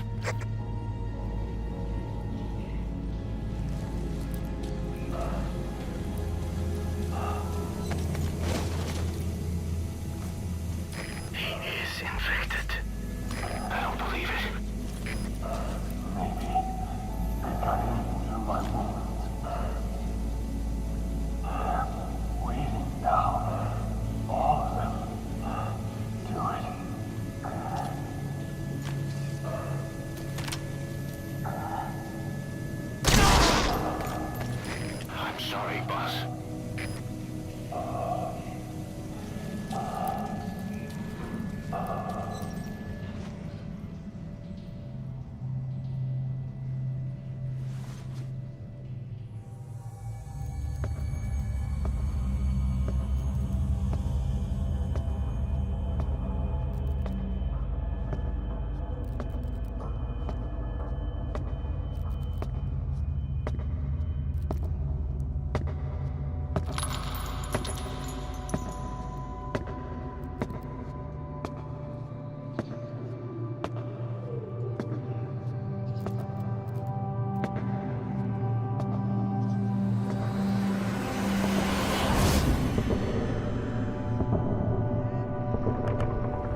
There's nothing we could have done for them. We're all grateful, boss.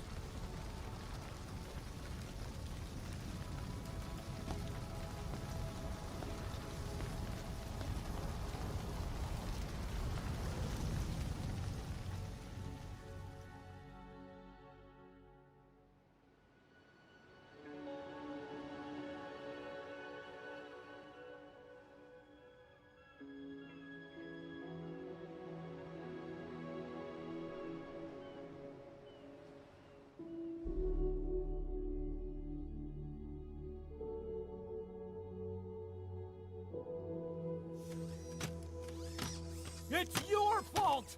They're dead because of you! What? He's right. I killed him with my own hands. They were on your side! I'm on your side! And you turned them all to ashes!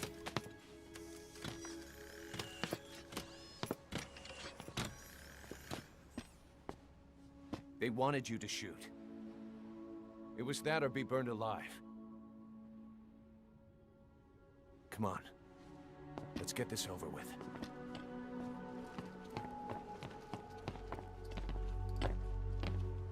Wait.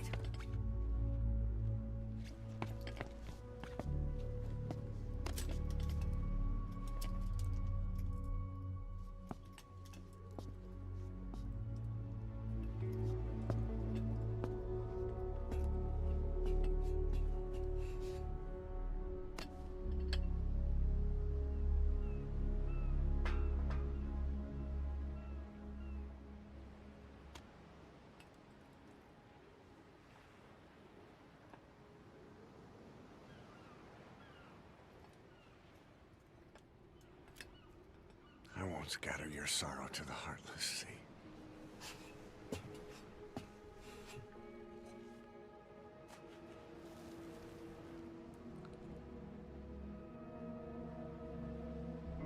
I will always be with you.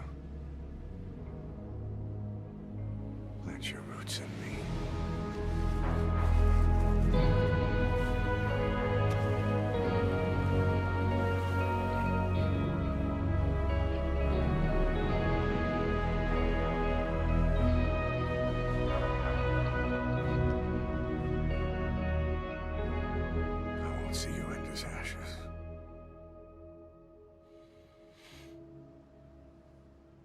You're all diamonds.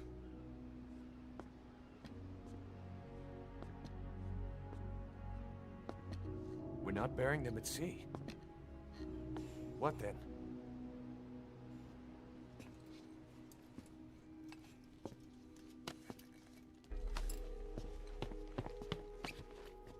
We'll make diamonds from their ashes. Take them into battle with us.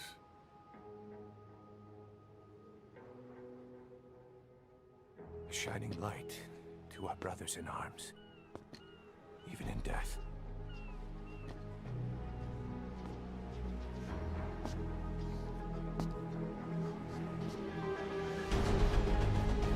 We are diamond dogs.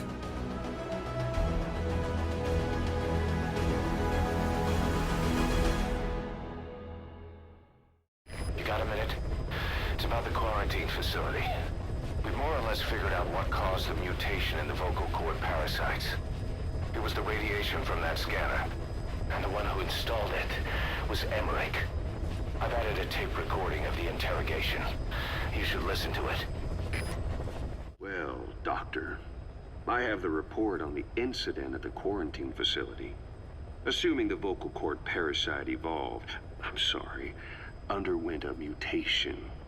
The only plausible explanations are exposure to some high-concentration mutagen, or radiation. As you know, some of the staff at the quarantine facility were infected with the parasites. The Wolbachia prevented them from copulating, but the parasites themselves can't be removed from their host's vocal cords. Once you're infected with Skullface's parting gift, you're stuck with it. The researchers regularly used X-ray equipment to monitor the parasites in their throats. No problem there, they kept a close eye on the radiation doses. But that equipment didn't just give off X-rays. It was also emitting beta rays. even though that's unnecessary for the scans. See, beta rays have far worse effects on DNA than X-rays, meaning the only logical conclusion is that someone added in a beta ray emitter to trigger a mutation. Those beta rays leaked out from inside the equipment. Because the emitter was retrofitted, the shielding was inadequate. And the person who ordered and inspected the equipment was you, Doctor. That makes you the only person with the opportunity to install that emitter. So now you're saying I sabotaged medical equipment for some wild plan to make the vocal cord parasite kill everyone? Or maybe you thought it'd reveal a way to treat the parasite without using the Wolbachia. With that much to barter, I suppose some people would welcome even a pathetic cur like you. Just stop it! You'd have no shortage of buyers, but most would be happy with just the parasite. You wouldn't need to offer anything else. However, if that buyer already knew about the parasite, they'd also know that by itself, it's no longer the ultimate bargaining chip it once was. To sell to that buyer, you need to throw in a bonus. A way to one-up it. There's only one buyer who'd be after that. Emmerich, we record all communications on Mother Base. That includes radio transmissions to and from homemade devices. You've been in frequent contact with people in America. A private biotech company. A client of which is DARPA. And they are connected to Cipher. You made a deal with Cipher. You offered them a new parasite in exchange for your safety. This is the only place in the world where the vocal cord parasite still exists. And you used it as a testing ground. Tried to resurrect their bioweapon. But your plan to obtain the parasite has failed. Your bullshit ends now. And don't think you're leaving here alive.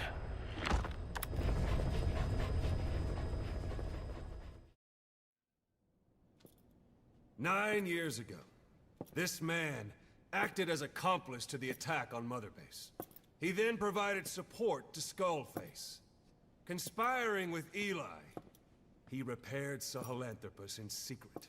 His research materials caused the leak at the quarantine facility, which in turn caused the Wolbachia mutation, letting the parasites off their chains.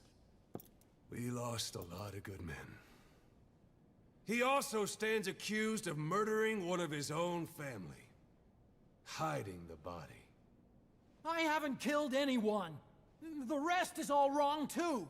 The inspection was supposed to help everyone. I sacrificed myself for my companions just as much as any of you. Why won't you believe me?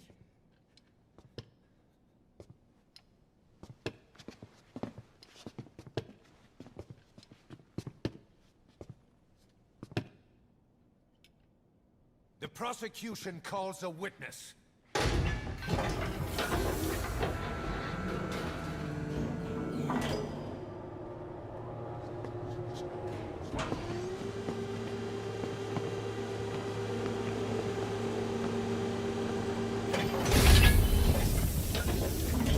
Strangelove's gravestone, haunted by her phantom. It's just a machine. Huey! Damn it, Huey! Open it now! Please! Let me out! Kill me! It recorded it all. Everything. Everything you did living together. How could a machine? You forced your own son into the cockpit of a Metal Gear, a test subject. How? His mother had to hide him away, and for that you locked her in that coffin. No! She did it herself! It was suicide! And even if I did, what right do you have? There's more. We have you to tell us everything you've done, everything you've thought, all this time. 9 years ago, you agreed to the inspection in return for Cipher's guarantee that you'd be spared. I thought it was real! We've reviewed into everything else that's happened since you arrived here. Please. Guilty!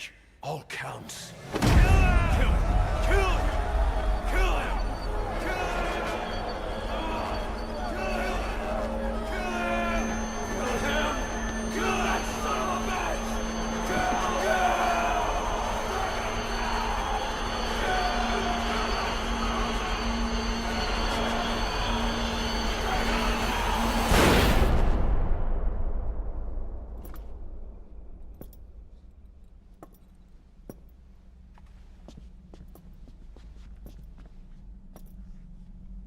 We exist outside the law. What should we do, boss? Just give the order. We'll handle the rest.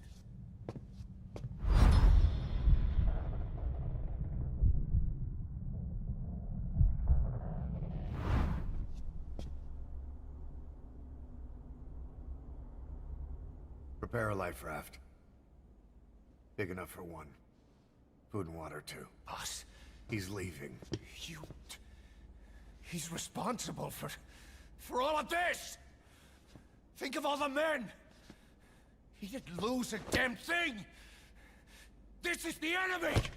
And he's here on his knees! Us. You are right, he is not one of us. But we are not responsible to judge an enemy. He leaves Mother Base, and that'll be the end of it.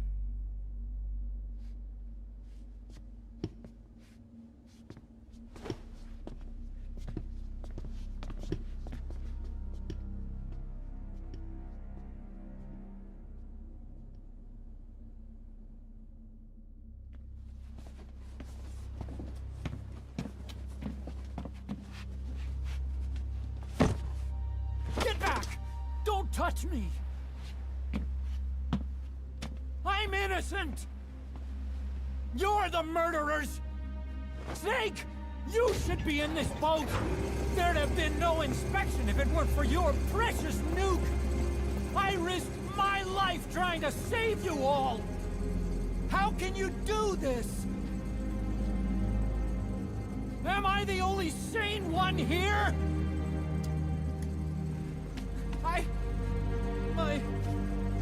It's not my fault!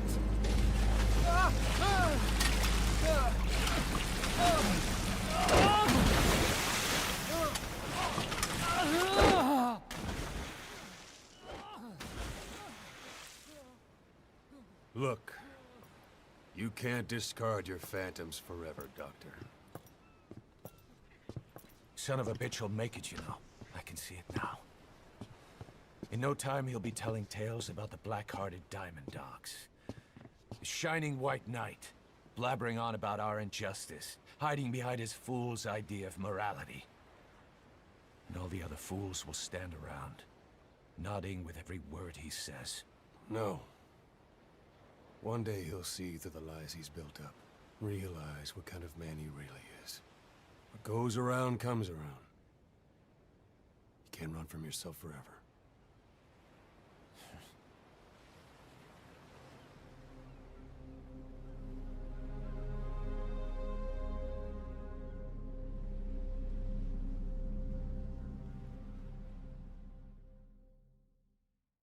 Open this thing!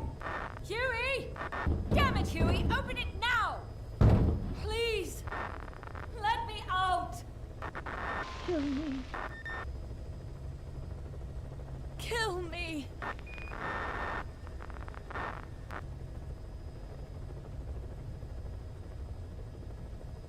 If only I'd tried to get out sooner. Perhaps I'd have made it. Why didn't I stop the hatch from closing? Even if it meant losing an arm.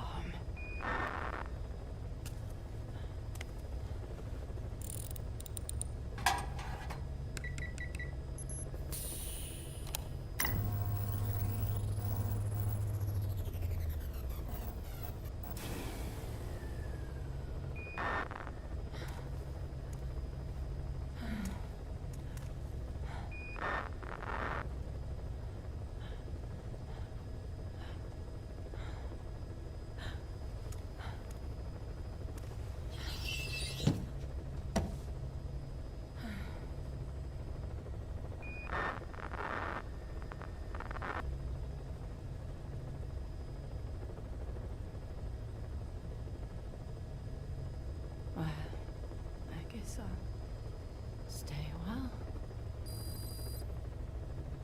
My voice, it's so distant.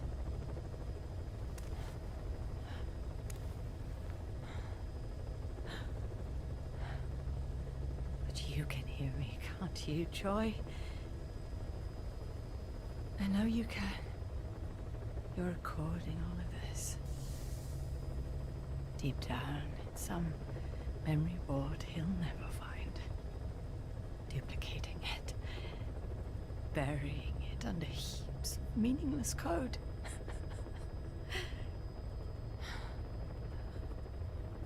Anyway, I guess I can say what needs to be said.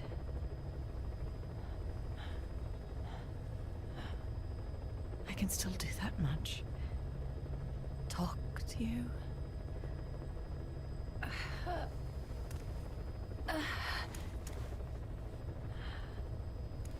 Even if I can't face you. Even if there's a heaven.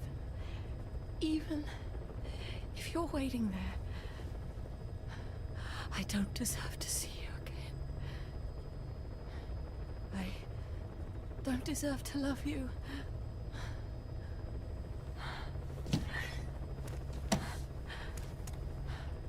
I signed up for Zero's plan.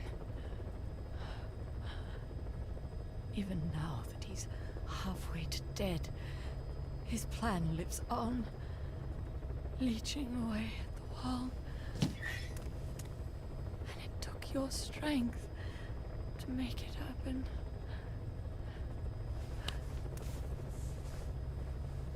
In using you, I put the world in his palm. Once and for all.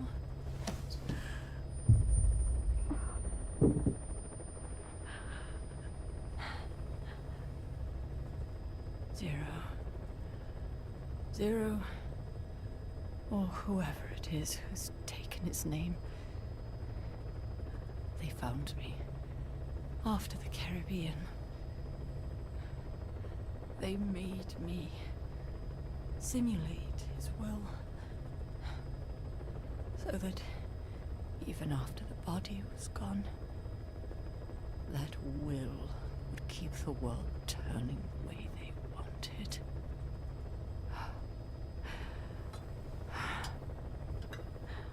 I had no choice. They dredged Lago Corsibolca, pulled up your phantom, forced me to revive and modify you. I thought I could bring you back, but in the end, I sold your will to him.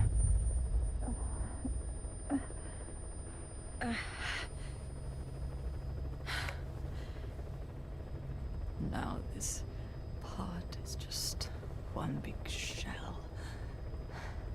A husk. Your phantom's no longer here. As for me, everything I touch turns to ashes. I could never make anyone happy.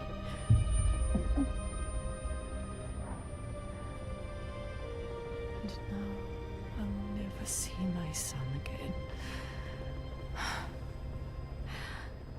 But at least Hal's free from his father's hands.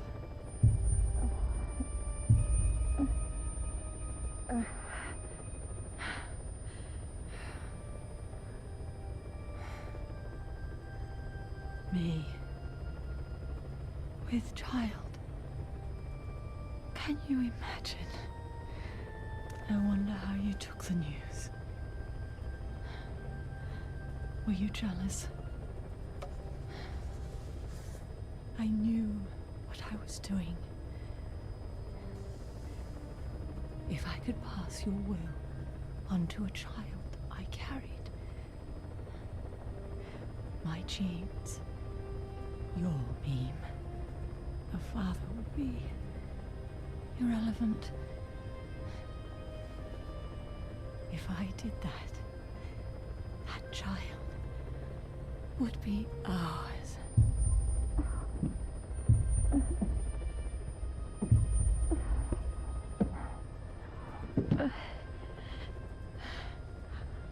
I've been a fool. Pride, conceit, baseless theories. course, I couldn't see through the dream. The false you I created. I only wanted to pass your will on to the next generation. But Zero took it away. And now I haven't just lost you. I've lost my...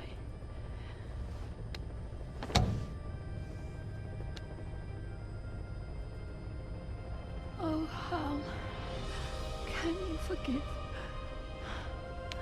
the mother who couldn't protect you? The one who let them take it all away from us. Oh. Oh.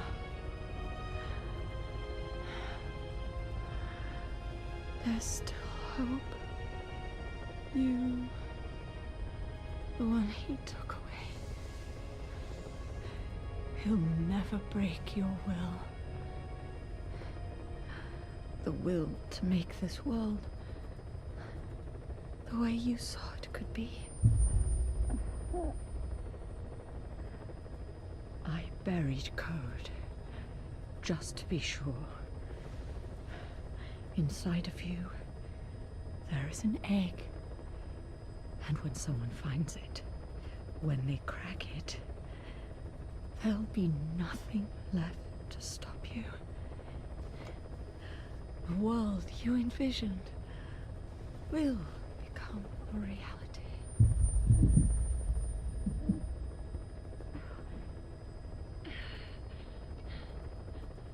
Joy. I know you can hear me. You do remember my voice, don't you? Please, take care of our son.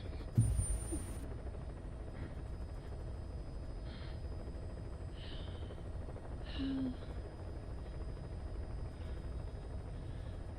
don't ever be afraid.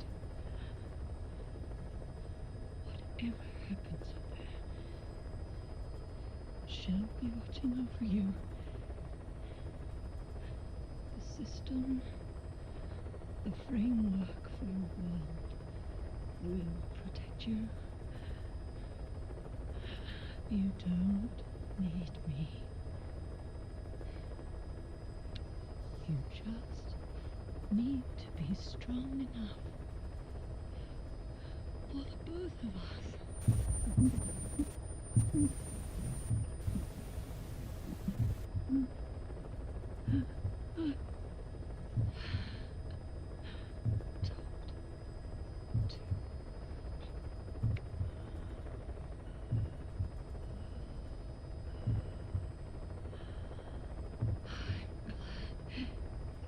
It's you.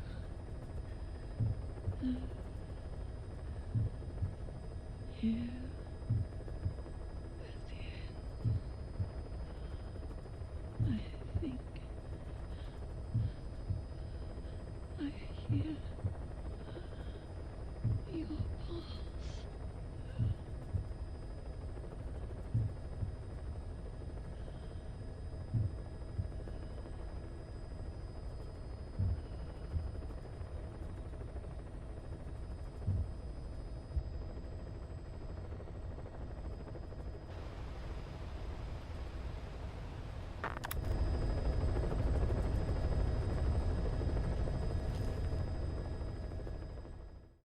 Code Talker examined everyone here, and one of us is infected. It's quiet. It was our cutting-edge MRI that finally revealed it. But we don't know what language strain it is. Get back to base. Time for her to talk. You know the room number. 101.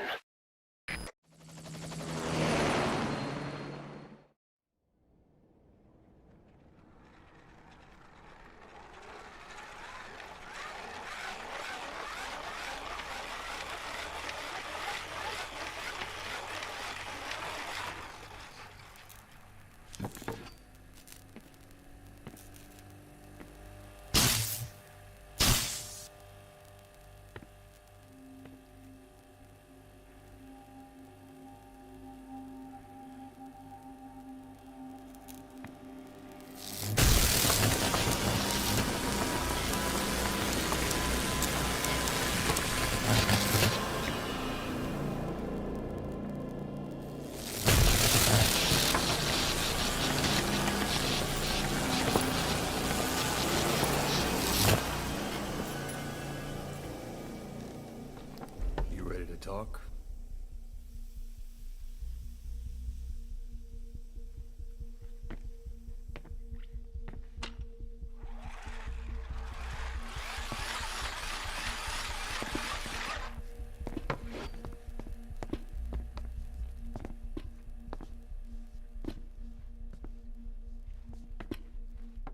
Anything?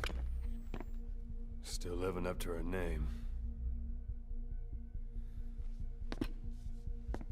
How about you drop the act?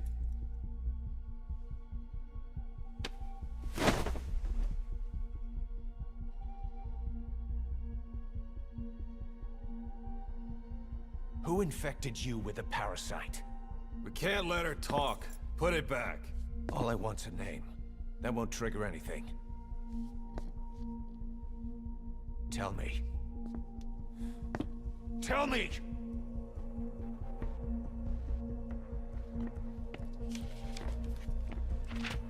Your lungs have been barbecued. There's traces of rubbing alcohol in your alveoli.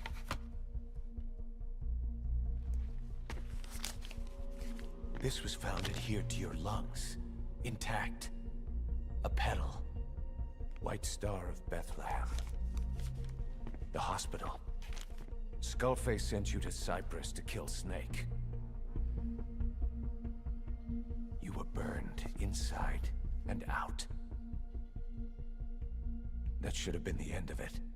But, all things considered, you look pretty damn healthy to me. We have Skullface to thank for that, right? I was the only one capable of applying them to parasite therapy. Until he stole them from me. Why are you here? Did Skullface send you?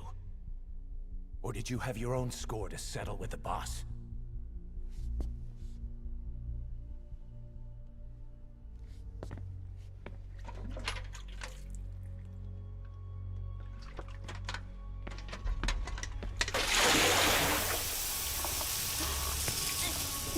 Refreshing? Salt water. No! She'll die.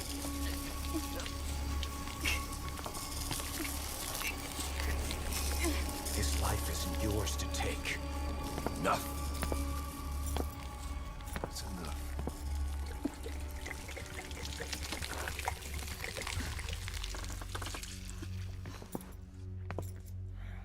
If she wanted to kill the boss, he'd already be dead. Same goes for us.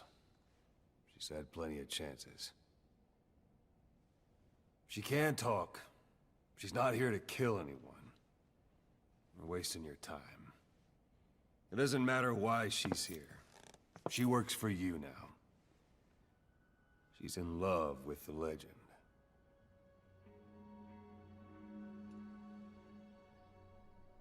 What makes you so sure? I was the same way once. What if she's a spy? What if I'm a spy? For you? Go on all day.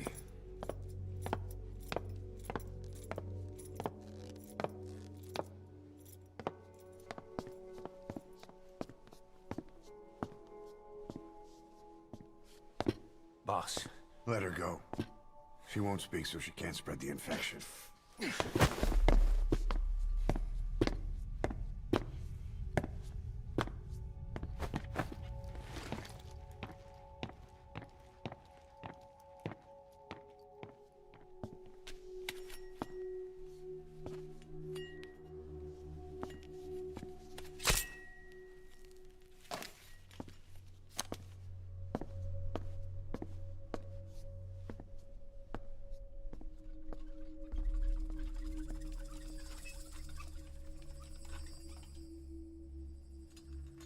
Na beginnen Tisch.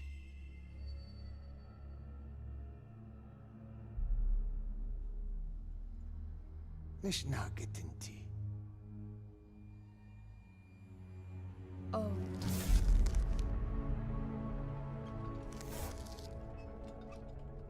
Idiki plak anat. E.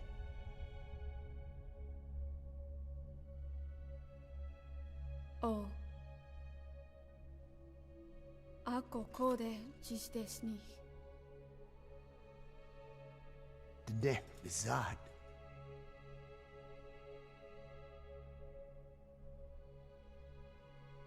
Belagana gesneta. Kato be yasteta.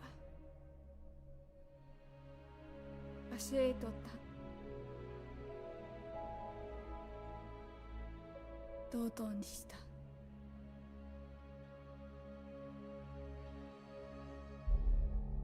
dodoにした。 Boss, maybe you realize by now, but there's no other way to say it. Quiet's gone. She pulled her camo stunt and stowed away on a departing chopper. After pinpointing which she took, we figured out her destination. Afghanistan. Get after her. Only you can do this. Boss, I told you this would happen. I wish I could say good riddance, but Quiet knows too much about us. We can't just leave her out there. Remember what you told me when she first got here. One of these days, we're gonna have to kill her. When the time comes, I'll pull the trigger. I'd say that time has come.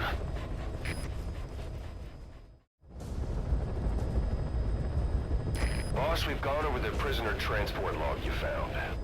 Quiet was grabbed by the Soviets and moved to Lamar Khatte Palace. She's being held at Lamar Khatte Palace. Make your way there.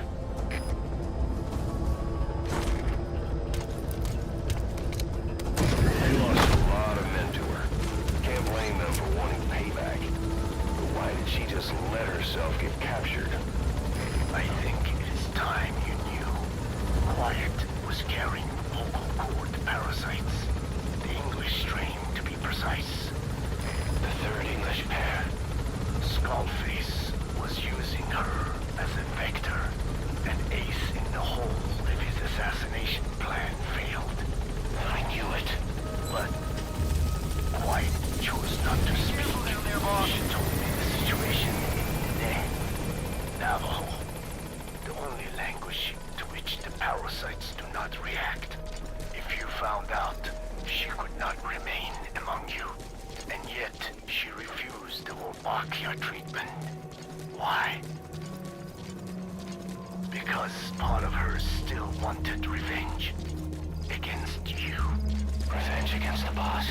In order to stay here, she took a vow of eternal silence. But then, that sudden mutation showed this was not enough. As long as the parasites were inside her, she could not predict what might happen.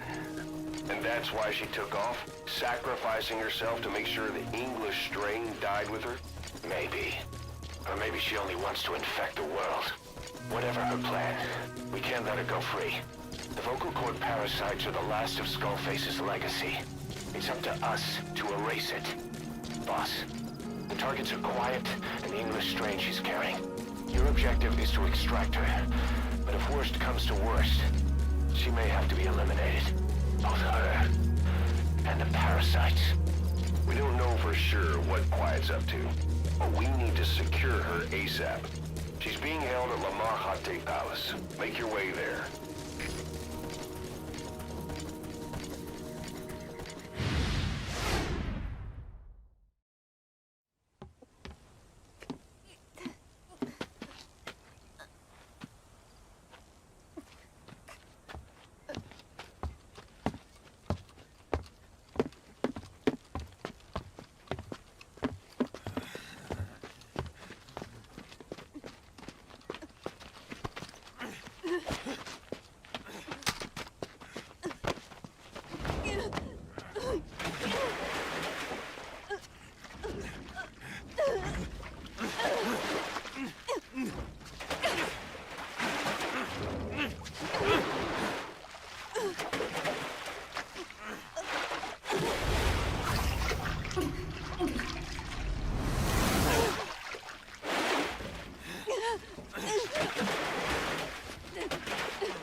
There's no escape.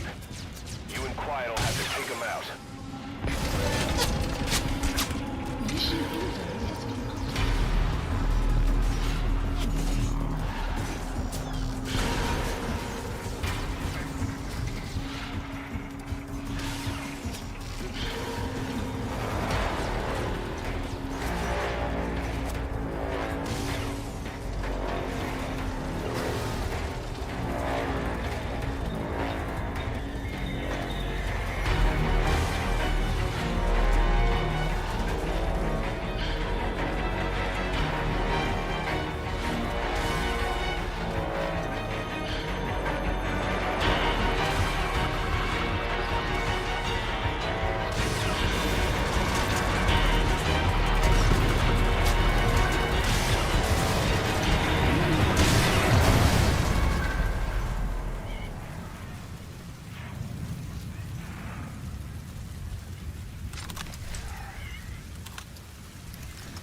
Quiet.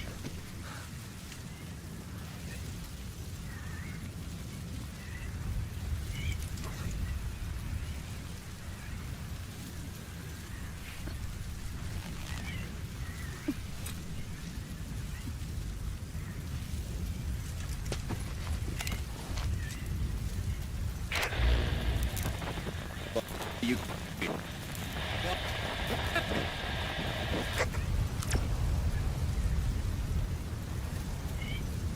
We're gonna have company. No water, no sun. Don't you dry up on me. Another mechanized unit is approaching your area. Watch out. Don't let them find you. enemy presence detected. The map has been updated. Mission info.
Ani seta.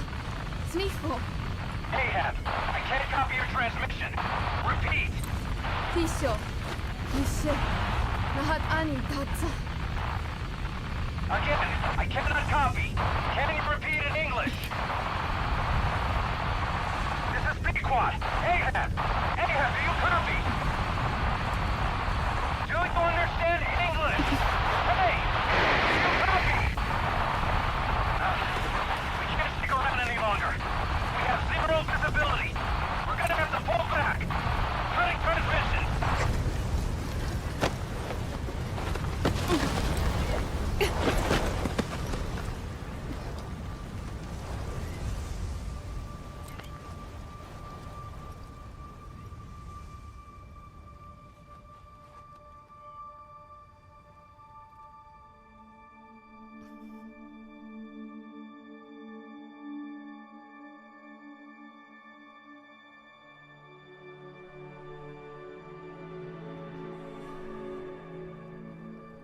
The boss is with me. Ahab? Wait, who is this? Identify yourself. There's no time. Hurry! Where are you? What is your location?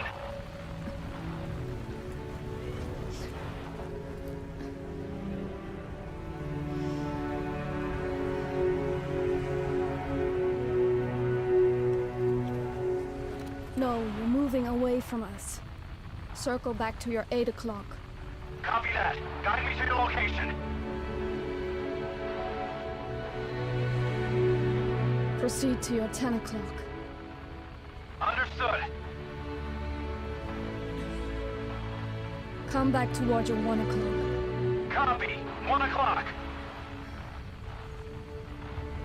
Shift slightly to your left. Now proceed straight. 1.5 miles.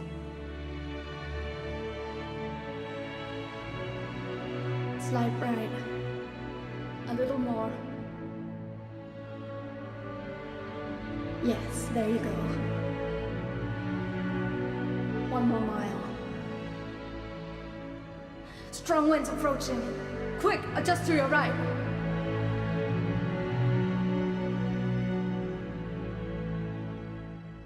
Left. A little left. Yes. Now hold your position and proceed straight. Half a mile to go.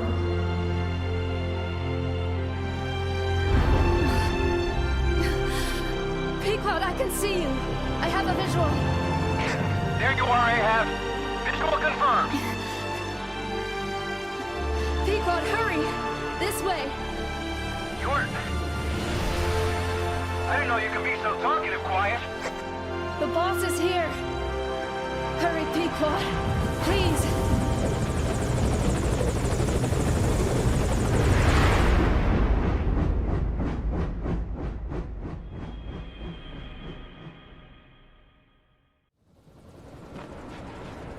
Boss.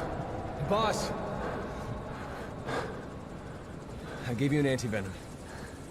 Where's Quiet? We've got to go.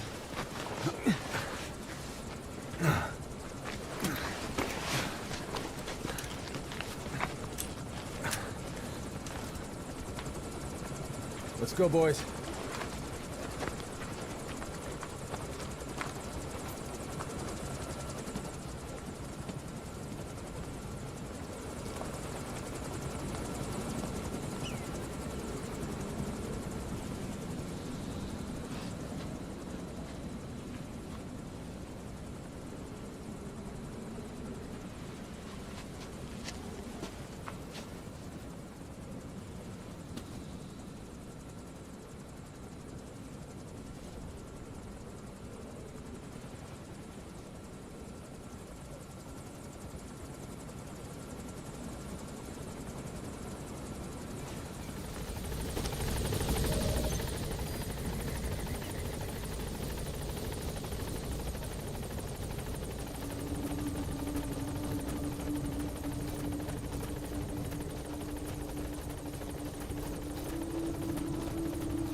I did not choose to be quiet.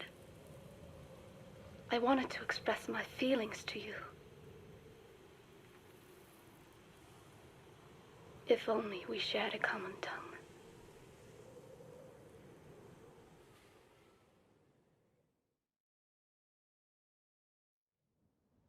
Vengeance was what drove me to them. The only language left to me, revenge. But the words we shared, no, that was no language at all. That is why I chose the language of gratitude instead, and go back to silence.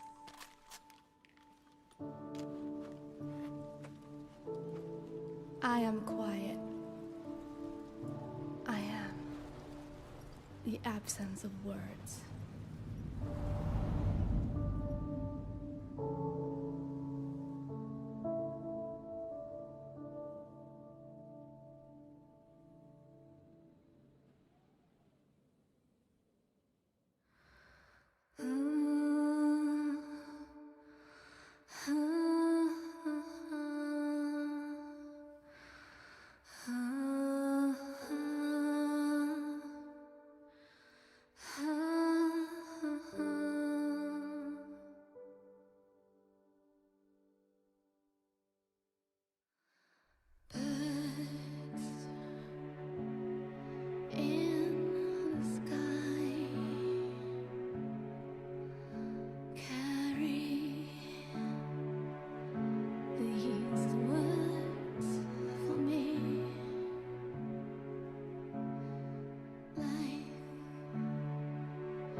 The results of quiet scans?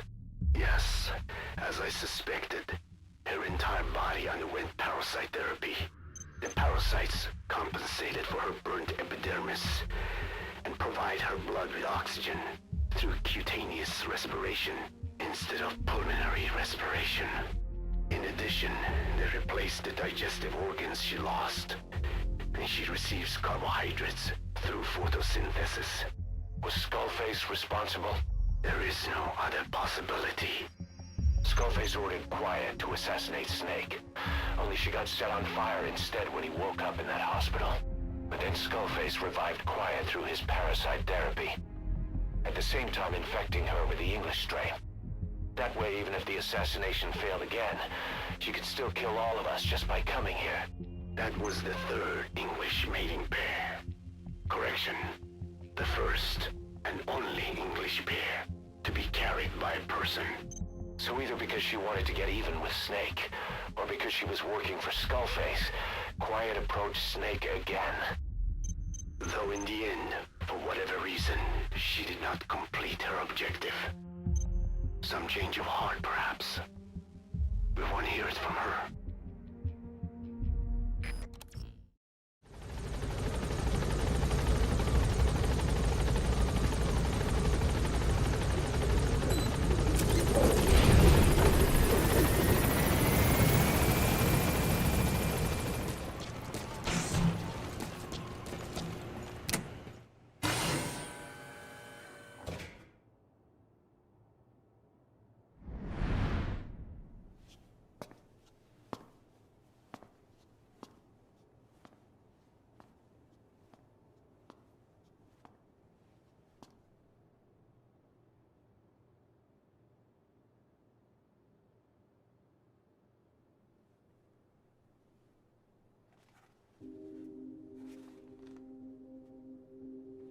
Snake?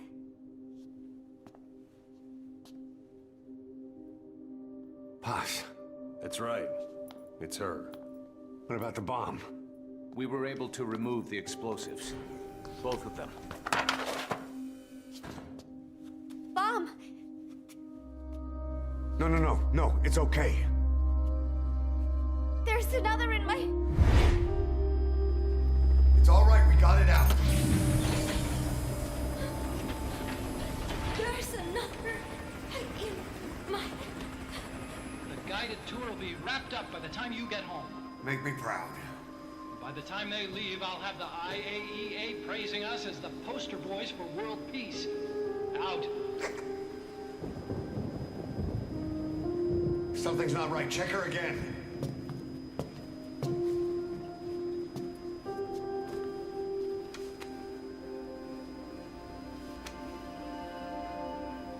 Boss?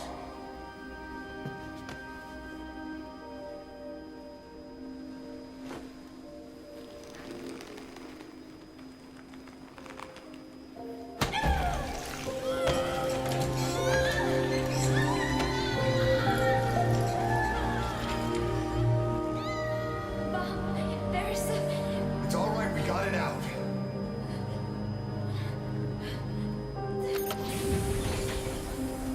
There's another in my... It's okay. The other bomb, we managed it.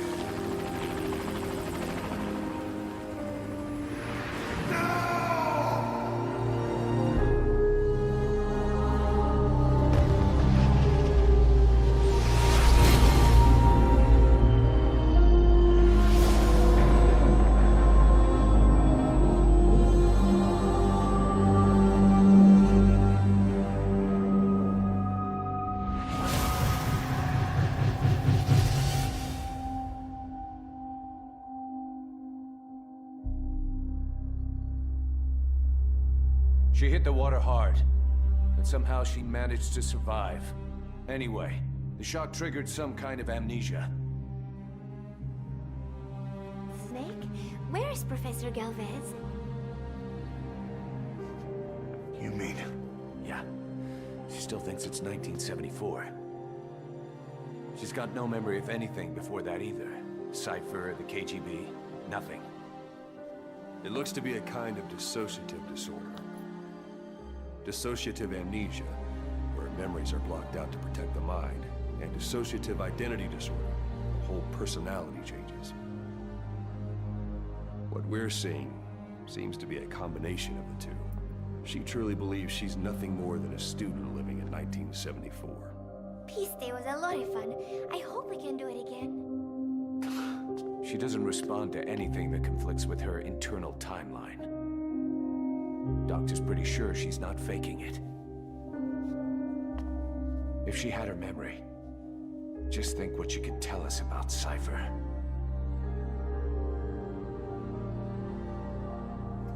The photo is from that guy you brought back the other day. From the old crew. I thought it might jog her memory, but no luck. Anything else you can show her? Do you have something to show me, Snake?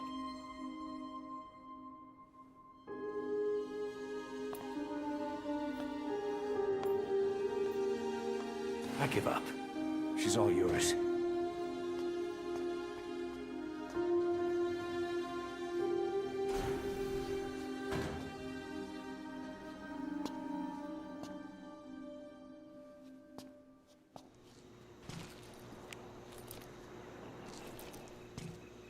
Gallo Pinto!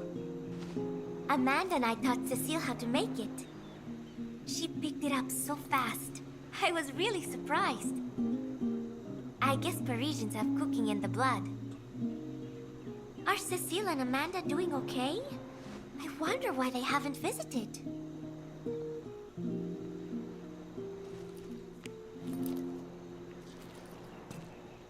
Remember Professor Galvez on his instrument during Peace Day? Such a funny sound for a musical instrument. He said the Soviets invented it. Everyone sure seemed impressed. Music has no borders. The professor taught me that. Where's Professor Galvez anyway?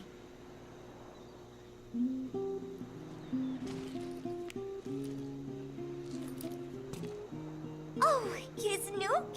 He is so cute. I haven't seen him around lately. Where did he get to? He is the official mascot of Mother Base, so he should show his face a little more. Want to know a secret? I saw Miller feeding Nook when no one was looking. Meow meow. Come here. Come here, kitty kitty. Come here. Nook? Nook!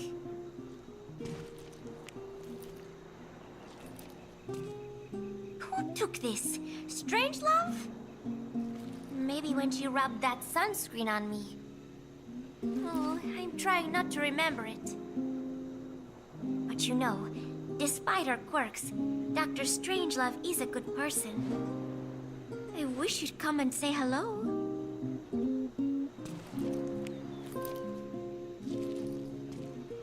This photo, it is from the other day, right? I like it a lot.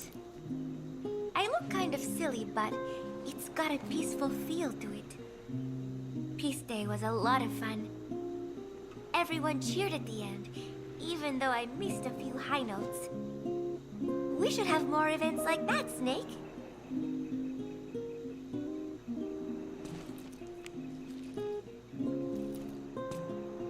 Oh, somebody took this while we were fishing. That day, I figured out that it doesn't really matter if you catch a fish or not. Just waiting for a fish together can be the most fun of all. Oh yeah, Chico got all worked up and almost fell into the sea. When they do some more fishing, tell me, okay? I am so tired. I will just lie here a while.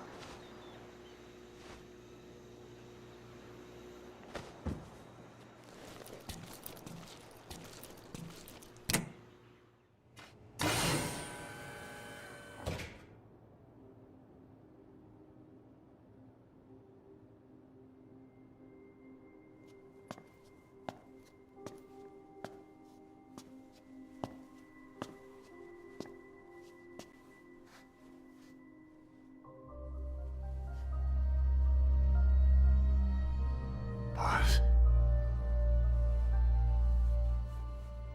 Snake? She's been acting differently lately.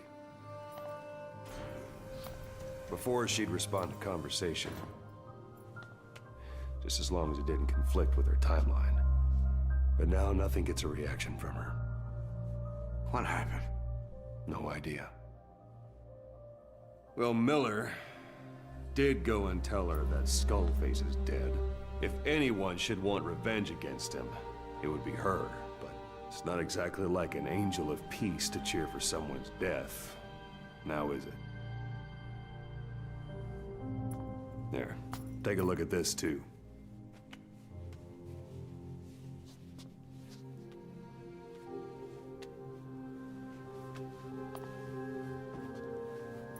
See it? Right there. The wound is open. Yeah, It was all closed up, and then it went back to this. But why? The medic has no idea how it happened. He figures it must have been self-inflicted.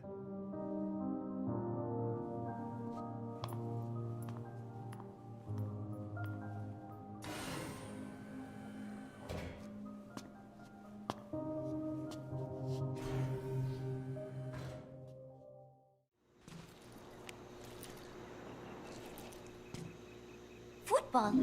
I joined in. And there's Huey refereeing. He said, we have forsaken our countries and become one with the earth. It is good being here together with everyone, you know? It was...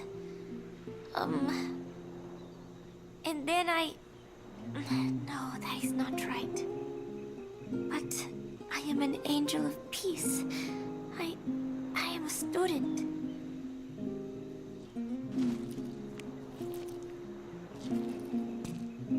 The Costa Rican Sea. It is so beautiful. Costa Rica means rich coast. Please, please, get them out of my country. Them? Huh? Who was I thinking of? It was... And then I... No, that is not right. But I am an angel of peace. I am a student.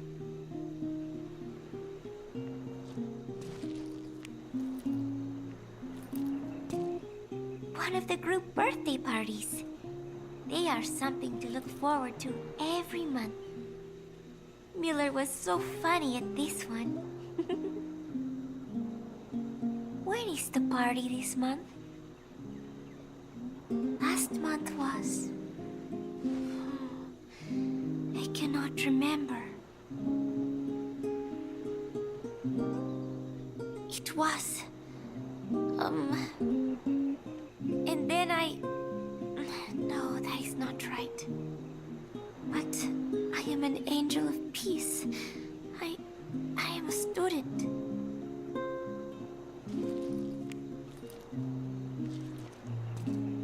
Chico, I wonder what he thinks of me. I have not seen him lately. Maybe he is angry. There is something I am hiding from Chico. Or I thought there was. It was. And then I... No, that is not right. But I am an angel of peace. I am a student. My head. It hurts.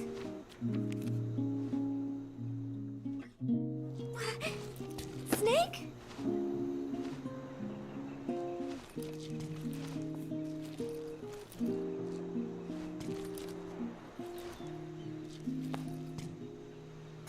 Thank you. You are always so kind to me, Snake.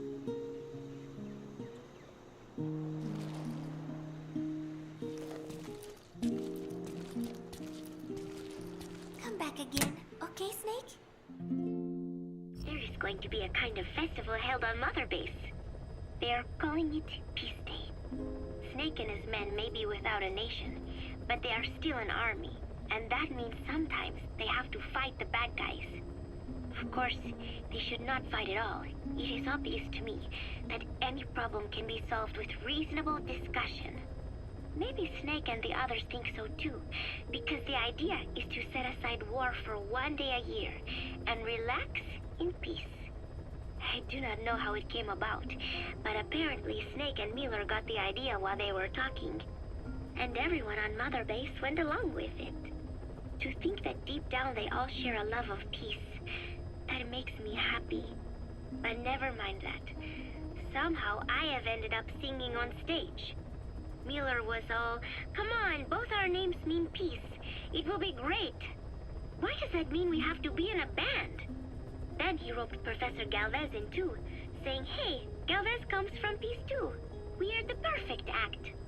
I'm not sure Miller really understands the origins of the name Galvez. But then again, you always have to take Miller's talk with a grain of salt.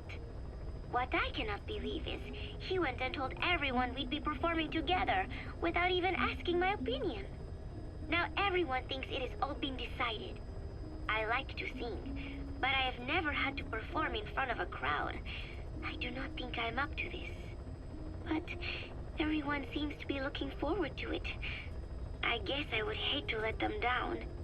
And anything is better than letting Miller sing. Oh, that was mean. Miller said he was going to write a song for us. I wonder what it will be like. It is funny. The more nervous I get, the more I find myself looking forward to it. The whole base is busy getting ready for Peace Day. Miller has finished writing his song, so I went with Professor Galvez to listen to it. Miller was really into it, humming away as he played the song on his acoustic guitar. But the song melody did not match up with the guitar chords at all, and it sounded more like a mess than music. Miller's very enthusiastic, but I think he's tone deaf. I guess the guitar backing sounded good at least. But as I was wondering how to break it to Miller, Professor Galvez took out an odd instrument. It was just two antennas sticking out of a box, more like a radio than a musical instrument. He said it was invented by the Soviets, but why would Professor Galvez own a Soviet-Russian instrument? I asked him, and he told me music has no borders. Well, I cannot argue with that. Good music is something people of any nation can appreciate. Why not abandon war and just make music together? But anyway, the professor offered to try playing the melody on his instrument in time with Miller's guitar.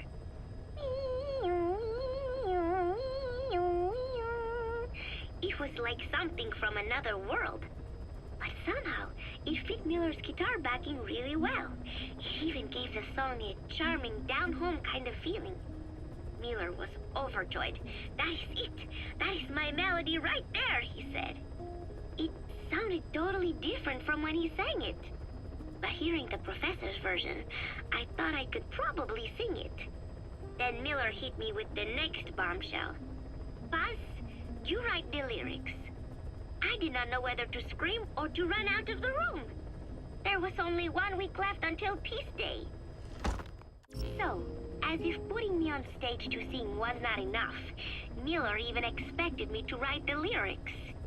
He even said he had thought of the title already. Love Deterrence. As if he had done the hard part. Deterrence, love, deterrence. Deterrence is when nuclear weapons prevent war, right? I do not see how love fits in. But it was too late to complain, so I just sat and listened to the tape of Miller's backing guitar and the professor's melody over and over again. I guess the melody is more Professor Galvez's creation than Miller's, but on the whole, I think it is actually a good song. First, it goes for your heart with a sorrowful opening, but then you feel revitalized as the song goes on. Miller grew up in post-war Japan. Maybe that is why the song has that kind of balance. Long ago, I heard some Japanese music called enka, I think. It sounded this way. But I wonder why it has to sound sad in the first place. Miller called it Love Deterrence. Doesn't that mean he had a love song in mind? All I see of Miller and women is the way he fools around with a lot of them at once. But maybe he has had his heart broken too. And what about me? I found myself thinking about Chico and Snake as well. I know Chico has a crush on me. So naturally he should come to mind. But why Snake? He saved me, and I feel indebted to him. But I thought that was all he meant to me. Why does my heart flutter when I think of him? It is embarrassing to be unable to control this emotion. There has to be a way to suppress it, to forget it. But maybe that is what love deterrence is? With that thought in mind, I went to my desk and began to write and write. Just 3 days left until Peace Day. I finally had a decent draft of the lyrics, so I showed them to Professor Galvez first. He liked them. He said I had done a superb job capturing the sense of a young girl's troubled heart. There were one or two lines I thought needed brushing up, so although he said lyrics aren't my specialty at first, he gave me some advice. Everything he said made perfect sense. When I tried putting in his changes, they made the song feel deeper, more sincere. That is the professor for you. He always has the answer. With the lyrics finished, I was ready to show Miller. He does not often take things seriously, but all of a sudden, he was saying, "Paz, you have the soul of an Enka songwriter." And I did not even listen to Enka all that much. Maybe I am pretty talented after all. But still, it took so much time to write the lyrics that there is hardly any time left to rehearse before Peace Day. The three of us rushed into the makeshift practice studio on Mother Base to see how we sounded together. Miller strummed away with a big smile on his face. I sang the main melody, and Professor Galvez improvised a backup melody. I know the professor is smart, but is there anything he cannot do? And Miller's guitar playing sounded a lot better now that he stopped singing. But I can hardly criticize his voice. I thought I had learned the song well enough listening to the tape as I wrote the lyrics, but I had trouble with the pitch and kept missing the rhythm. I have to practice, but there's almost no time left. It is just 3 days until Peace Day. Wait, I thought there were 3 days left before. I went and checked today's date with Miller and the professor. The date has not changed. It is the same day. Something is strange. Am I reliving the same day?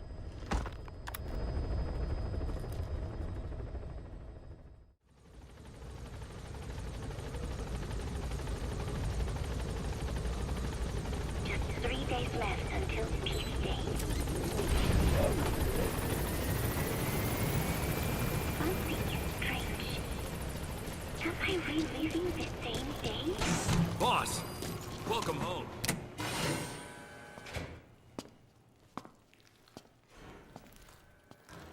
Stay away! Paz!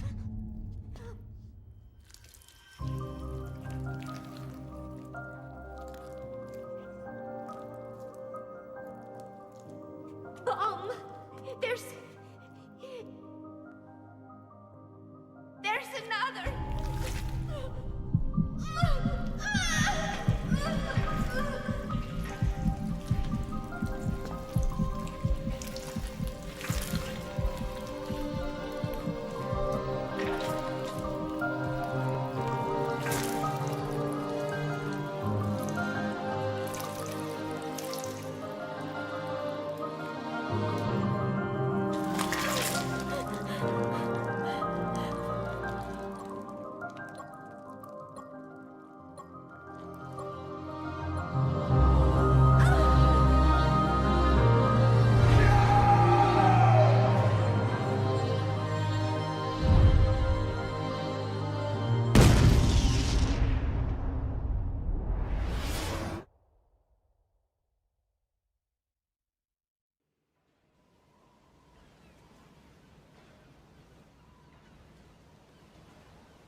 Peace Day never came. Every morning I wake up expecting it to come, but it is always 3 days away. That cannot be it. I have not woken up at all. It is just a dream. It is all a dream. I am in it, and you are in it too. I am the dreamer, but you are having my dream. Do you get it now? You do, don't you? Peace Day never came. With 3 days left, I followed my orders from Cipher and launched the operation. I hijacked Zeke. I fought Snake. I lost and was thrown into the ocean. I survived, but I was captured by Cipher. How happy I would have been if they had let me die then and there. Our wishes do not come true.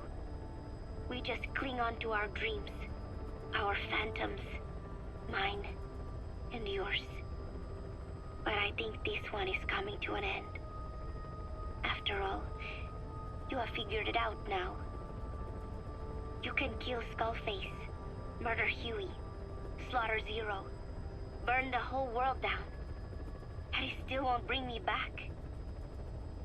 Me, or any of the dead. And that was our business. War.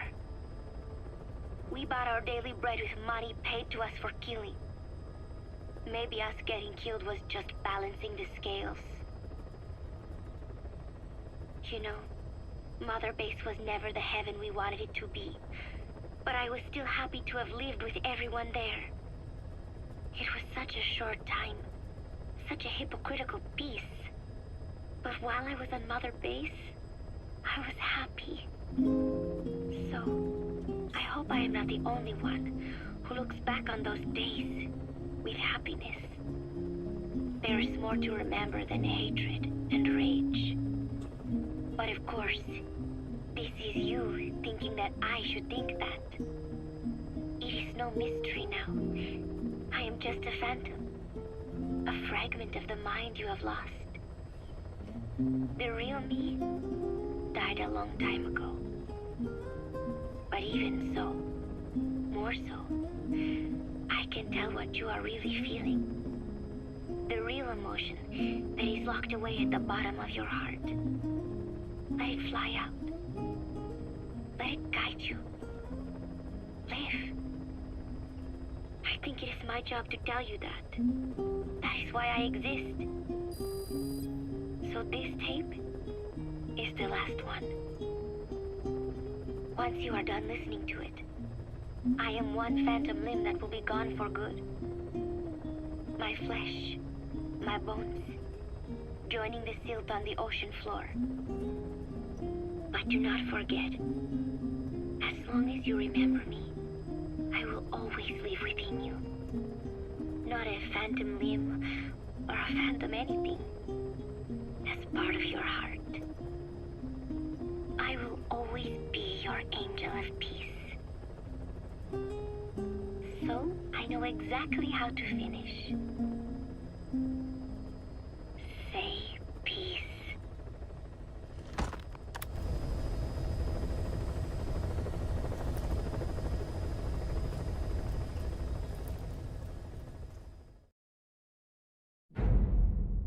It all ends soon, exactly as I've planned.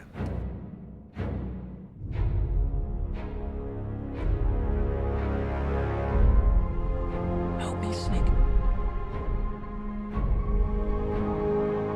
Now for the second one. In a place they'd never look. The scientist was our way in. Our guests are right on time. She's rigged. Damn it, we were set up! You have made me believe that I will make it out of here.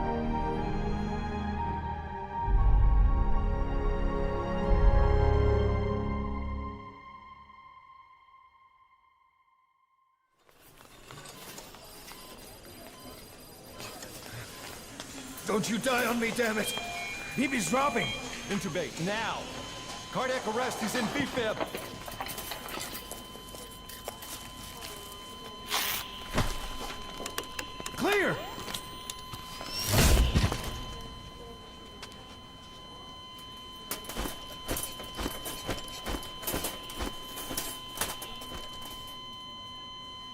No response. Hit him again! Clear!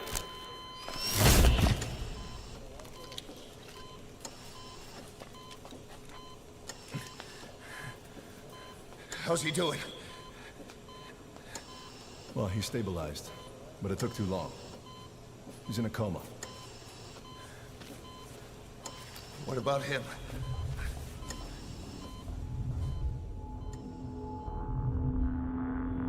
He, took some shrapnel. To the head.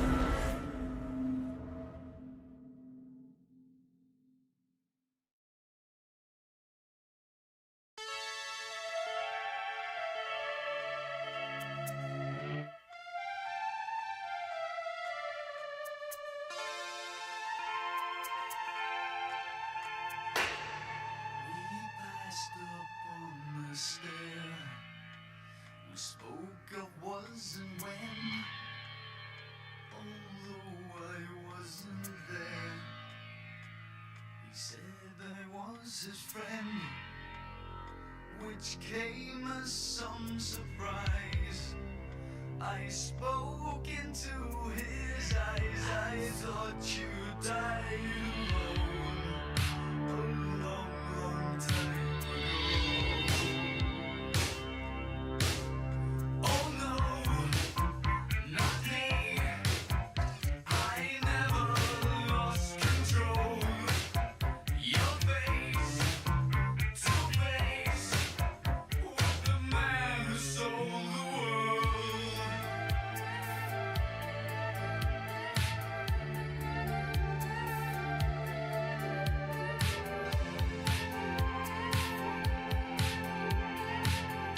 I laughed and shook his hand and made my way back home. I searched for a foreign land. For years and years I roamed. I gazed stare at all the millions here. We must have died alone.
Κοίταξέ με.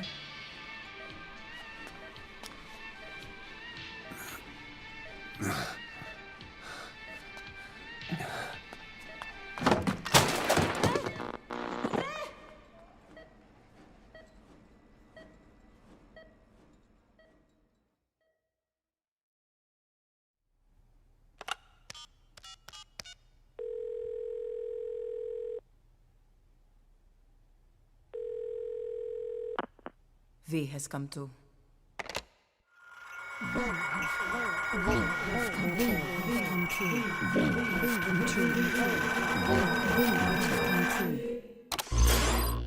V has come too.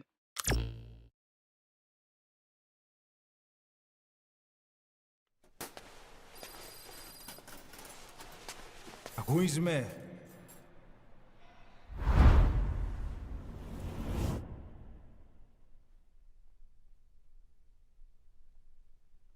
Ακούεις με?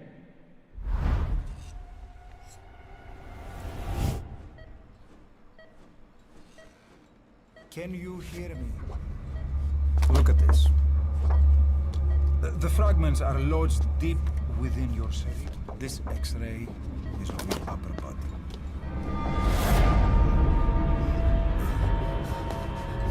Νοσοκόμα, γρήγορα! Try to calm down! Calm down! Please! Calm down! It's gonna be okay! Yes, yes! Calm down! Yes. Yes.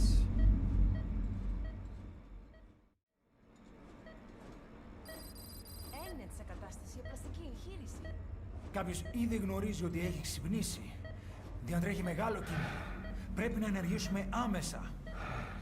Προετοιμάστε τον για εγχείρηση. Δεν το πιστεύω. It's true. There are those who wish you would never woken up. You should be dead, but you're not. The wheels are in motion. Your enemies are everywhere. We must alter your appearance immediately. Otherwise, I fear you won't leave this place alive. It's a wide open world up there, so there's something we need to take care of first.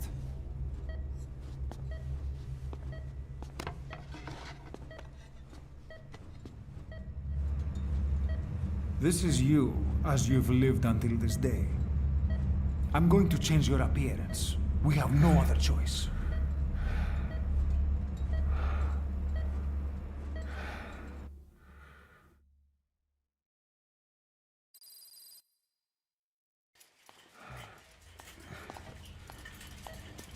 Very good.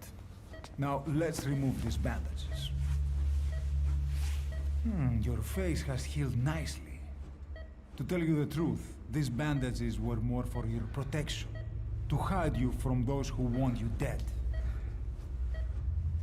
As of today, your name is Ahab. Forget everything. Your name, your past.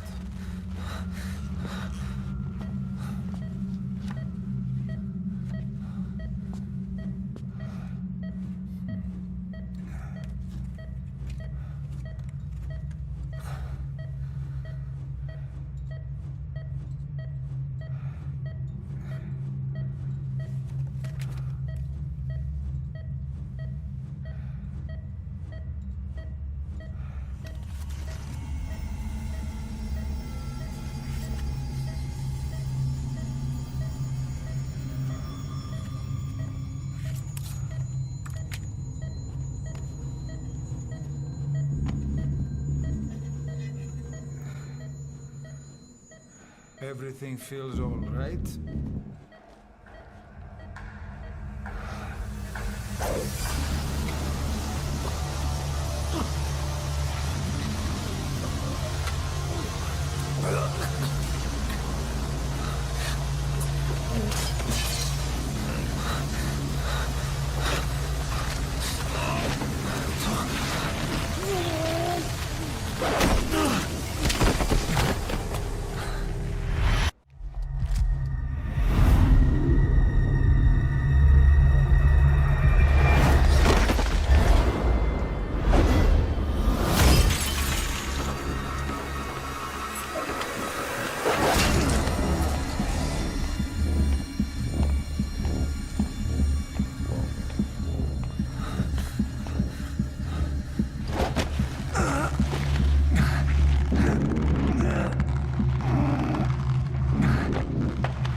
Okay, have time to go.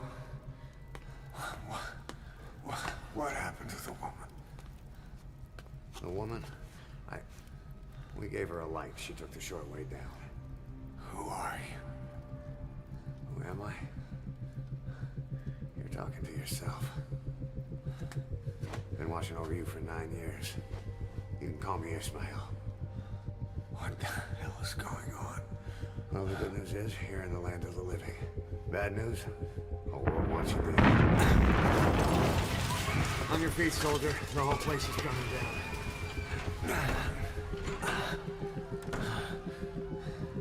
Need a little pick-me-up? Okay. Here. Nothing like a little digoxin to get you back in the game.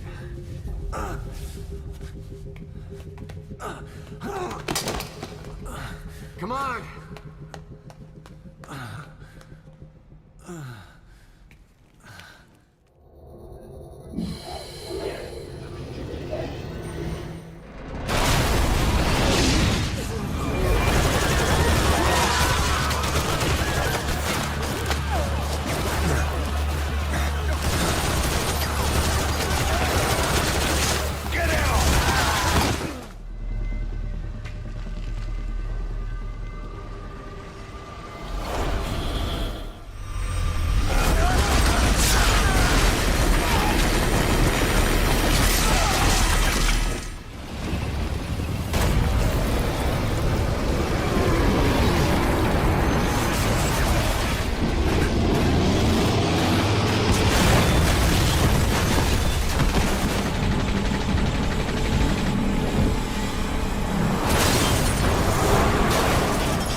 Get in!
This way, boss. Hurry.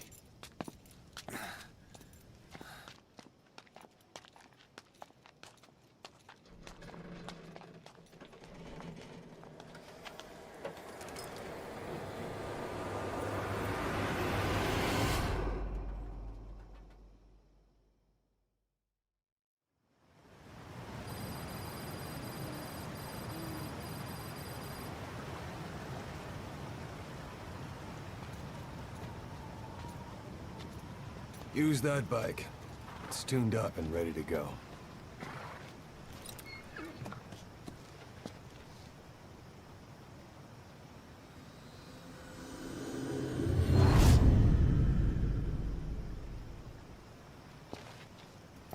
I'll handle the rest. Here. That's your name as of today. You best change your face, too. Now this one, he'll take your place. From here on, he's Snake.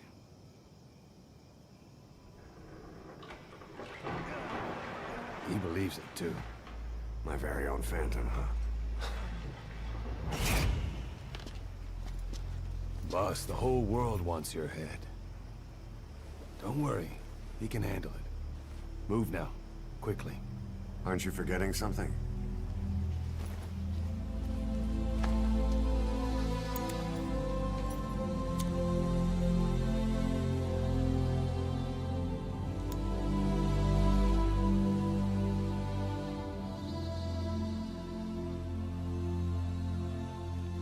We'll meet again.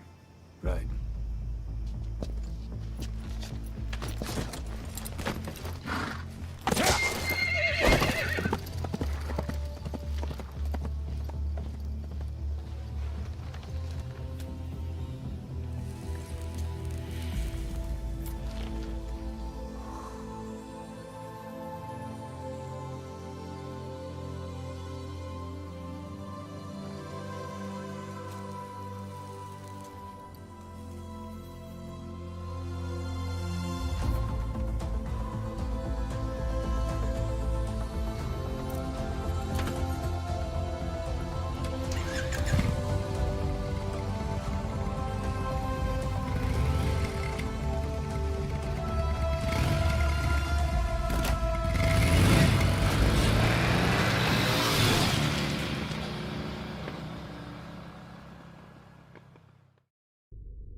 time for anesthetic. We have to open her now.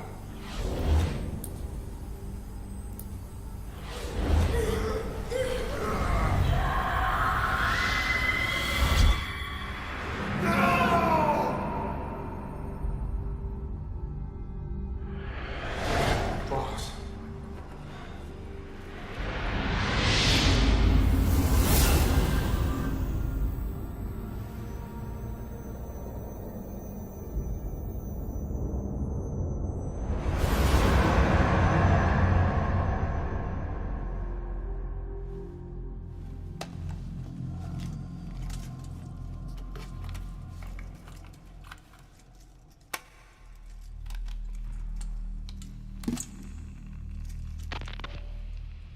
Now do you remember who you are?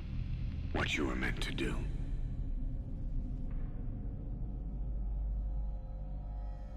I cheated death thanks to you. And thanks to you, I've left my mark. You have too. You've written your own history. You're your own man. I'm Big Boss. And you are too. No. He's the two of us together. Where we are today, we built it. This story, this legend, it's ours. We can change the world and with it the future. I am you and you are me. Carry that with you wherever you go. Thank you, my friend. From here on out, you're Big Boss.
We spoke of was and when, although I wasn't there.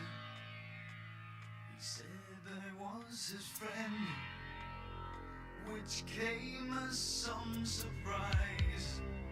I spoke into his eyes. I thought you died alone a long, long time ago. Oh no, not me. I never lost control. Your face to face with the man who sold the world.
What was it all for? If the boss has some plan, what is it? The real big boss is working separately from us to create his new nation. New nation? A military nation above and apart from all. The true outer heaven. Something created to maintain world balance. Independent of the struggles for supremacy, for personal profit, the cycles of revenge between countries. It'll be an army, all right, but more. Big Boss is building a nation. But until it's complete, we support the other Big Boss. The Phantom carries on his legend, his meme. That is Big Boss's plan. So that's the way it is. 9 years ago, I thought everything had been taken from me. But now I really have lost it all. The boss, and the future we were building together. One day, the age of Big Boss's sons will arrive. They'll likely want to settle the score with him. We have to shape that age. We'll each have roles to play. Building the foundation for a revolution led by both Big Bosses, the True One and the Phantom. No. Big Boss can go to hell. I'll make the Phantom and his son stronger to send him there. For that, I'll keep playing my role. You know, sooner or later, there will be only one boss. There's only room for one boss. His sons are fated to face each other someday, too. If the day ever comes that you go back to Cipher, I'll aid the other son. And then you and I will be enemies, too.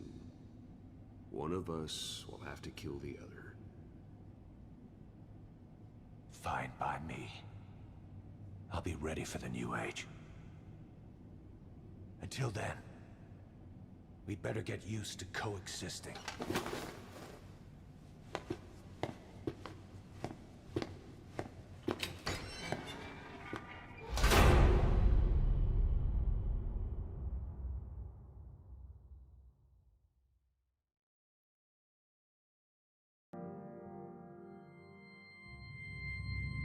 The last nuke's been decommissioned. It's over, boss. Not yet. It's not over yet.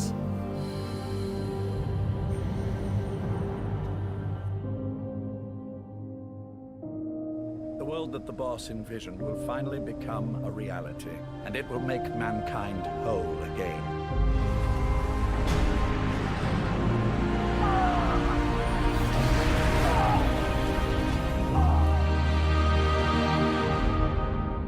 I haven't forgotten what you told me, boss.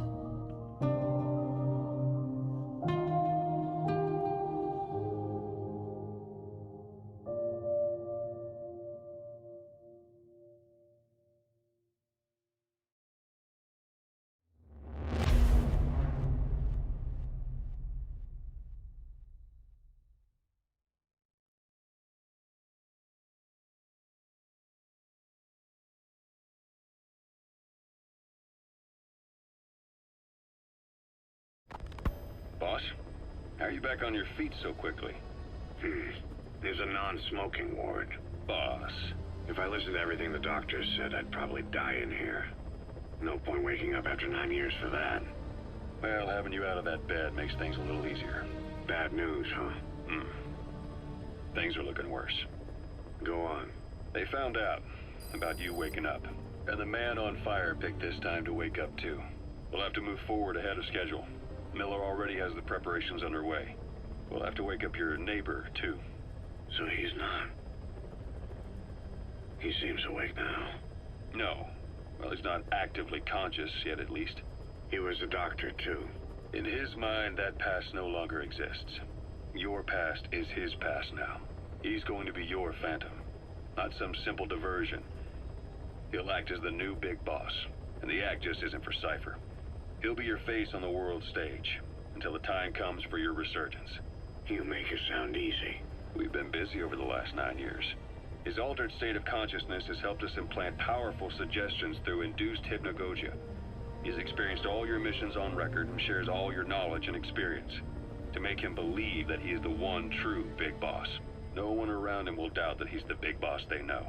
So, is he the real big boss or a stand-in? What does that mean to him? Nothing.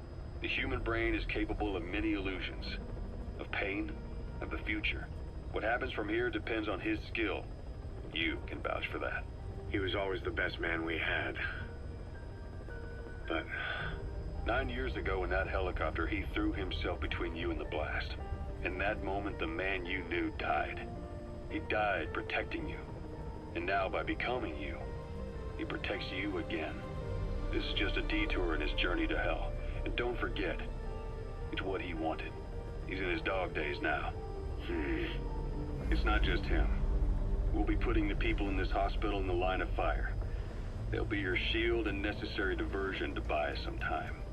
And you? I'll be right by his side. Can you keep it up? It's a hell of a lie. It won't be a lie.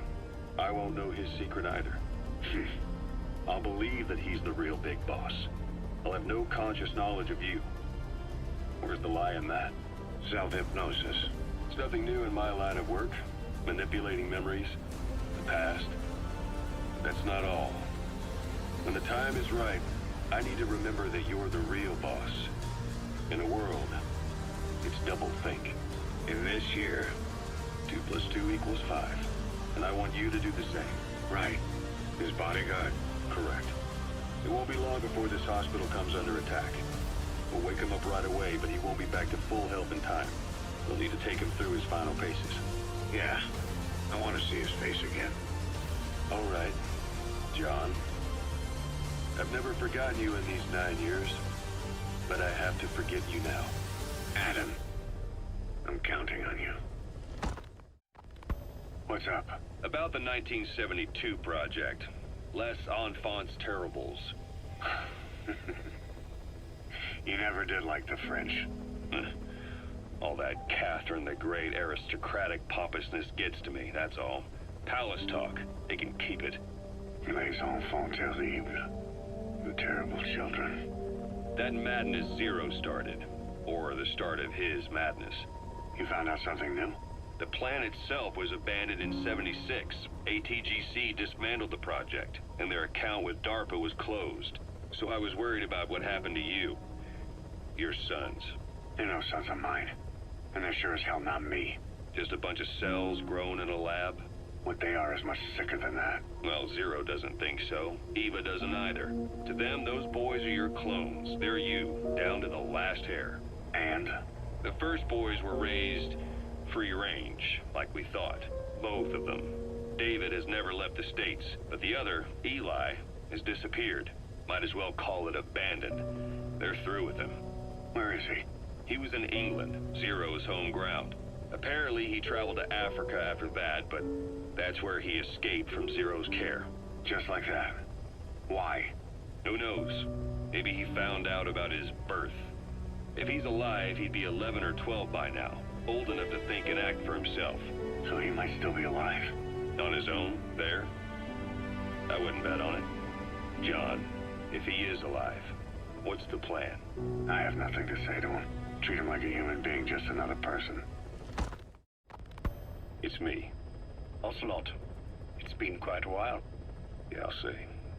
Took a lot longer for you to surface than I expected, Major. I wasn't planning on coming back at all, but I had no choice. Well, after the Caribbean. My hunch was proven right. You wouldn't believe who was behind it. Oh, I have an idea. How did you respond? Immediate disinformation campaign. Most bought into the story, but not everyone. It was quite an incident, after all. I couldn't cover everything, but I did hide the fact that Snake survived. And that should buy us some time. Where is he?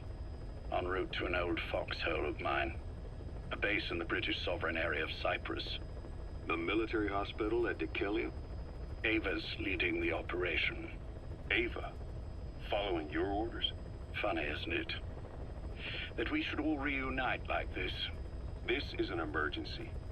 Otherwise, I sure as hell would... Yes, yes, I don't expect you to bury the hatchet between us. Something simply won't ever happen. Even I can appreciate that. You too can only bear to speak with me from time to time. That's fine. But I don't want Snake to die. Surely we can come together on that. There are so few men I can turn to. And you're number one, Ocelot. Keep him hidden. Keep him safe. But I'll stay where I am and leave the rest to you. That's how he'd want it too. Isn't it better for you to be there to supervise? Where I am, where he goes, it makes no difference. All that matters is getting him the very best treatment and security. The latter being where you come in. Will he wake up? And if so, when? I have absolutely no idea. But as long as his heart is beating, he will keep fighting. So please, watch over him. This location, it's safe? No one will find him. And if they try, I will deal with them.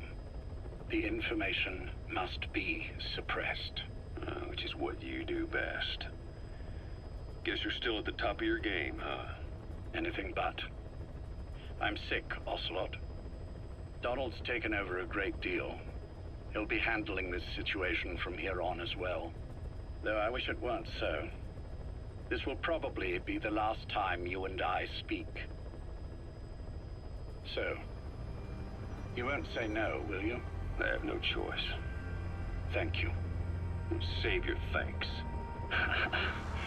One more thing. A proposition. Yes. I've prepared a ruse of sorts. One I imagine you'll quite like. What is it? You could say I've made another Snake. Major? I'm not talking about the children. A mental copy. His phantom, if you like. I don't understand. You will when you get to Cyprus. I've set the ball in motion, but the rest is in your hands. You're good at this kind of thing. The best. I need you on this. If it's in his best interests. I assure you, it is. Look after Snake. He's the toughest son of a bitch I've ever known.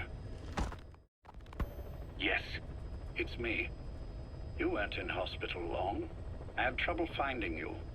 Where is he? Safe. But in the same state as when you last saw him. We've had our misunderstandings, you and I. But as you've made clear, our relationship is strictly business.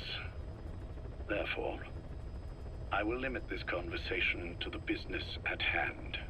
Please understand that I don't dislike you. Not inherently. Where is Snake? No. Settle down, or I'll have to hang up. And then you never hear from me again. Do you understand?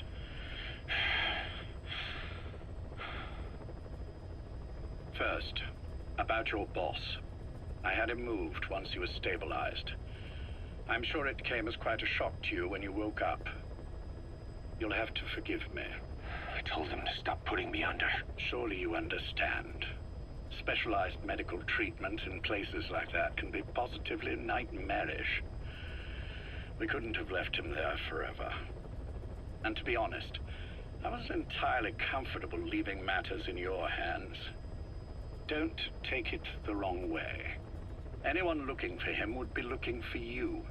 He needed to be as far from you as possible. In fact, I'm still not sharing his location, even now. Problems could arise. So instead, I'm giving you a point of contact. An introduction to a network of messengers who will lead you to a man. A friend to your boss. I'm sure he's mentioned him before. He knows Snake's location. More than any man alive, I trust him with this sort of thing. Keeping secrets, or men in the dark. He's known Snake quite a while. 10 years longer than you. Kazuhira, I don't care if you don't trust me, but I require your absolute trust in him on this. Snake will be brought back into this world, however long it takes. Understood? The only reason we're having this conversation is because you still have a role to play. Which brings me to the next issue. What happens after he regains consciousness? When Snake wakes up, and he will, he'll need your help again. So when he does, I promise you'll be the first to know. The code phrase will be, V has come to. I'll then mobilize all the necessary parties. Think of it as an overture to a prologue. Until then, do what you like. Just be ready when the time comes. But you don't need me to tell you that, do you? I know it's been hard on you too. But I can't imagine you're willing to just walk away. What are you talking about?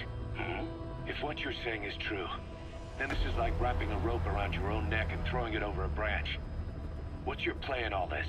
This is for Snake. So that he survives after he wakes up. Nothing more. After that, I don't care what you do. Then tell me something. Go on. I only joined you after I found out what you were after. To make the world one, you need Snake for that. And he's already done a hell of a lot for you. He has. So on some level at least, I think you're being straight with me. Then why'd you do that to him? I get what you were trying with Paz. You wanted to get Snake any way you could.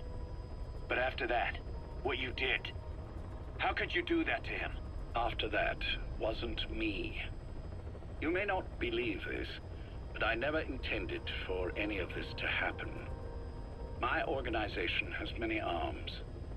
It's just going to take a little longer before we're all on the same page.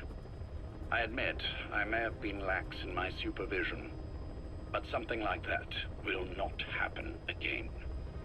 Whatever. One day, I'll know the truth. Just as soon as the boss wakes up. And then we're coming after you. This ends with you begging us to put you out of your misery. Is that so? Fantasy can make for a powerful ally. But remember this reality, Kazuhira Miller. Big Boss will wake up. And when he does, be there for him.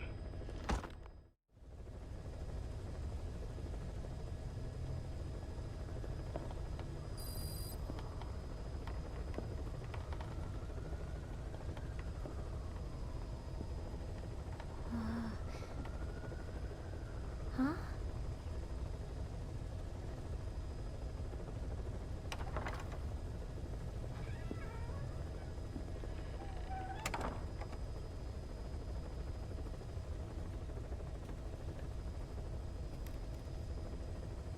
Over here.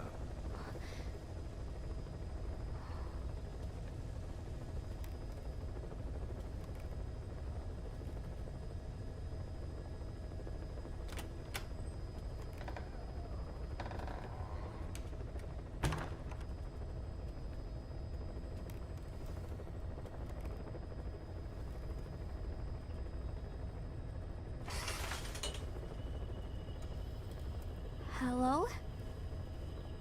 Not there. Here. Huh?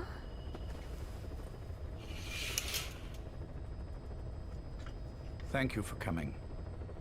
Please. You're... Is it that odd? I suppose the cuffs have gotten a bit loose. Although, truth be told, I have been spending more time in pajamas as of late. No, nothing. The tie, perhaps. Not the most fashionable pattern, I admit. No, it is very nice. How sweet. Will you take a little brandy? You're hardly underage, after all. No, thank you. Please, sit.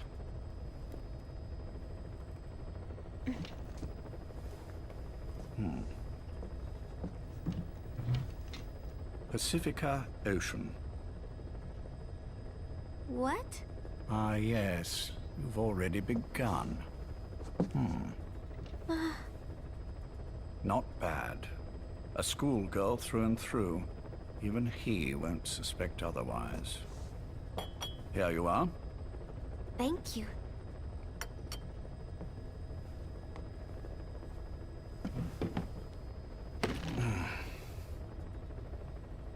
I heard you were sick? Poppycock. I just like to take a little time off work. You? You must feel that way sometimes. Well... Anyway, I could hardly greet my first guest from that damned bed. I, missed my chance to catch you snoring. Now I'm twice as glad I got ready in time. Drink, before it gets cold. English breakfast tea. All I have, I'm afraid.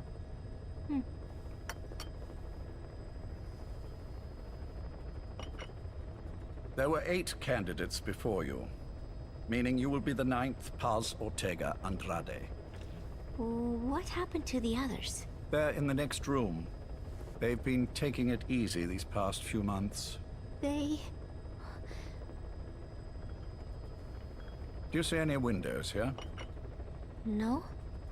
I've gotten used to it, this life. I am who I am, after all, and I've had my fill of cursing this bloody dungeon.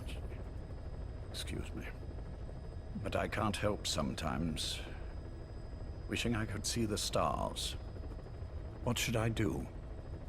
Well, you could go outside, go up to the roof, wait for the clouds to pass. You would have a view of Manhattan, and a pretty one too.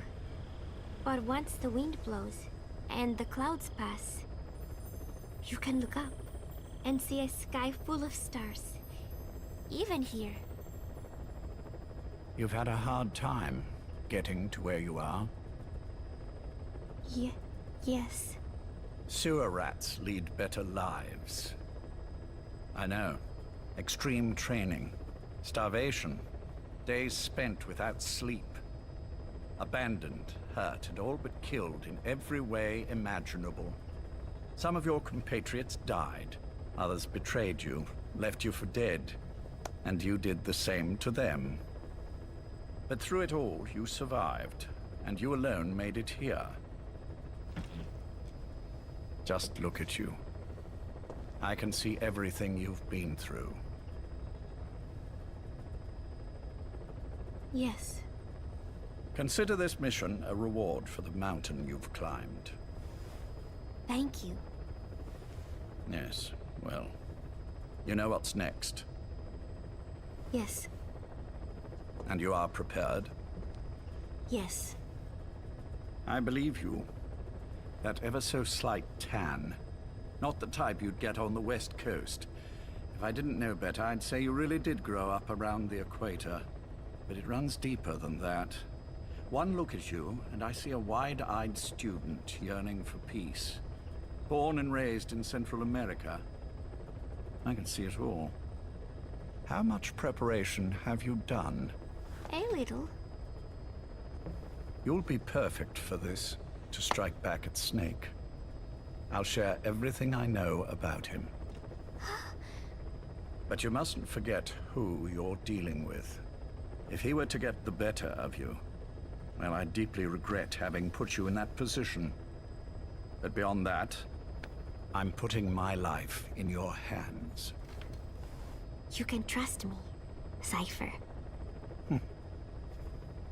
None of my friends call me that. Tea's gone cold. Shall I make some more? I know we are the only ones here. There's no one in the other room. And how do you know that? You said I was your first guest. Oh, I haven't had this much fun in quite a while. All right, then. Cipher's been in hiding ever since his grand experiment. No one's seen him in years. All we hear are orders delivered by proxy. Except you. You met with him, face to face, in order to contact Big Boss. Tell me where he is. Where is Cipher? Where is Zero? I've never known choice. Where I was born, the language I speak, I've never had the freedom to choose for myself. But you, right now, are free. Do as you will. This will save Big Boss. It may. Will you really kill Zero for me? Not for you.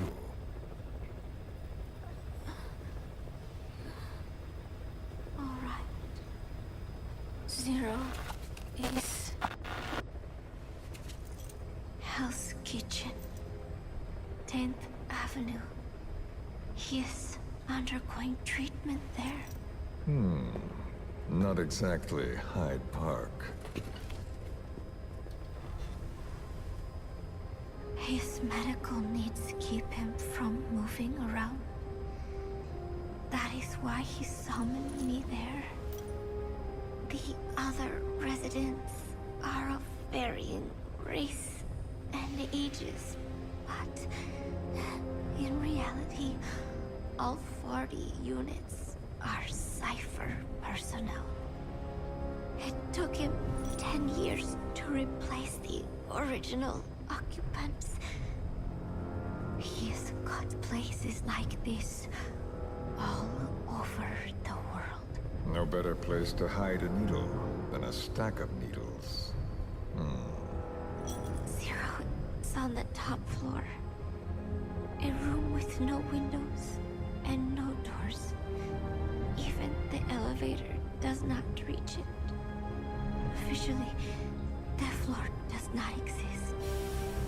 The only access is by a secret staircase, one floor down. Room 702. Shades of World War II. Nobody realizes the entire building is a setup. People go in and out all day. But they're all Cipher. The building blends right in with the rest of the city. They disseminate rumors that a gang operates out of the building. That keeps most outsiders away. And most of them are there as security, in case of an emergency. But even they don't know what they're really protecting. Foot traffic, goods coming in and out, phone lines, water and sewage. It is all monitored remotely by satellite and cameras inside and out. Should he need it, there is a sealed-off water conduit that can be used to escape to the Hudson River, and from there to the sea. But from the outside, it is just another building. A perfect disguise.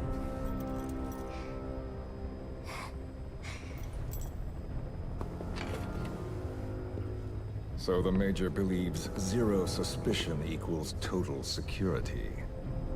Very bold. It's just the kind of ruse I'd expect from him. So long as no one's suspicions are aroused, you could hide there forever. On the other hand, if someone figures it out, there are dozens of ways in. And he's so paranoid about information slipping out, no one involved has the full picture. That ignorance is a weakness, the downfall of a need-to-know system. The pitfalls are clear. Circumventing them will be simplicity itself.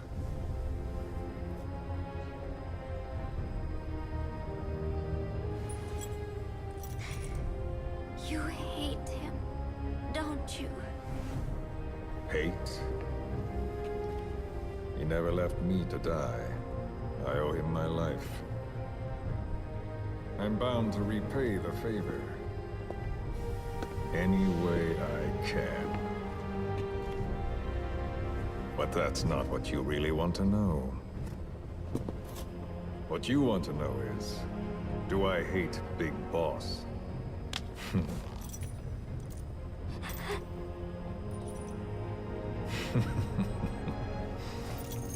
I don't hate the man. I do deserve a little more of his gratitude. But he probably has no idea who I am. So you see, I have no reason to hate him at all.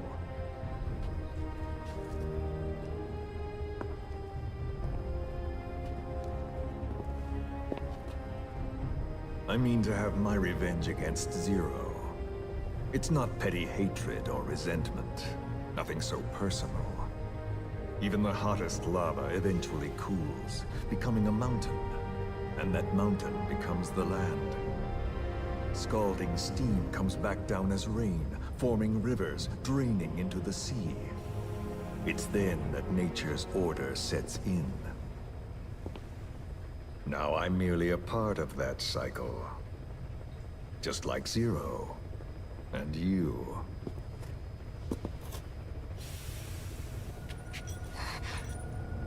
And Big Boss. Don't do it! That lava, that vengeance, is already set as stone. Too late to change things now. Don't kill him! The choice is not mine to make. Please, let Big Boss live! Proceed.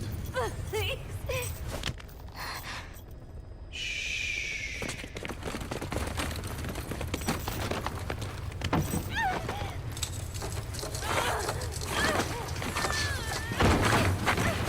Give her the shot already! Hold her still!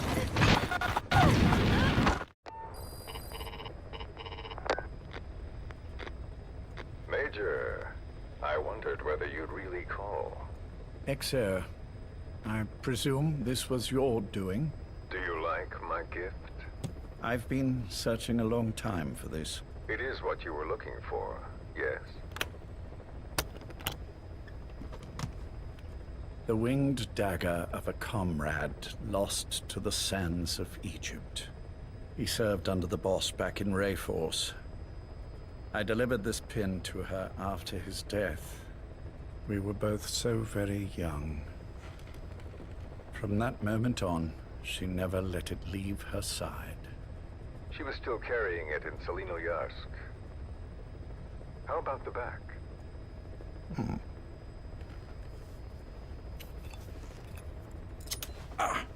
Something wrong, Major? Nothing, just pricked my finger. The back.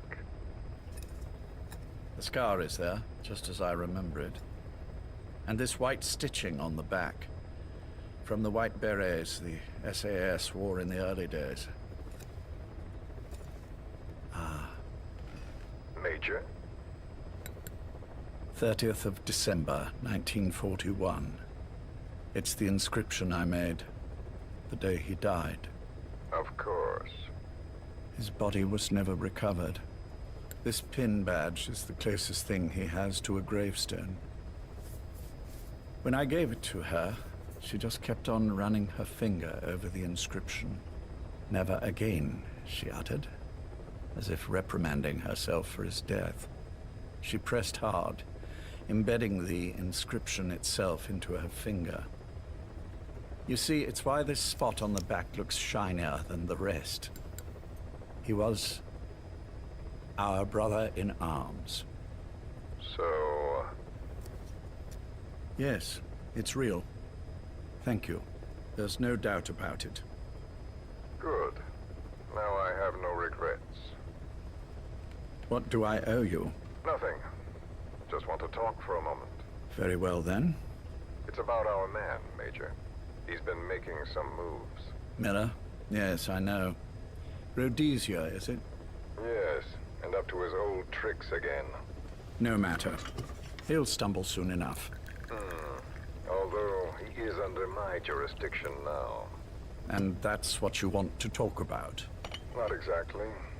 You see, my being here's made me realize I can still be of use to you. How so? This country is rich with biological resources. Bacteria, nematodes, viruses. I'm sure we can find something here to bring that plan back into action. Forget it. The Cleanser Project was just another one of my predecessor's daydreams. And the vocal cord parasites? Were an excellent test case for reverse evolution. Nothing more. What matters now is the genetics technology behind that work. With genetics, the clumsiness in targeting an entire race isn't an issue. We can target specific individuals. No need to breed multiple generations of parasite just to get results. But Don't be quaint, Exo. Once the Cold War is over, our enemies won't be so clearly defined. Using humans alone won't be enough. An electronic network will span the globe, and our enemies will blend right into it. You may be right. But will people really settle for an enemy they can't see? Men want to feel righteous, need to see the evil in the enemy they fear. Without it, they'll turn their aggressions inward, find an enemy inside. You know this is true. I see what you're saying. Just as those robbed of their parasites develop allergies and autoimmune diseases, a man robbed of his enemy develops self-destructive tendencies. And I know all the symptoms. Ethnic conflict, religious strife, terrorism. And with asymmetrical conflict, deterrence is a joke. That's why we must depend on information control. People need an appropriate context for their lives. A context that's stimulating without being destructive. That balance is the basis of equilibrium. You mean to say people will blindly accept your context without developing any allergies? If we're to unite the world, literacy must be suppressed. To suppress the information immune system, to borrow your metaphor. Immunity to information. But to ensure there's no allergic reaction, while the immune system fights off parasites and pathogens. It's done, Exo. This world will become one. I have found the way. The world that the boss envisioned will finally become a reality. Race, tribal affiliations, national borders, even our faces will be irrelevant. The nature of communication itself will change, and it will make mankind whole again. Some things can't be undone. My face was taken from me. There's no taking that back. A face means nothing when one's soul is able to communicate directly with another. I have no intention of hiding behind your technological veil, Major. I wear my broken visage, this skull in the open, so that I may never forget what I've lost. You. What are you? The chain of retaliation is what will truly bind this world together as one.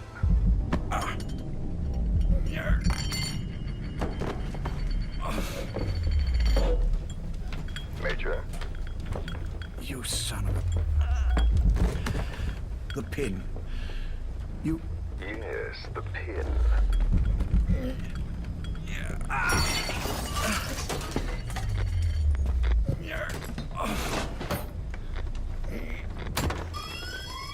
It's too late.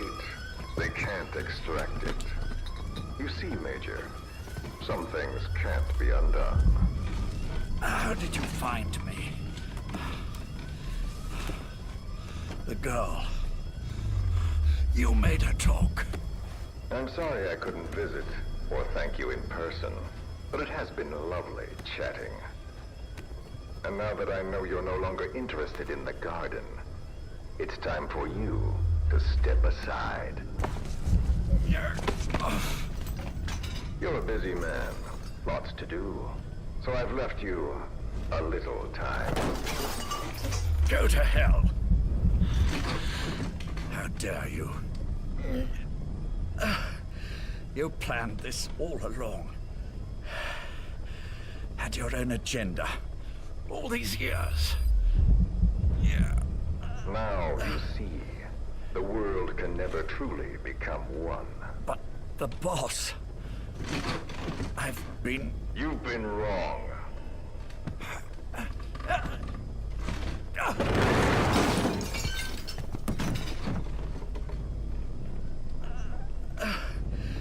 You're no different.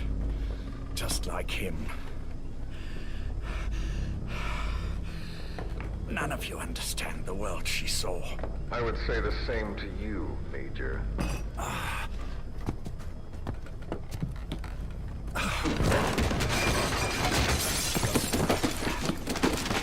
You steal it all away. Everything. The boss said the same thing. Only I understood what she meant. Major, I'll handle the rest. Oh, and one more thing. That pin badge, it was a fake. I held on to the real one. I'll take good care of it. And continue the boss's work.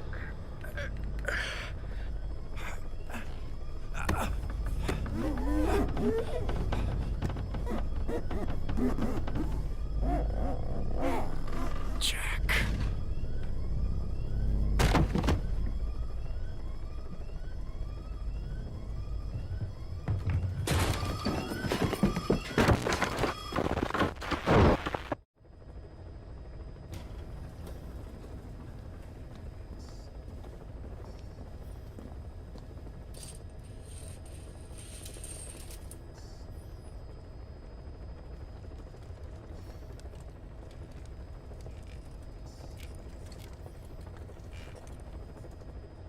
Go.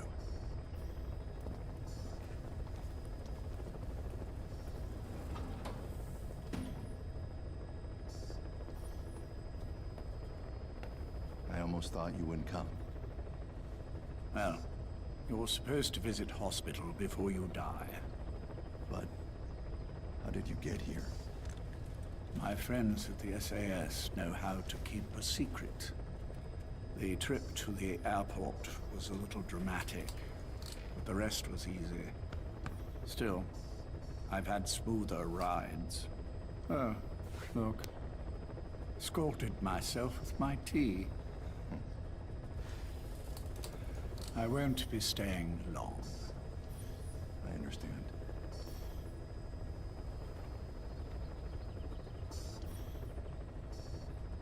Which one is he? On the right. And the left? We did just as you instructed.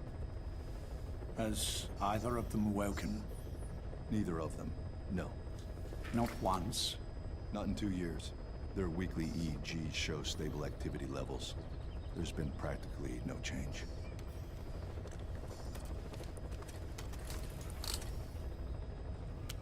Jack? Jack? It's me. You look fit to run a country mile. Every 4 hours, we move all of their muscles, subject them to load. They're stable, but eventually... Yes, of course. We've done everything we can to ensure they're ready to move, should they wake up. Still, it's been a pretty long time.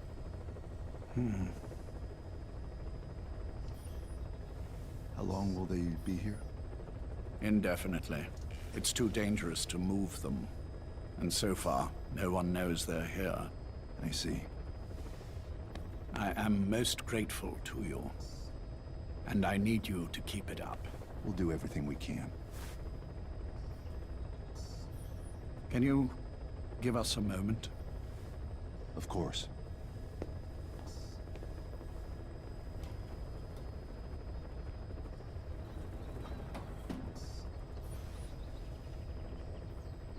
Jack, can you hear me?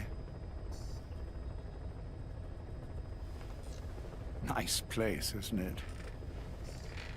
I went to a lot of trouble bringing you here. Here where no one will find you. Still, the Ocelot's on guard duty, just in case. Maybe knowing that will help you sleep better? I had no intention of coming, but this could be my last chance.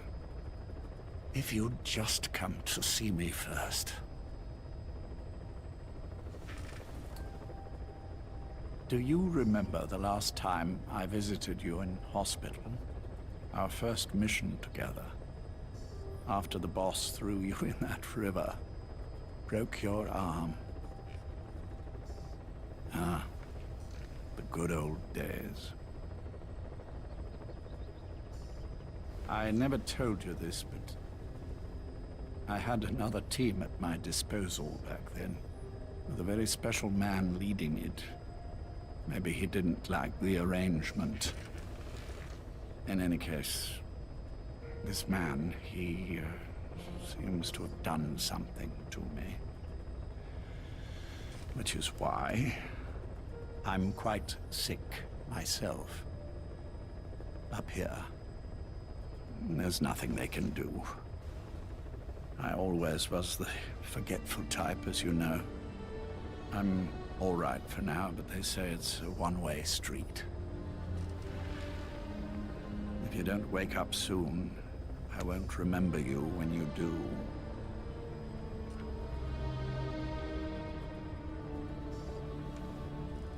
I don't mind about myself, but what he did to you, I can never forgive.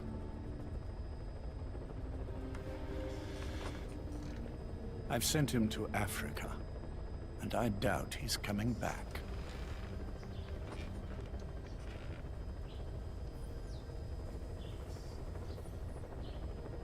Jack, once your little holiday here is over, well, who knows when that will be?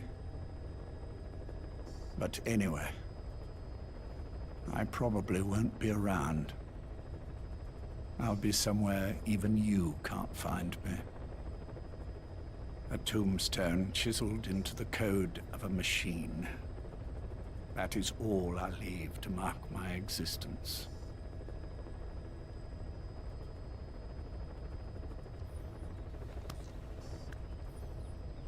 Wake up soon, old friend.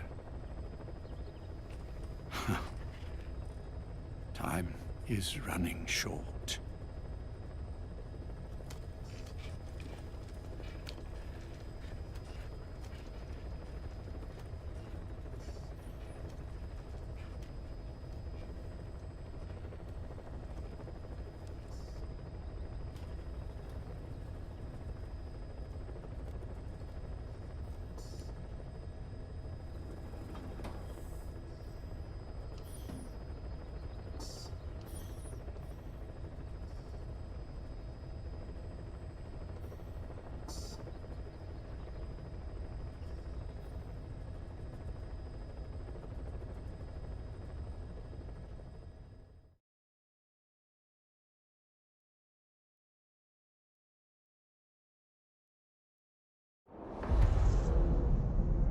Boss, about Eli and his boys. You know where they went? We're still working on it, but the chopper pilot they had fly them out of here is back. And? He said once Sahelanthropus and the chopper got out to sea, they split up and headed in different directions. The chopper headed straight for Africa. They made it about 50 miles inland before running out of fuel. The kids used vines and duct tape to tie the pilot to his seat before they disappeared. He was almost dead from dehydration when the medics found him. They left him alive on purpose. Yeah, they're calling us out. They want to settle this. The intel team are using the direction Sahelanthropus headed and the direction the kids took off in to narrow down the search area. And with Hewick helping out, it won't be long before we know where Eli is. There's just one thing that bothers me. What's that? Apparently there are already men going around the nearby villages asking for witnesses of the giant in the sky. Damn it. Already? It's clearly business as usual for Cipher, even with Skullface gone. They must have been dying to get Sahelanthropus back ever since Afghanistan. And if they beat us to it, they'll be getting more than that. Eli's carrying the English strain of the vocal cord parasite. We've tracked down Eli and his men. They've spread the parasite across the island. It won't affect you if your voice hasn't broken, so they're safe, for now. Eli's driven all the adults off the island. Recess is officially in session. His own version of Lord of the Flies, only instead of a pig's head, Sahelanthropus. And it's swarming with something worse than flies. They presented one demand in exchange for the nuke. Big Boss's body. Those kids have got a lot to learn. Okay, boss. The objective is to recover Sahelanthropus and the children, Eli included. Once you're in the air, we'll hit the island with napalm. Can't let those things spread. It gets worse. Here's the tape from when Eli took off. Where is he? I told you, your father's not here. They're back. His voice is starting to change, meaning he's almost a man. So if he's carrying the English language strain, well, if he starts showing symptoms, it's over.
you'd be through here.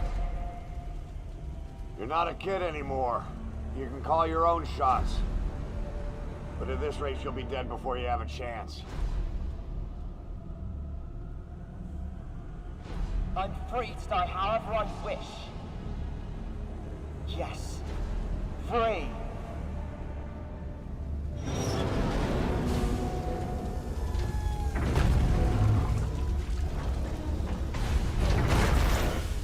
You don't get the last word, Father. I'll break the curse of my heritage. And to do that, first, I will kill you!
Give me some room.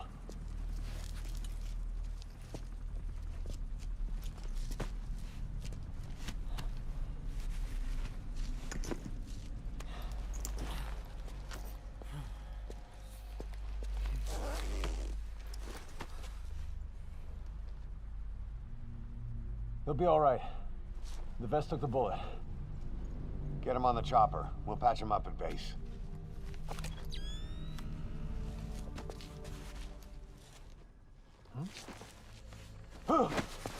Boss, he's showing symptoms.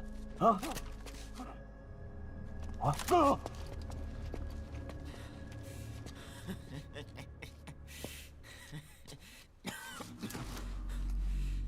I was created by Cipher. And I was the flaw. My fate was written in my genes. I'm the loser. You. All because of you. I'm not me. I'm just a copy of you.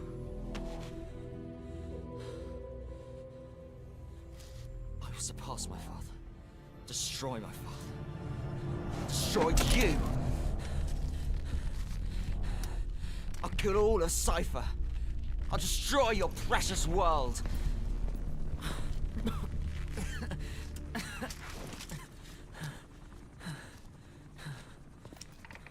Code Red, we need to go, fast. How's it going over there? There's nothing you can do for him now. Island's completely contaminated. Orders are to use napalm to sanitize.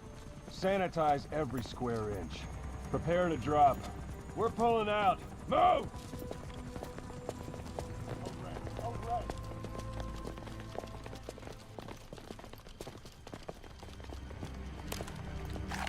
Live. Live.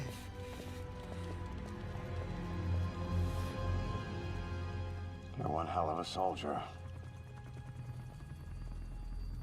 I will kill you!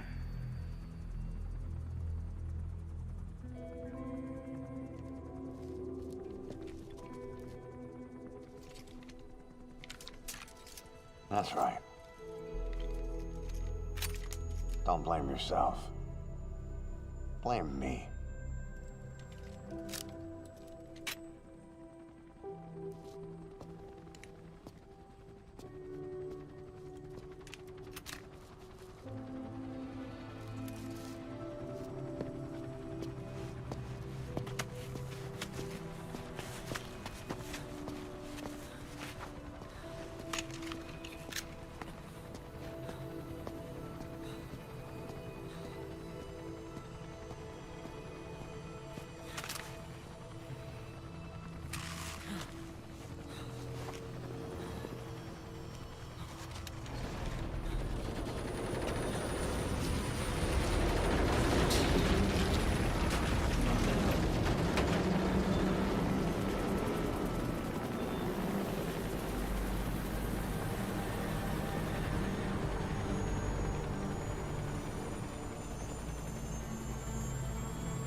Not yet.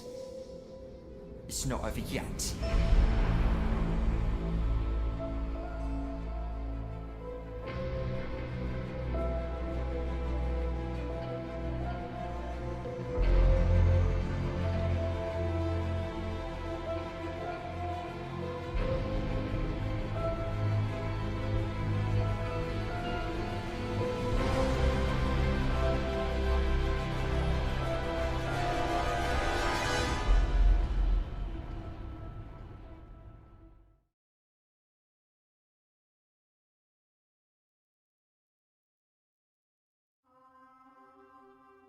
The last nuke's been decommissioned.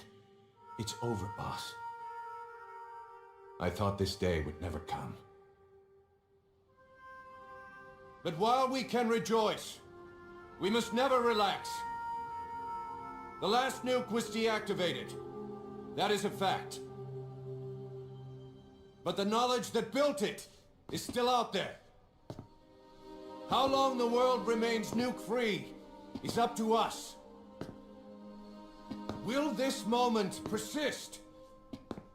Or will human ambition cast us into the flames once more?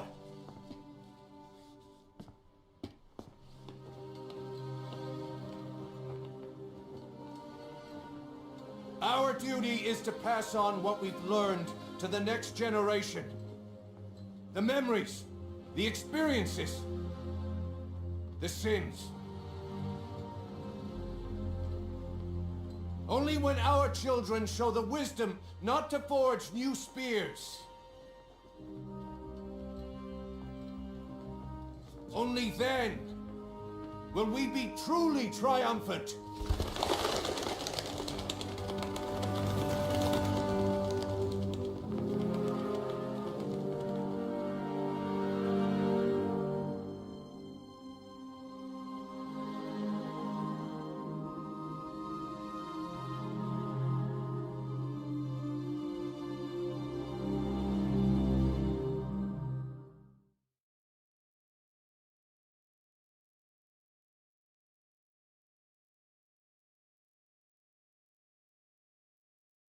Humanity, every one of us, has chosen the path of nuclear disarmament. Out of ethics or desire. Government policy. Military strategy. Whatever the reason. It's our path too. And each step forward makes it more solid.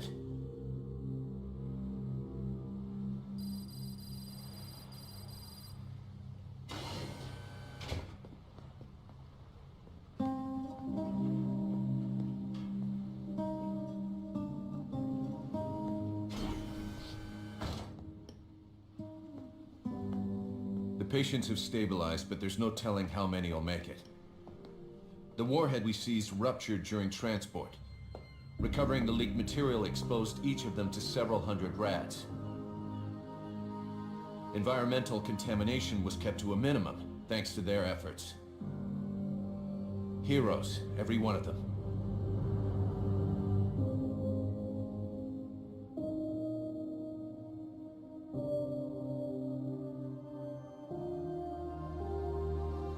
Finished dismantling the warhead. The nuclear material has been vitrified and sealed away. It'll take at least 30 years of cold storage before it's safe. And even then, we can't just dump it in the sea, buried in the desert.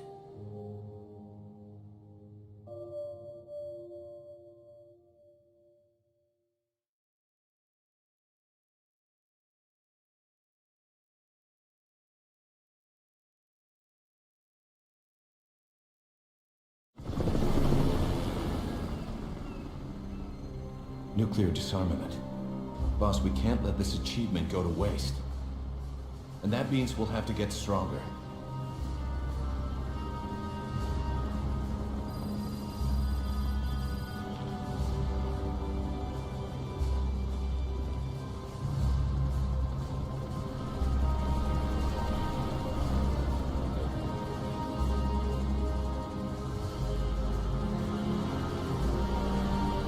No nuclear program will go unseen.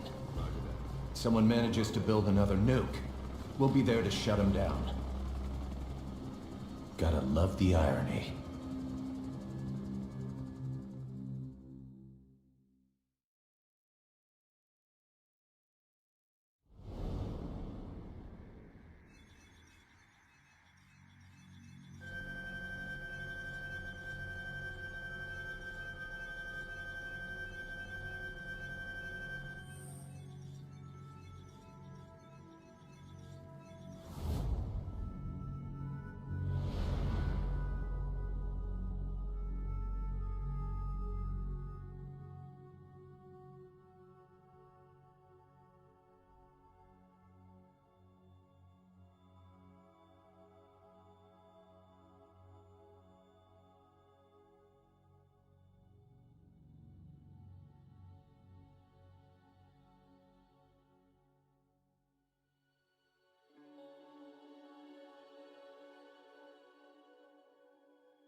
I haven't forgotten what you told me, boss. We have no tomorrow, but there's still hope for the future. In our struggle to survive the present, we push the future farther away. Will I see it in my lifetime? Probably not. Which means there's no time to waste. Someday the world will no longer need us. No need for the gun, or the hand to pull the trigger. I have to drive out this demon inside me. Build a better future. That's what we will leave as our legacy. Another mission, right, boss?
ミッシングリンクの変換を保管するってことで、これあんまりまだゲームプレイされてない皆さんには言えないんですけど、どういう保管の仕方が印鑑をつなぐ仕方がいいのかってずっとこう4ぐらいから考えてたんですけど、でその一つの答えが今回の、メタルギアソリッド5なので、ファンの方は多分喜んでもらえると思います。